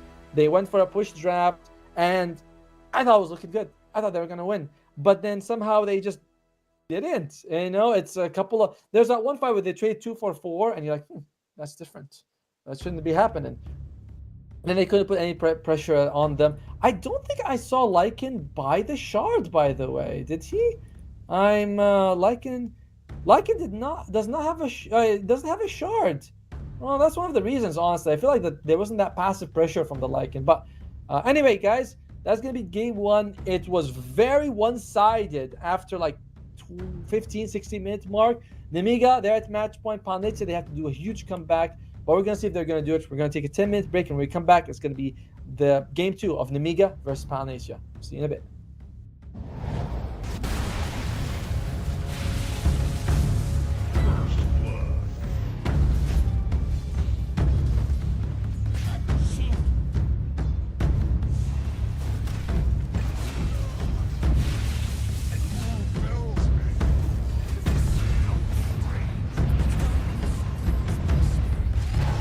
Radiant's top tower is under attack.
Hello and welcome back to Game 2 of Nemiga versus Palnatia. Game 1, I was really feeling the Palnatia draft, so don't follow my suggestions on Game 2. But I really felt it. I was like, all right, this is awesome. They have this push draft. It's looking really good. And they were having good laning stage. Everything was, shaping up. But Rinyaf had a great game. Mio had a great game on the Dawnbreaker and Pango with the main enough space. Takizawa carried them late game. Shishak was insane on the Rubik. Like, really, really impressive. Stealing Pulverize, Avalanche, of course, several Ice Paths. They actually had 2 Ice Paths because they had Morphling and Rubik on the same team against Yukiro. Nice when you think about it. Anyway, though, that was game 1, though. Done and dusted. By the way, during the break, guys, Palnatia was like really hyped up to get to game 2. Because even in the end of game 1, they were not giving up. They were like, no, we can win. They were playing till the last second. I don't know if they thought they could win, but they were definitely not throwing in the towels. And during the break, they were also like, can we go instantly? We don't want to break. We just want to go and play. But, we have a show. We have to play by the rules, and that's why we took a little bit of a break. But that's done and dusted. And yeah, what did you guys do in the break? It was only 10 minutes. I got me food, but it was very hot, so I can't eat it. So I'm looking at it, but I can't eat it because I have to do my job, which is, awesome. I really love my job, but this food, I can't eat it. Oh yeah, bands, right. Very much the same bands as we saw in the previous game, right? I remember seeing Timbersaw Owl, Naga Siren, Pugna, Sand King, Dragon Knight. Interesting, I've been hearing the whispers of people saying, why has Dragon Knight not been nerfed? And I'm like, yep, because you might say, oh, well, he wasn't picked that much in the previous patch. I'm like, yeah, you're right. That's true. He wasn't picked that much in the previous patch. But as other cores did get nerfed, first the Dragon Knight had a presence, and then other cores got nerfed, and so the Dragon Knight's going to be like more prominent than before because others got nerfed and he did not. Now, speaking of heroes who got nerfed, Lion, he lost 1 intelligence. Now, is 1 intelligence a big deal? It is 1 damage. 13 mana, something like 13 or 12 mana, and it is also something like 0.0. It's half of 0.1 of mana gain, so it's really not much. But interesting to see Lion picked up. You have first pick. You don't pick Shadow Demon. You don't pick Tusk. You don't take Clockwork. Jakiro has just been buffed, and I think he's pretty decent. But they go for the Lion. That's very unusual to me. And Palnatia, of course, they take the Clockwork on this one, and they take the Rubik. They're like, that the Rubik and Clockwork combo you guys had previous game. Let's try it out for ourselves and see how it goes. To be fair, it's a solid duel. It's a little fragile on the Rubik side, but you have long range spells, 2 disables, one of them BKB piercing. You have cogs added to it. You can steal off. It's a solid lane. All game combo. I do think it's later on it's a bit weaker. I generally I'd rather have a line over a Rubik late, just because the line I know his value, whereas the Rubik's depending on what he steals. So, but overall, very solid pick. Oh wow, okay, someone's talking about. Oh well, someone has on our stream was talking about stuff. Nemiga, they are sticking to the Pango. Always very solid. Although in this particular game, the Pango will be slightly less useful than the previous one. Because you're up against Clockwork with Cogs, so he's going to block you out. I need to be more in the middle. And you're also up against a Rubik who can steal it. There's still a lot of value on the Pango, but it's not as much as in the previous game. Still thinking Thunderbolt though. We didn't talk about the bans. The second phase, Beastmaster got banned. I believe he got another Drums of Slom nerf. I think that ability's gotten nerfed enough, if you ask me. I mean, in general, no one's really going for the Axe Rush on Beastmaster. Now, Champion gets banned out. Of the heroes carries that were nerfed, Shadow Demon's nerf to me was the most reasonable. Where I was like, oh, okay. Even Feast for Souls is now actually useful. Before no one could use it, but now it's oh, I can just farm the souls and then I lose them by the end. That's pretty good. And they add a Dazzle. This is a very different draft from the previous one. I wonder if this Dazzle is going to be an offlaner or not. They're probably going to pick their carry to flex the Dazzle some more. And in general, I've never really seen support Dazzle. Not never, but I haven't seen it for a long time. Here, Polynesia, you can take Axe. Okay, you can take Axe and be like, pow. That would be pretty good. Oh, you think Bloodseeker? Well, I mean, he's a counter to the Pango. He's fine, I suppose. In general, Bloodseeker is fine. Lina comes out. All right, so I wrote an article about this today on the Magic Lina. Basically, the shard, especially if you take the thermal runway, which gives you, when you throw out Laguna Blade, you instantly get 10 charges. And that's 250 bonus damage per spell. That's a lot. And it goes from 250 to 320 to 300, I think, something like that. And before it was a lot weaker. Just go from like 200 to 240. So it's good stuff now, man. It is really strong. But it scales to the level of Laguna Blade, by the way. Invoker comes out as an answer. In general, I am feeling like this, like Magic Lina is very much on the table. Like Magic Lina is back. It's valuable. You should go for it if you like it. Like it seems really good. I'm gonna check the win rate. And Christian, I'm glad that you share your opinion. I personally, I feel like free speech is a good thing. So if that's how you feel, I think that's good. As a professional, it's not my place to comment on such interesting ideas, though. But I like hearing things like that because it's like, oh, well, not I like hearing, but I like the things like that aren't censored. This is what I'm gonna say. All right, so Valencia, they need either a carry or an off, depending on whether the Bloodseeker goes. Nemiga definitely needs a carry because this Invoker's going mid and the Pango's going off. And I like how Valencia realized they cannot take Medusa and they ban it out because it's like, what would I do with Medusa? They got mana burn on 2 of their guys. 3, actually. I forgot the Linos has mana burn. So, unpickable. They ban out the Doom. Yeah, I wanted to see what is Lina's win rate. Sorry, today. Dota 2, Lina, Dota buff. Sorry about that. Yes, Googling right now. Her win rate went up quite a bit, actually, about 2%. Now, that's not a whole lot. I'm not going to lie to you. She's still sub 50%, but it's still something, It's still there. Monkey King gets banned out by Polynesia. They are worried about about that bit of mobility that you can add with it. Okay. I'm down to clown. Or I'm monkeying around. That's a good one. Nemiga, they get rid of the Primal Beast. So they really feel like it's going to be an offlaner coming out from Polynesia.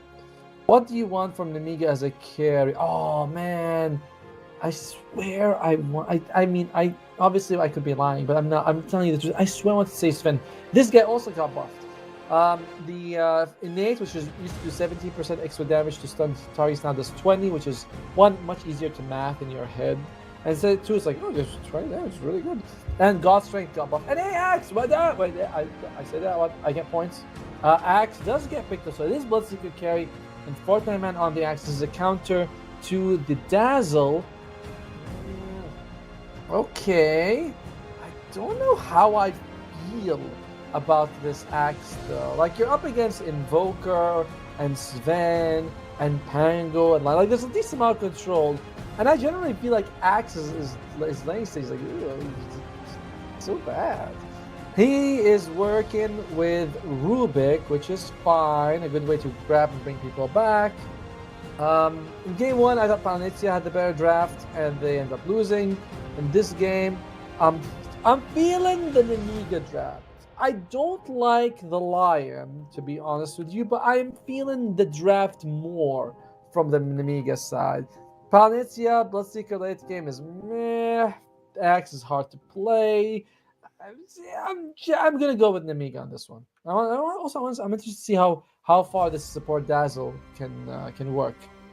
But all right, so it is going to be the Fist of Death for the Lion.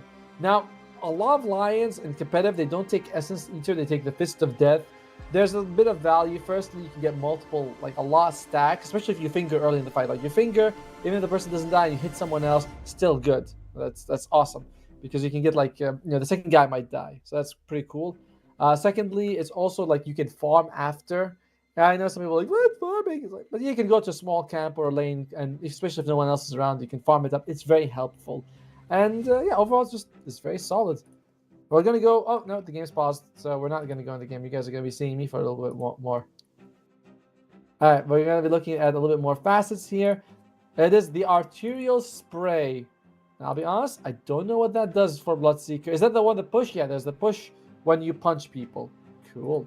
And Arcane, and it's going to be call out from the axe. So he's not taking the one-man army. Basically, Berserker's Call gives axe bonus armor and attack speed to enemies who attack him. So he can proc his spin more. Huh. Every 4 hits you counter helix. That's like 25% at max level. Not bad, actually. That was pretty cool. Alright. But yeah, we are paused right now. No one has said anything. Shishak just paused, disconnected, and he's back in. Alright, he's back. I'm liking what I'm seeing here. In general, though, I don't think Lion is that good of a support overall. But we'll see. As we are waiting for the two teams. The light is very bright on my face, isn't it? It's actually like, ooh, this is bright light, man. Bright light. And okay, still waiting on them. Is there any interesting cosmetics? You guys remember the old Lion, the one where he was like blue? There, I love that they did this. I think it was Riyadh Masters last year. They did the 10 years of Dota celebration. They had Lion through different patches, and I was like, oh, it's so good, it's so good. And they had all these talents show up and everything. I don't know what the hell I don't know why Snapchat's sending me info. Oh, disconnects again. Ah, Shishak's having problems. Ooh, this could be a default win if he can't make it in time. We actually had that yesterday. Liga had to play 4 versus 5 because one of their players was not around. I don't know when he disconnected, but it was like late-ish in the game, not like at the very beginning. So I believe though if you can't connect early on, you do get a forfeit. As Riaf, he is tipping Fortnite, man. I get the feeling that there is some bit of beef going on here, or chicken. I don't know. Actually, I mean lasagna with beef is good. Chicken lasagna is better though. But I'm guessing that I get the feeling that the two teams may not love each other. As Shishak yells, "Ping!" and he runs away. Disconnects again. Poison Bloom is the pick on Dazzle. Every 4 attacks, the poison deals additional damage and splits. Does the one that splits also slow people? I think it does. It's not like that was like a full-on normal poison touch. That's from what I imagine it is. And Wrath of God on Sven. It's what do we get? Okay, all right. Well, you know what, guys? We are hoping that Shishak can come back in time, but since we don't know, what we're gonna do is we're gonna take a 2-3 minute break, and hopefully we'll be back right as the action starts. Even if I'm eating, I'll leave it for you guys. Don't worry, just for you. But we're gonna go for a couple of minutes break by the time Shishak finishes everything. See you guys in just a bit.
Hello and welcome back. The game, we had to remake the lobby. We did all pick. Everyone's ready. Hopefully there's going to be no internet problems in this one, as we are just about... No. Okay, no pauses. All right, we can go in the... Oh, no! He paused! Oh, and by the way, all right. That was my fault. It was my call. They were like, do you want to go? And I said, yes, let's give the people their money's worth. And then they paused. Oh, I feel terrible. Oh, I feel terrible. Now I can't say a break. No, that's not nice. Wait a minute though. Did he? No. Okay. I was wondering if anyone will change any facet, but no. Everyone's doing the exact same facets. Nothing's changed. Everything is exactly the same. So it's not like one of these things where it's like, oh, we have problems, and our mod he's saying some stuff. He is saying some words. Well, okay, so he put a question mark right now. What? And he's asking if they need another rehost or not. But they're saying, Nemiga saying, no, we're fine. It is Shishak, by the way, who's having problems. I'm not saying this in any way to put anything on him, but, just saying the way the problem is because of his internet right now. Hopefully it's going to be fixed. But Riyaf is saying, not yet. Shishak is back. I'm pretty sure we changed servers for this, but that doesn't mean anything sometimes. You guys remember that bug a little earlier when you can't play on Western Europe, you had to play on Eastern Europe? That was a fun tourist experience, wasn't it? Oh, yes, we all had fun, didn't we, there? Looks like they're not ready to unpause. They're both teams making sure everything's settled. Okay. I mean, I don't know what to tell you guys about the game. They all have quelling blades on the cores, So that's good. Actually, only Sven has quelling blade. You get the feeling that quelling blade is not as popular as it used to be. Remember, it used to give you like 12 damage at the beginning? That was insane. Now it gives 8, which is good. But like, for 100 gold, maybe I want a couple of a couple of branches. Bloodseeker's got one, and Axe doesn't have one yet. I don't know if it's because he's the last load, because from what I understand, you load left to right, so Axe is the last one to load into the game, but it's 3 seconds in, so he should have his items if it's there. And you guys know what the first thing that loads in the game is? Roshan, actually. Roshan's the first thing that loads into the game. Assuming I'm not crazy and it's not just the first creep. Could be that. When I think about it. Well, either way, we're still waiting. We're still here. I was talking to the producer in the break that people who do shoutcasting for Rocket League and Hearthstone, these are the luckiest people in the world, man. They're the luckiest people. Oh, Pokemon Go. Wait, Pokemon. No, not Pokemon Go. The other one, the one on the phone, which is a pretty good one. And that's apparently a big scene. I want to get into that. But yeah, Hearthstone is like, by round like 4, the game's over, and the whole thing takes like 10 minutes. Rocket League is 5 because there's like replays and pause timers. Not pause timers, but stuff like that. It's not exactly 5 minutes, but still. And then Dota comes along and it's like, oh, we're going to do a 15-minute draft phase. You're like, oh, really?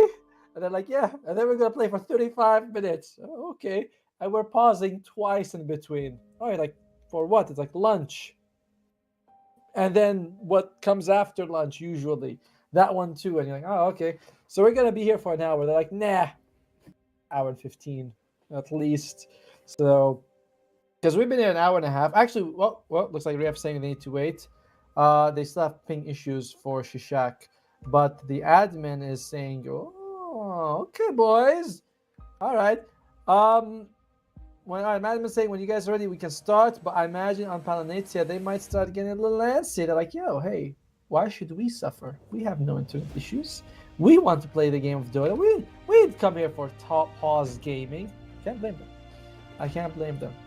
And for anyone out there who's going and saying like, I would wait for honor and stuff. Nah. Just we mash that F9 button. We all know it deep down inside what kind of people we are. I never do personally. I always wait. But if that MVP unpauses for one of my years, then I unpause. But I'm never the first guy to unpause if they disconnect. I never do that. I'm a nice guy. Yeah, alright. Anything else going on here? No, in terms of we're still just waiting out for everyone. It is just discussion back and forth a little bit here from the Mega boys as well as the admin. I cannot believe I said let's go. I was like, let's go. I'm sure it's gonna be fine. And now here I am. Oh, it's fine.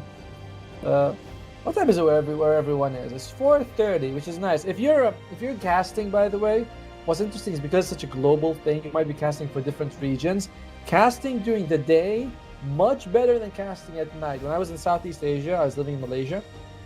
I had to cast at night, and that was very tough on me because you'd start work at like 7, 8 p.m. You'd be working to like 2, 3, 4, depending, and then you go to sleep. And you end up kind of wishing the game just ends inside. You're like, I just want the game to be over so I can be done because I'm so tired. It's 1 a.m. I want to go to sleep. Even if I had napped before, it doesn't make a difference. What's nice that now I'm living in the UK is that, and a lot more of Dota is being done in the Europe region, Europe timing, is that tournaments start at like 1, 12, 10 a.m., like 1 or 2 p.m., something like that. So it's really good because you finish at night and you still have like some time of the day to do what you want, which is really cool. And also I have a son. The one nice thing is that now I can like be like, hey, I can't play with you, go play with your mom. And then by the time I'm finished, he's at bed. Oh, look, the game is over. So I don't have to spend too much time with him. I mean, but I love him still. All right, game is over. The game is starting, guys. Let's begin. We're going to be looking at it. And why not start? Come on, guys. We're working on it. We're working on it. There was pause. Observer, we can go in the game now. There you go. Thank you, Observer. I mean, I feel like the people suffered enough. Oh, man, the light. It's like either nothing. All right. Here we go. Smoke up coming out from Nemiga. Who will they find? Their level 1 fight is pretty decent, actually. Axe and Bloodseeker are kind of meh. And can they find him? Oh, blind stun misses, but they do get the slow. He's dead. Oh, beautiful start coming out from Nemiga here. Oh. Interesting that he used the blood right. I would have thought he could just run away, but alright. It's kind of a big, like, I'm here, boys. Chat gets, yeah, you can. I don't know if they had. Oh, I was hoping we could go back a little bit earlier with the replay, but this is good too. This is nice. First blood. There you go. Poor guy's dead. Alright, so I always have this weird thing when I see Clockwork, is that I remember that his voice actor passed away somewhat recently. I think about like 2 months ago. And just like Clockwork has such a nice, beautiful voice. Like, it gives so much personality to him. Not like a beautiful voice, but like a lot of personality there. And Toha may have gone to the wrong neighborhood. What a stun! What a stun by Shishak. And does not catch Dark. Oh, he needs to make sure he doesn't die. I think he's going to be fine. He's going to be very close, though. But they're going to be turning it around. Dark is going to lose like Palnitzia. What is going on there, buddies? Oh, well.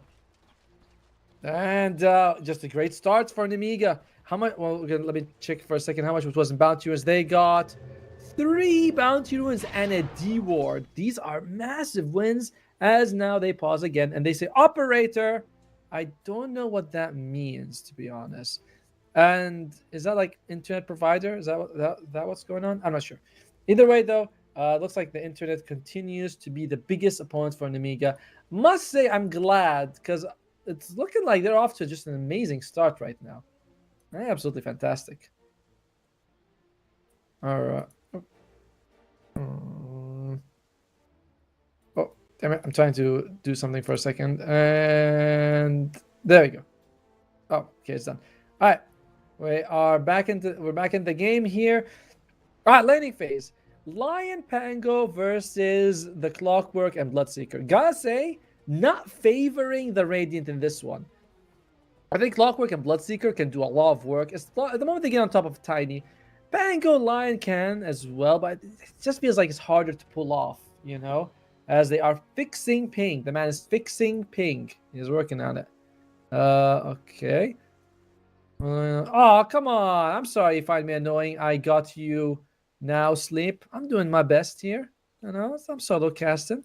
I'm trying. Mid lane is going to be Invoker versus Lina. This is just a farm fest.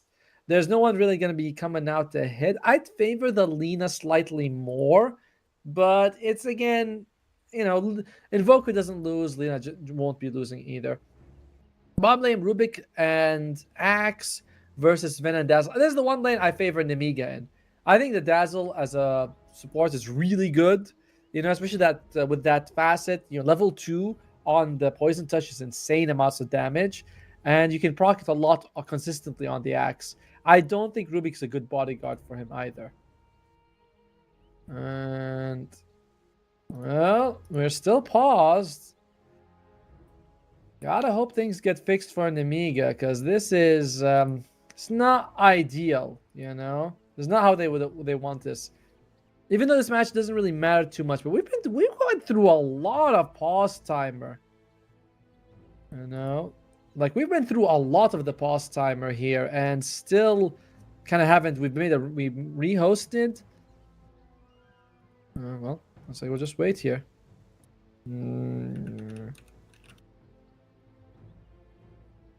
Well, looks like we'll just be waiting here. So yeah, again. Top favoring Palanatia by a decent amount, mid fairly even, maybe slightly for Moonlight, and bottom lane definitely favoring Nemiga, you know, in my opinion. To be fair though, it's a lot of these things tend to be player based. It's like, oh, if one guy makes a big mistake, then, you know, dies, the lane moves the other way, and you're like, ah, well, not exactly how we thought it was gonna go. Axe did not buy a Quelling Blade. Now, we talked about Quelling Blades in this game, but only the Sven and the Bloodseeker have one. Makes a lot of sense for Bloodseekers. Like, you cannot risk it with last hits. You know? Someone's asking a lot of questions about who died and how many kills they got in the previous game. You know, it's all on the record. Just check out CCT number 5 on Wikipedia, and you can get access to the first game. But, I know what? You guys have had a lot of me, but I'm sure you want a lot of Dota instead. So here's what we're going to do. We're going to go for a little break, and hopefully when we come back, we'll have... Oh, wait, what? Wait, whoa, no, hold your horses. We're continuing. All right, they're trying out. Cool. You know? Aha! They thought I was out, but they just pulled me back in as... Yeah, look at that. Stun comes out. Decent damage coming out in the dark. And Neo, he gets the shield off, and Dark loses a lot of life. I did not think that... actually, they both have relatively low health right now. As they're telling me that he was actually calling the Internet operator. Okay. Yeah, bottom lane, Fortnite Man is going to suffer. Whenever he tries to CS, he's going to be hit by this poison touch and a stun, and he's just going to lose so much health. One thing you can do in lanes like that are very difficult is you have the Rubik go behind and pull the creeps, because you cannot go 2 versus 2 bottom. I mean, that's what I think, but we'll see. Look at that. 3 procs of it. It's painful. By the way, can you proc multiple times of the Poison Bloom? I believe you can, but I'm not quite sure. But I'm pretty sure you... Like, I've seen it proc more than once. Pretty sure it doesn't mean 100% though. As a decent pull coming out here from Palanatia just to bring the lane back. Still level 1 on Dark though. So that kill, you usually want to, you know, pair up the cogs as well as the battery assault. As Fortnite Man, he's with 5 CS. He's actually equal right now to Takizawa. That's pretty cool for him. Dazzle's also got a a blood grenade. Nice bit of extra slow when he needs it. As Lina in the mid lane. Oh, thank you. Looks like Lina was about to die, but now the ball comes out in time, she's able to heal. And Riaf, walking with low health, not ideal, as there is a lot of extra bonuses to crystallize. Someone's opening the door here. Oh, there's a soul coming out. Fortnite should be taking a few. Whoa, one more. Doesn't proc the Poison Bloom. But to be fair, it would have only been an extra 30 damage on him anyway. And of course, whatever the duration lasts on. In general, though, they are doing really well right now in the bottom lane, considering how much I thought it would not be going for them. And Lina is leading mid. We did say that between the two, Invoke and Lina, they should both get farm, but we favor the Lina a little bit more, but just a little bit. And, well, Lina is doing a good job right now. Holy crap. More than doubling the CS. Alright. So I'm receiving the... by the way, guys, the observer's name is Mr. Victor. Or Victor. I'm not sure. I'm pretty sure it was with a W. So anytime there's a problem, write in the chat, Mr. Victor, what are you doing? Please fix. Something like that. As Cracker, one more hit. Oh, the Blood's going just to proc the Poison Bloom.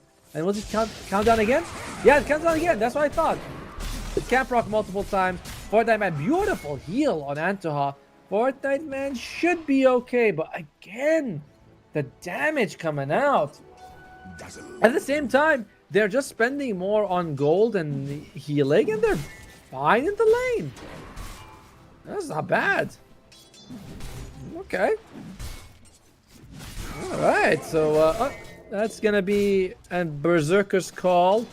Not sure what that really did for him, to be honest, but you know. Because I don't think like Takizawa missed any last hits or denies were had. Maybe one deny, who knows. As mid lane, Invoker is not just getting, his CS isn't doubled. It could soon be tripled with the way this game is going. So for those of you just joining in, I do believe that the Magic Lina build is back. I'm hoping to see this game you know, with the Aghanim's Shard. I think you can do tons of damage with this. As Dark, oh my lord, he's taking a lot of damage. Okay, beautiful. Cog kick, but this lane did not go how I thought it would. I imagined that they would have an easy-ish time getting on top of the Lion and killing him, but so far it seems like Lion is just hanging back. Pango's making space for him so he can do his spells, and it's going all right. Like, that's not a big problem at all. Bottom lane, though, you can start seeing, though, Fortnite Man is actually suffering. I think they were like 15 to 16 in CS between him and Takizawa, but now Takizawa is 28. And Fortnite Man is 16. He is getting demolished in the lane. Oh! And a couple more hits would have gotten the Poison Bloom to proc, but it doesn't. By the way, guys, link down below. CCT 2024 if you want to get up to triple your deposit. I think that's how math works, right? That's how it works. Okay. Who's the one with the internet issue? It was Shishak. As the rotation comes here. Dark. Oh, but the Power Rangers are teleporting. Dark sticking throughout the cog. I guess he was hoping to keep his friends alive, but he's gonna pay for his insolence with his life. 3-0 is for Nemiga. As for the tornado. Oh, close. Close. So Fortnite Man is able to make that. His net worth is garbage. I mean, not garbage is like he's playing bad, but it's really low because he's been using a lot. Every time I look at him, he's been using a salve to heal up. So even though he's gotten some CS early, it was costly CS. Cracker's gonna lose his life, and oh my. This is one of the biggest reasons why I don't think Axe is a viable off-lane pick in general. His laning phase is so rough. You really need someone who works well to make it work. Alright guys, if you hear doors opening and closing, that's my son coming in and out. He is almost 4 and he knows he's not supposed to do it, but he doesn't care. Man's the boss. And Fortnite Man, he is taking a few hits right now. Cracker is caught. The slows are coming in. The stuns are there. It's a fragile, weak Rubik, and he loses his life. 5-0 for Evering Nemiga right now. But Lina is 6. Now, to be... Oh, come on! The Seal of the Wisdom if he kills Fortnite Man. As I think he... No, not enough damage. But actually, Dark is able to steal Wisdom Rune in return. So it's 1-for-1 Wisdom Runes. If Dark was not able to do that, you would be looking at a very tough situation to be in. Well, in the meantime, yeah, Moonlight, he's going for the boost of charm. He actually has taken the mid lane. So that's a nice bit of map opening coming out right there for Palnizia. You know, needs to get out of there, Moonlight. Oh, he might lose his life here. And will he? Oh, no mana. Beautiful move here by Riaf. Showing up just in time to keep Shishak alive. And Mr. Richter, please focus on getting all the action. And if you don't like what I'm saying, don't blame me, blame the producer. He told me I get double money if I say that. Mio, and yep, gets it there in time. Dark with the Battery Assault. It's gonna be a good kill. First kill of the game for Palnizia. Gets them on the board. Now, to be frank with you, I think Sven is a great carry. Like, I really think this hero has got placed in the meta. He comes in with his own farming tool, Fortnite Man.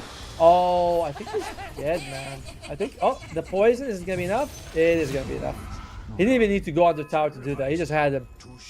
this. There was a nice discussion in chat about Dazzle being kind of a bait pick. I personally think that Dazzle support is viable. Riaf! Is it enough? Oh, it is! Very close. Dazzle comes out mid, but I don't know if he's going to be enough. I don't know if you want to chase into this. Yeah, he's just going to be... He's going to call. He's like, anymore is risky. Personally, I think the Dazzle in the lane as a support is god awesome. Like, I don't know why I said god, and I was like, god awful is what people say. Why did I say god awesome? But honestly, he's really good. The slow is amazing. Against melee heroes, they just crumble to the Dazzle harass.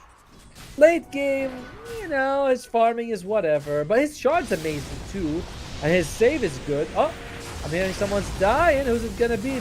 Riaf? He's in trouble. Nice lift into the cogs, and they are gonna be able to get a kill on Riaf here. No level 6 on part of my man to get the culling blade, but it is what it is. As they might lose Dark, they do. Nice deny. Very nice deny. They actually lost Cracker, so in the end, it's a 1-for-1 in terms of kills, but you do lose 2 people because of the death. And Fortnite man's here. Ha! Laguna Blade on a spinning Pango. That's kind of new, I must say. And Mio, he doesn't want to move, but he might be forced to. Oh, no, Culling Blade. He could have gone and chopped him in half, but they just can't.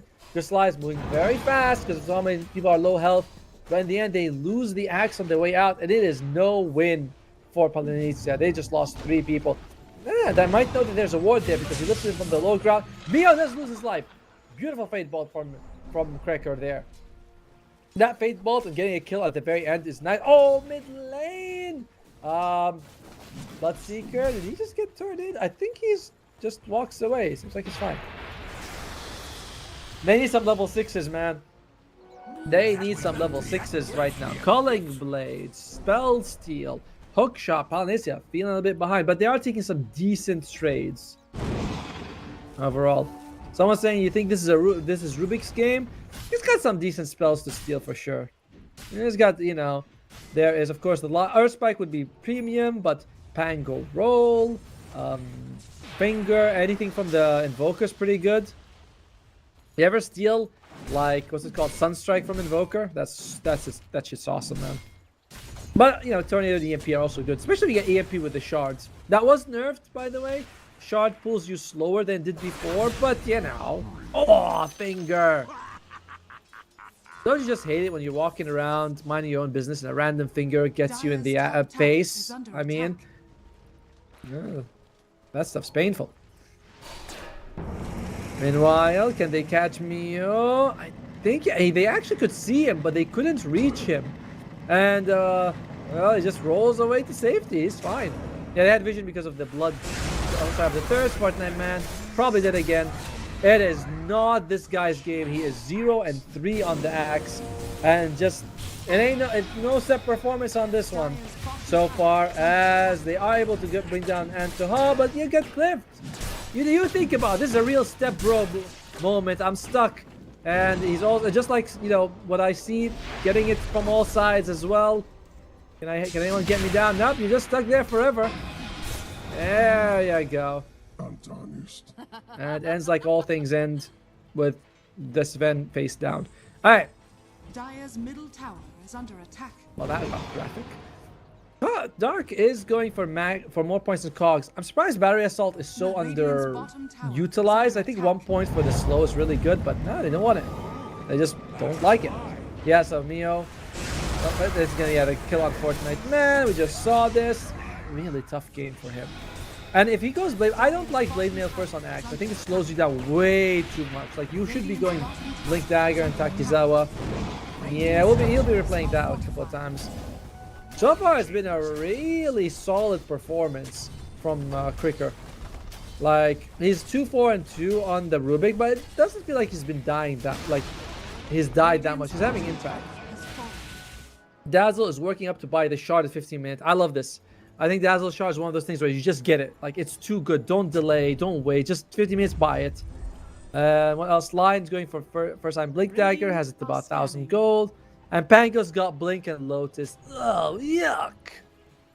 Again, I mean, to be fair, in a game like this, you want Blink and Lotus because you're up against Bloodseeker, but it's such a meh build to me.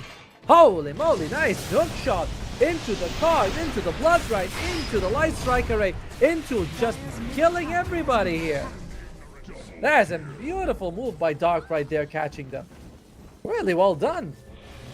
And by the way, you guys see the net worth coming out from... It's not really that far ahead for the... Okay. Dark gonna be probably losing his life. There you go. Check out the finger. The fist of death. He just punched that card. Yeah, there's... I don't know if the Dazzle and the Rubik are very farmed, but Fortnite Man and Riaf don't have a whole lot of gold between them. That's okay. What are we working at for the Lina? She's actually going for Aghanim Scepter before the Shard. I mean, to be fair, 35 spell amp followed by the Shard is really good, so it makes sense that you want both. By the way, the caster is not Wingblade. It's Tomo. I don't know why they haven't changed that. They're going to change in the last second of the stream and then say, hey, we promoted you. I'm like, no, you didn't. That's not how it works out. Double Moonlight. He's got the Boots of Travel, so he's going to be showing up. And he is... he's getting that gold, man. He is most farmed here on the map. Very scary. Now, maybe the Sven can survive a combo, but this magic combo for the Lina, without just this level 10, with just Shard, is 1320 damage with against like normal magic resistance of 25. You put an Aghanim Scepter, level 12, maybe a Shard on top of it. This Lina, no joke, I think will be hitting for like 2000 magic damage after resistances. That's just crazy. Even Sven wouldn't be able to take that and live. Looks like Dark walked into the wrong neighborhood. No finger this time. It's just going to be a nice kill for them. Actually, they're making him work for it. And Riaf shows up at the... sorry, not Riaf. Who showed up? Meow. Meow is the one. And just because Riaf was playing Pango, I was like, oh, damn. But no, it's not him. He's got 2 finger kills on the line, right, so far. I kind of like the Fist of Death that he has. It's fun. Rubik has stolen the mana drain. Okay. Takizawa has got his two farming items, the Echo Saber and the Mask of Menace, and working towards the BKB. To be honest, without the BKB, Lina shredding him is just, it's too dangerous. And he also picks up the Wisdom Rune. They're putting all in on this Sven. Very even game so far. Despite the media going 5-0, they are now kind of evened up in terms of gold. And in terms of win percentage, it's 49-51 favoring Palnizia. So it's a very, very close game. And Axe does go for the first Iron Blade Mail, but if he can get a Blink Dagger before he starts fighting, I'm okay with this. I just think Blade Mail on Axe and Legion Command, like, you don't need it. You just need to get on top. Oh! Shishak loses his life, and I think they got the call off. Can they get more? Not maybe. That's going to be... You can't run away! No, and he loses his life. They do kill Dark in the meantime, but it doesn't matter. That's 2 nice kills coming out for Palnizia. Well. How the tide turns. I don't know why I said that in that way, but... Oh, I hear a tornado. I think it might be on our friend Lina. Oh, come on! And Lina is taking a bit of damage here. The odds are favoring Nemiga, but the game is looking Palnizia to me. Although, if we talk about later game, and there's Scepter into Shard for Moonlight is insane.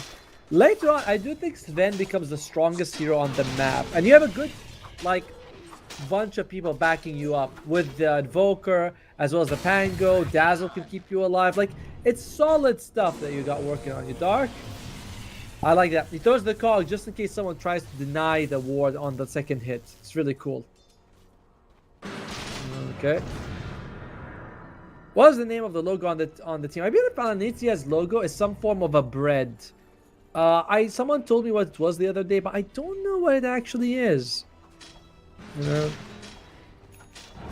Oh, Mio is underwater. Oh, bad time to miss, Mr. Dark. Bad time to miss. He drops the ward. Dark is committing. I don't know. Wow. Okay, that was interesting. Okay, they lose Mio. Huh. I did not think that goal was going to go for them as well. They do get Cracker on the other side of the map, but Fortnite Man's coming in. Fortnite Man is not where he should be, or is he? They both are able to dodge it, but it looks like they're going to be getting the kill on Rhea. Nice shallow grave at the end, but I don't think it's going to be enough to keep him alive. They do, and well, it wasn't keeping him alive for the Culling Blade anyway. As things are beginning to... Wait, Mr. Victor! Move the map! Oh, beautiful. Stunned by Moonlight. And yeah, he's dead. Antoha. Oh, losing his life like that. I mean, not really his fault. And he's calling himself Antowawa. It's Antoha though. And Lina's got the shard. Shoy, yoy, yoy, the damage. It is... It's there. It is there. And she's also got the Whisper of the Dread. It is massive amounts of damage that this thing is going to be putting out. Well, in the meantime though, Pangolier still working towards that Lotus Orb. I don't know if Nemiga can be taking fights anytime soon. Once you get the BKB on the Sven helps, but remember you're up against Hookshot, up against Rupture, and up against Berserker Scald. Like all these abilities pierce BKB, so they don't like it helps, but it doesn't solve everything. This bomb lane is dangerous for Nemiga to play. There's two wards, one next to the tier 2 and one next to the cliff. If you're Nemiga, you have to start thinking, let's go somewhere else, guys. You know, this party is kind of stupid. Takizawa just going for that top lane tower, a nice kill. And Shard is finished up on Antoha, so he will. I think I actually believe I saw it earlier being used. Well, BKB is Sven has it. He had the Similar's Echo Saber, but he's rebuilding the Echo Saber after. Oh, nice dodge there by Mio. Quickest fingers in the west.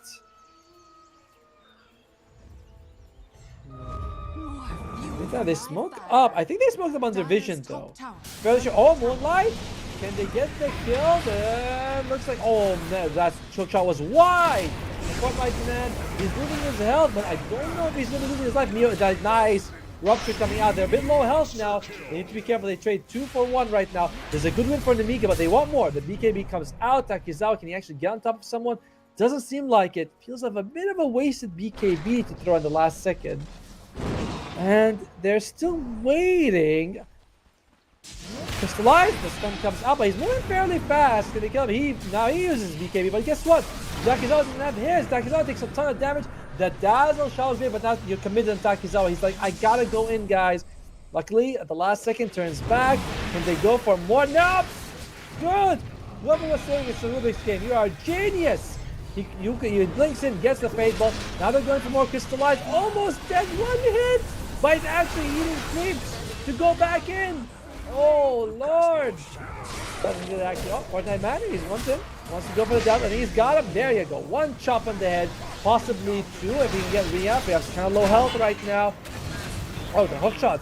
But is it going to be enough now? Fortnite Man is dead. Oh, he's fisting. Shishak. How many stacks does he have now? He's got 5 stacks of the Finger of Death.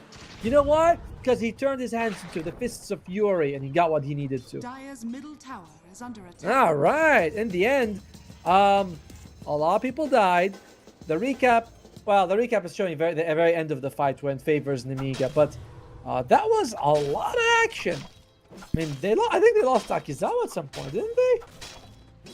Well, and if you guys want to sign up, there's a link down below, code CCT 2024. All right.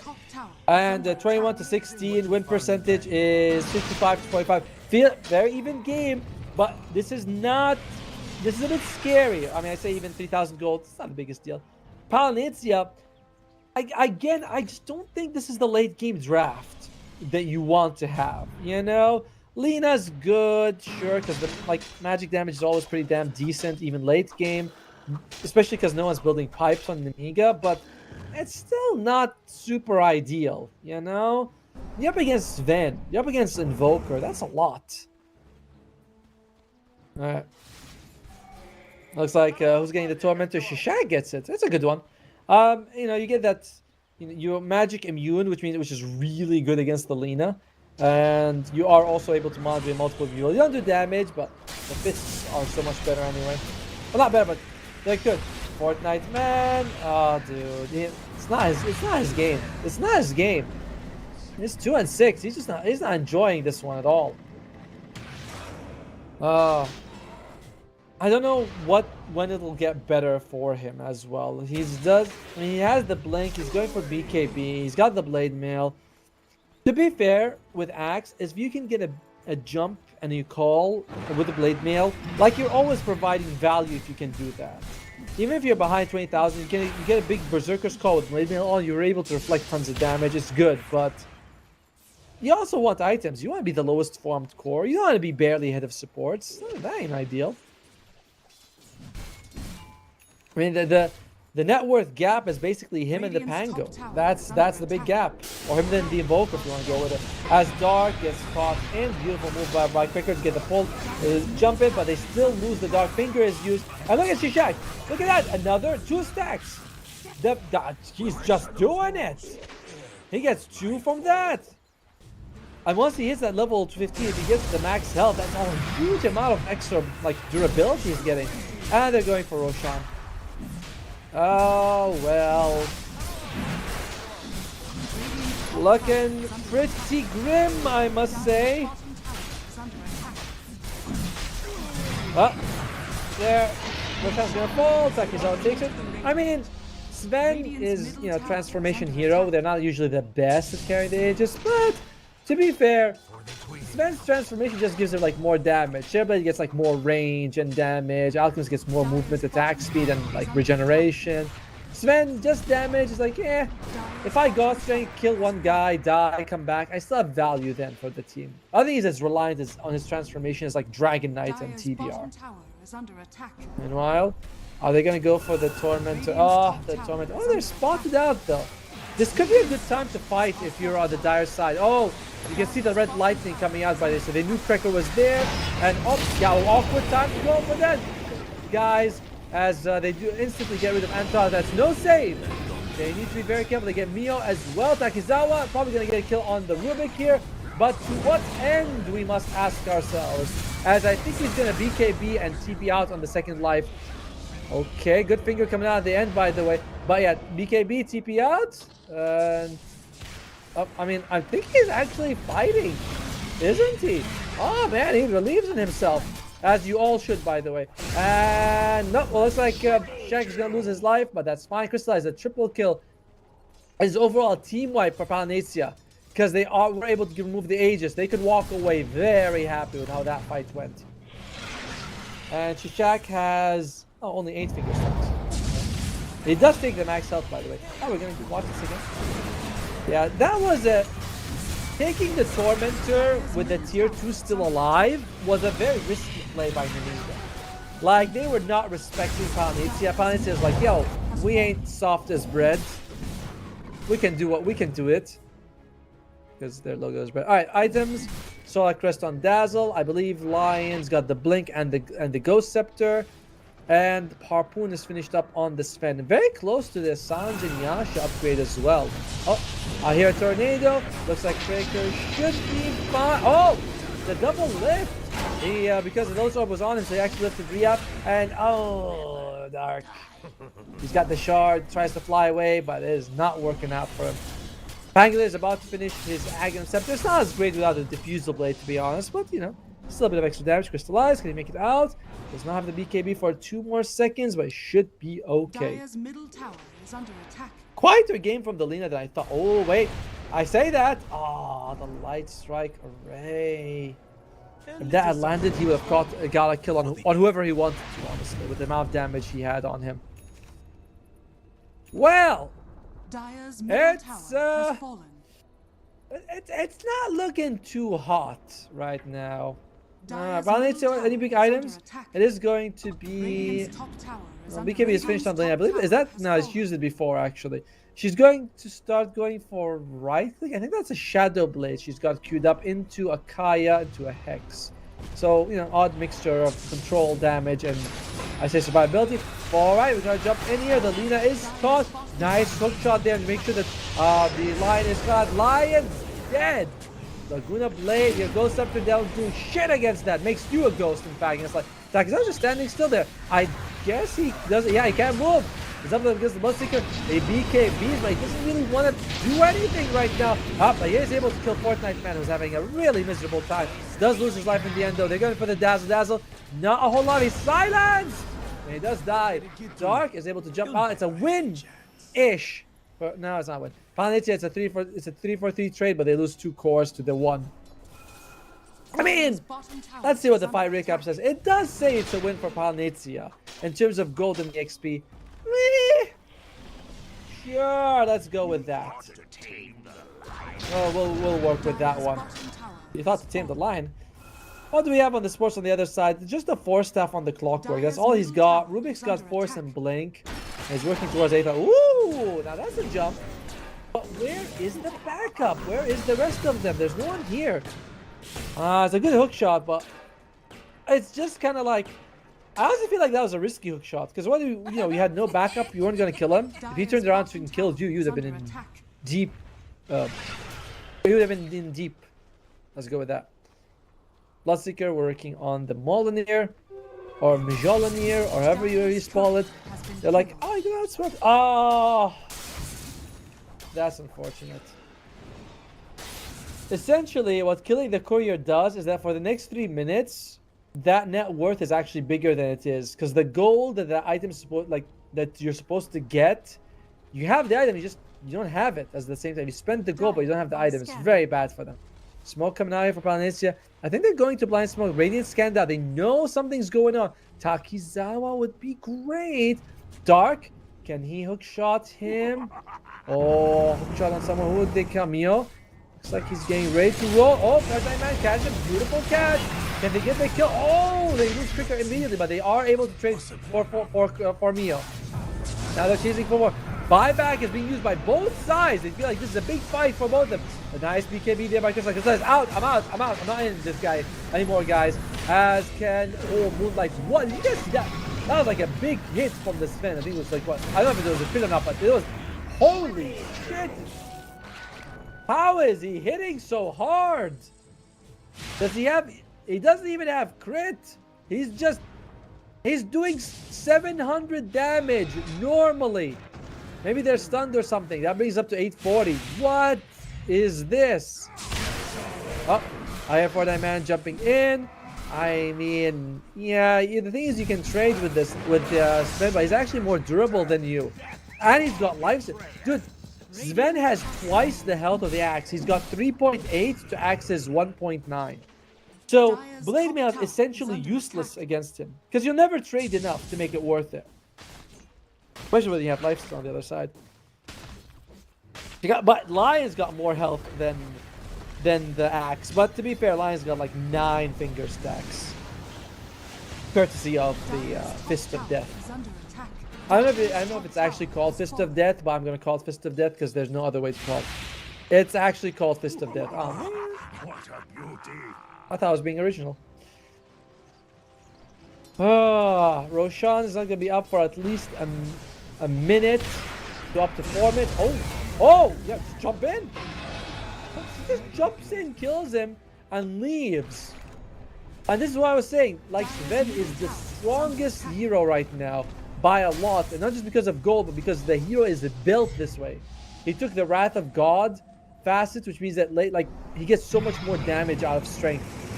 Oh, Takizawa jumps in and needs to be careful. Oh, that was a bit of a bold one, boys. But it doesn't matter, as they are just going to be killing them one by one. Can they get the first flies? They're going for it. He almost wants to dive on the fountain again. He knows they're so close. Okay, Lotus Orb is nice. Lift on lift, but he's just zoning them out. Meanwhile, the rest of his team, they're taking barracks. They're saying, you guys want to defend? No? Okay. And somebody do something, as what Expedient Period says. Oh, yay. Wow, look, Solar Crest is finished on the... That's actually a decent item, the Solar Crest. What is... If Bloodseeker had a shard or an Axe Scepter, that would go a long way, but he has neither. He's working towards the Axe Scepter, but he's still only halfway towards it. Those lifts are lasting quite a while longer on... Huh, what is that? I feel like those lifts are lasting longer on Rubik than they are on the Sven, but maybe I'm just... My eyes are crazy right now. This axe is so useless, says NT. Yeah, he kind of is. But that's kind of what the hero does. Like, you have to snowball with axe and just keep like Legion Commander, but more extreme. Because Legion Commander, you press the attack is always good, and duels like guaranteed lockdown. Like, there's still value to the LC if you fall behind, but not the axe. Axe's value when you're behind is so minimal. Oh well. Working. Oh, he's got the shard. Actually, the shard on the axe is great. It's the one that reduces damage, I believe. Yeah. Berserk's Call applies hunger. No, that's a different one. Okay, not the old one. And I think they changed it up. And Rubik is dead. Yeah, it's actually. I remember that was his shard, but it became his Agam Scepter. My bad. Berserker's Call activates, puts Battle Hunger, and you can stack Battle Hunger now. That's the shard effect. I haven't seen Axe for so long. I forgot that that's how it works. And I am not a herald just because I don't know that. There's a lot of mechanics in Dota. You can not know a few things. So this Ven is hitting for 400 damage normally. And it becomes a whole lot more when he uses God Strength. I'd love to see how high it gets actually. Yeah, it basically triples his damage. Well, so you can expect he'll be hitting for about 1200 per hit. Of course, he does have a little bit of damage items, but most of his damage is coming from strength. So it's gonna be mostly that. Oh, top lane, there's a fight happening here. Can they kill Mio? Could we look at it? I think he got shallow grave at the end. All right, Mr. Victor crystallizes his life at the end, but they do get kill Mio. Mio doesn't die back. He died earlier. Clockwork. What? That was just to save Moonlight. Might be enough actually. He is flying. Oh, the stun is a mile. The man hits him from downtown. Uptown, technically, because he was on the high ground. Does he got Aether Lens? How was it so long? How was it so long? He's got nothing. Oh, he got the Ethereal Blade. Okay. Catches him. Oh, the odds. They're all in for Palanitia. You put in €1, you get 10 or dollar. Alright, so the nice thing is your Bloodseeker's gonna be up before the Pango. But here's the problem. Like, yeah, still need a lot of actually it's buyback now. I think just came on like gold wise. He's got the ages. They don't want to commit to Takizawa, but oh, okay. Oh, alright, Moonlight. Bold moves. They're trying to keep the Lina alive by having Fortnite Man jump on someone else. Can they get a kill on someone? They caught the Invoker. He's in deep. But who's catching him? Oh, the damage is good from Moonlight. And but that grave is even better. And now they're gonna be losing everyone here. And Bloodseeker Crystallized, you had the buyback. Might have been the time to use that. Was a 4 versus 4. But the Bloodseeker not using his buyback just now. I'm surprised. Like he could have. I think he bought an item instead. Okay. Alright, Manny. Oh wow, okay. This is bold. He finishes active center, that's what he did. And we're gonna call GG. That was a bold decision to abandon the team in that defense. Say, I'm gonna be getting against it. I'm gonna go 1 versus 4. And you know, we'll see. Sure, interesting decision there by Bloodseeker. Did not pan out at all. GG was called, and Nemiga very convincing. Game 1 a little bit more like I thought it was a little bit more on Palanitia's side. It was like, oh, it's kind of back and forth. Oh, okay, it's a little bit darker than I thought. It's like it's dark here. It's UK, but it was a bit even. Palanitia had this push draft, looks really good, and then this game happens, and like from the draft, I was like, dude, you got Sven against Bloodseeker. It's just, like the carry to carry matchup was not there. Lina's good, but I don't think we saw a whole lot of kills from Midnight, like those solo kills that I was expecting him to do. In general, it was just really good performance by them. And of course, we did see Lion with so many finger stacks. And this is going to be the points at the end. 1 move, Navi Junior Dragon Esports all advance. Nemiga, yeah, they get a win at the end. It's a little bit of, a little bit of love right there, but it doesn't actually get them into the playoffs. Only top 3 advance and they'll be joining our 2 invited teams as well. Mouse, DMS, and Passionnier will be from Group A. Zero Tenacity and League team did not make it. I really wanted Zero to Nest to go far because my friend LeBron, I mean, was on it, but he didn't. But the better teams made Mouse, DMS, and Passion. They're just gonna have to grind harder, and they will be joining Avalis and One Win Team for the playoffs, which will begin. The playoffs actually starting tomorrow. Actually, yep, they're gonna be starting tomorrow. I won't be casting for a couple of days. Actually, they'll be having a bunch of different casters coming in for the next 2 days. I'll be casting the lower finals as well as the third place match. I don't know what the consolidation match means, but yeah, that's it for today, guys. Last match is canceled. The Liga team has forfeited. They don't want to play because they're like, doesn't matter if we play or not. It's like it's relevant to us. So that's it. It's only gonna be 3 games today, but we're gonna be back tomorrow with more CCT. I'm Otomo. If you guys liked what I do, then please say something. Tell me what you like. If you don't like what I do, also let me know so I can get better. I only improve when you guys point out my flaws, but be gentle. I have feelings. I also want to thank our producer, Panstazic, and our observer, Mr. Victor. I think he's been hitting the bottle, but it was still good. Still pretty solid. But yeah, thanks everyone for tuning in. Follow the channel. We'll be back tomorrow, guys, with more series. So see you then.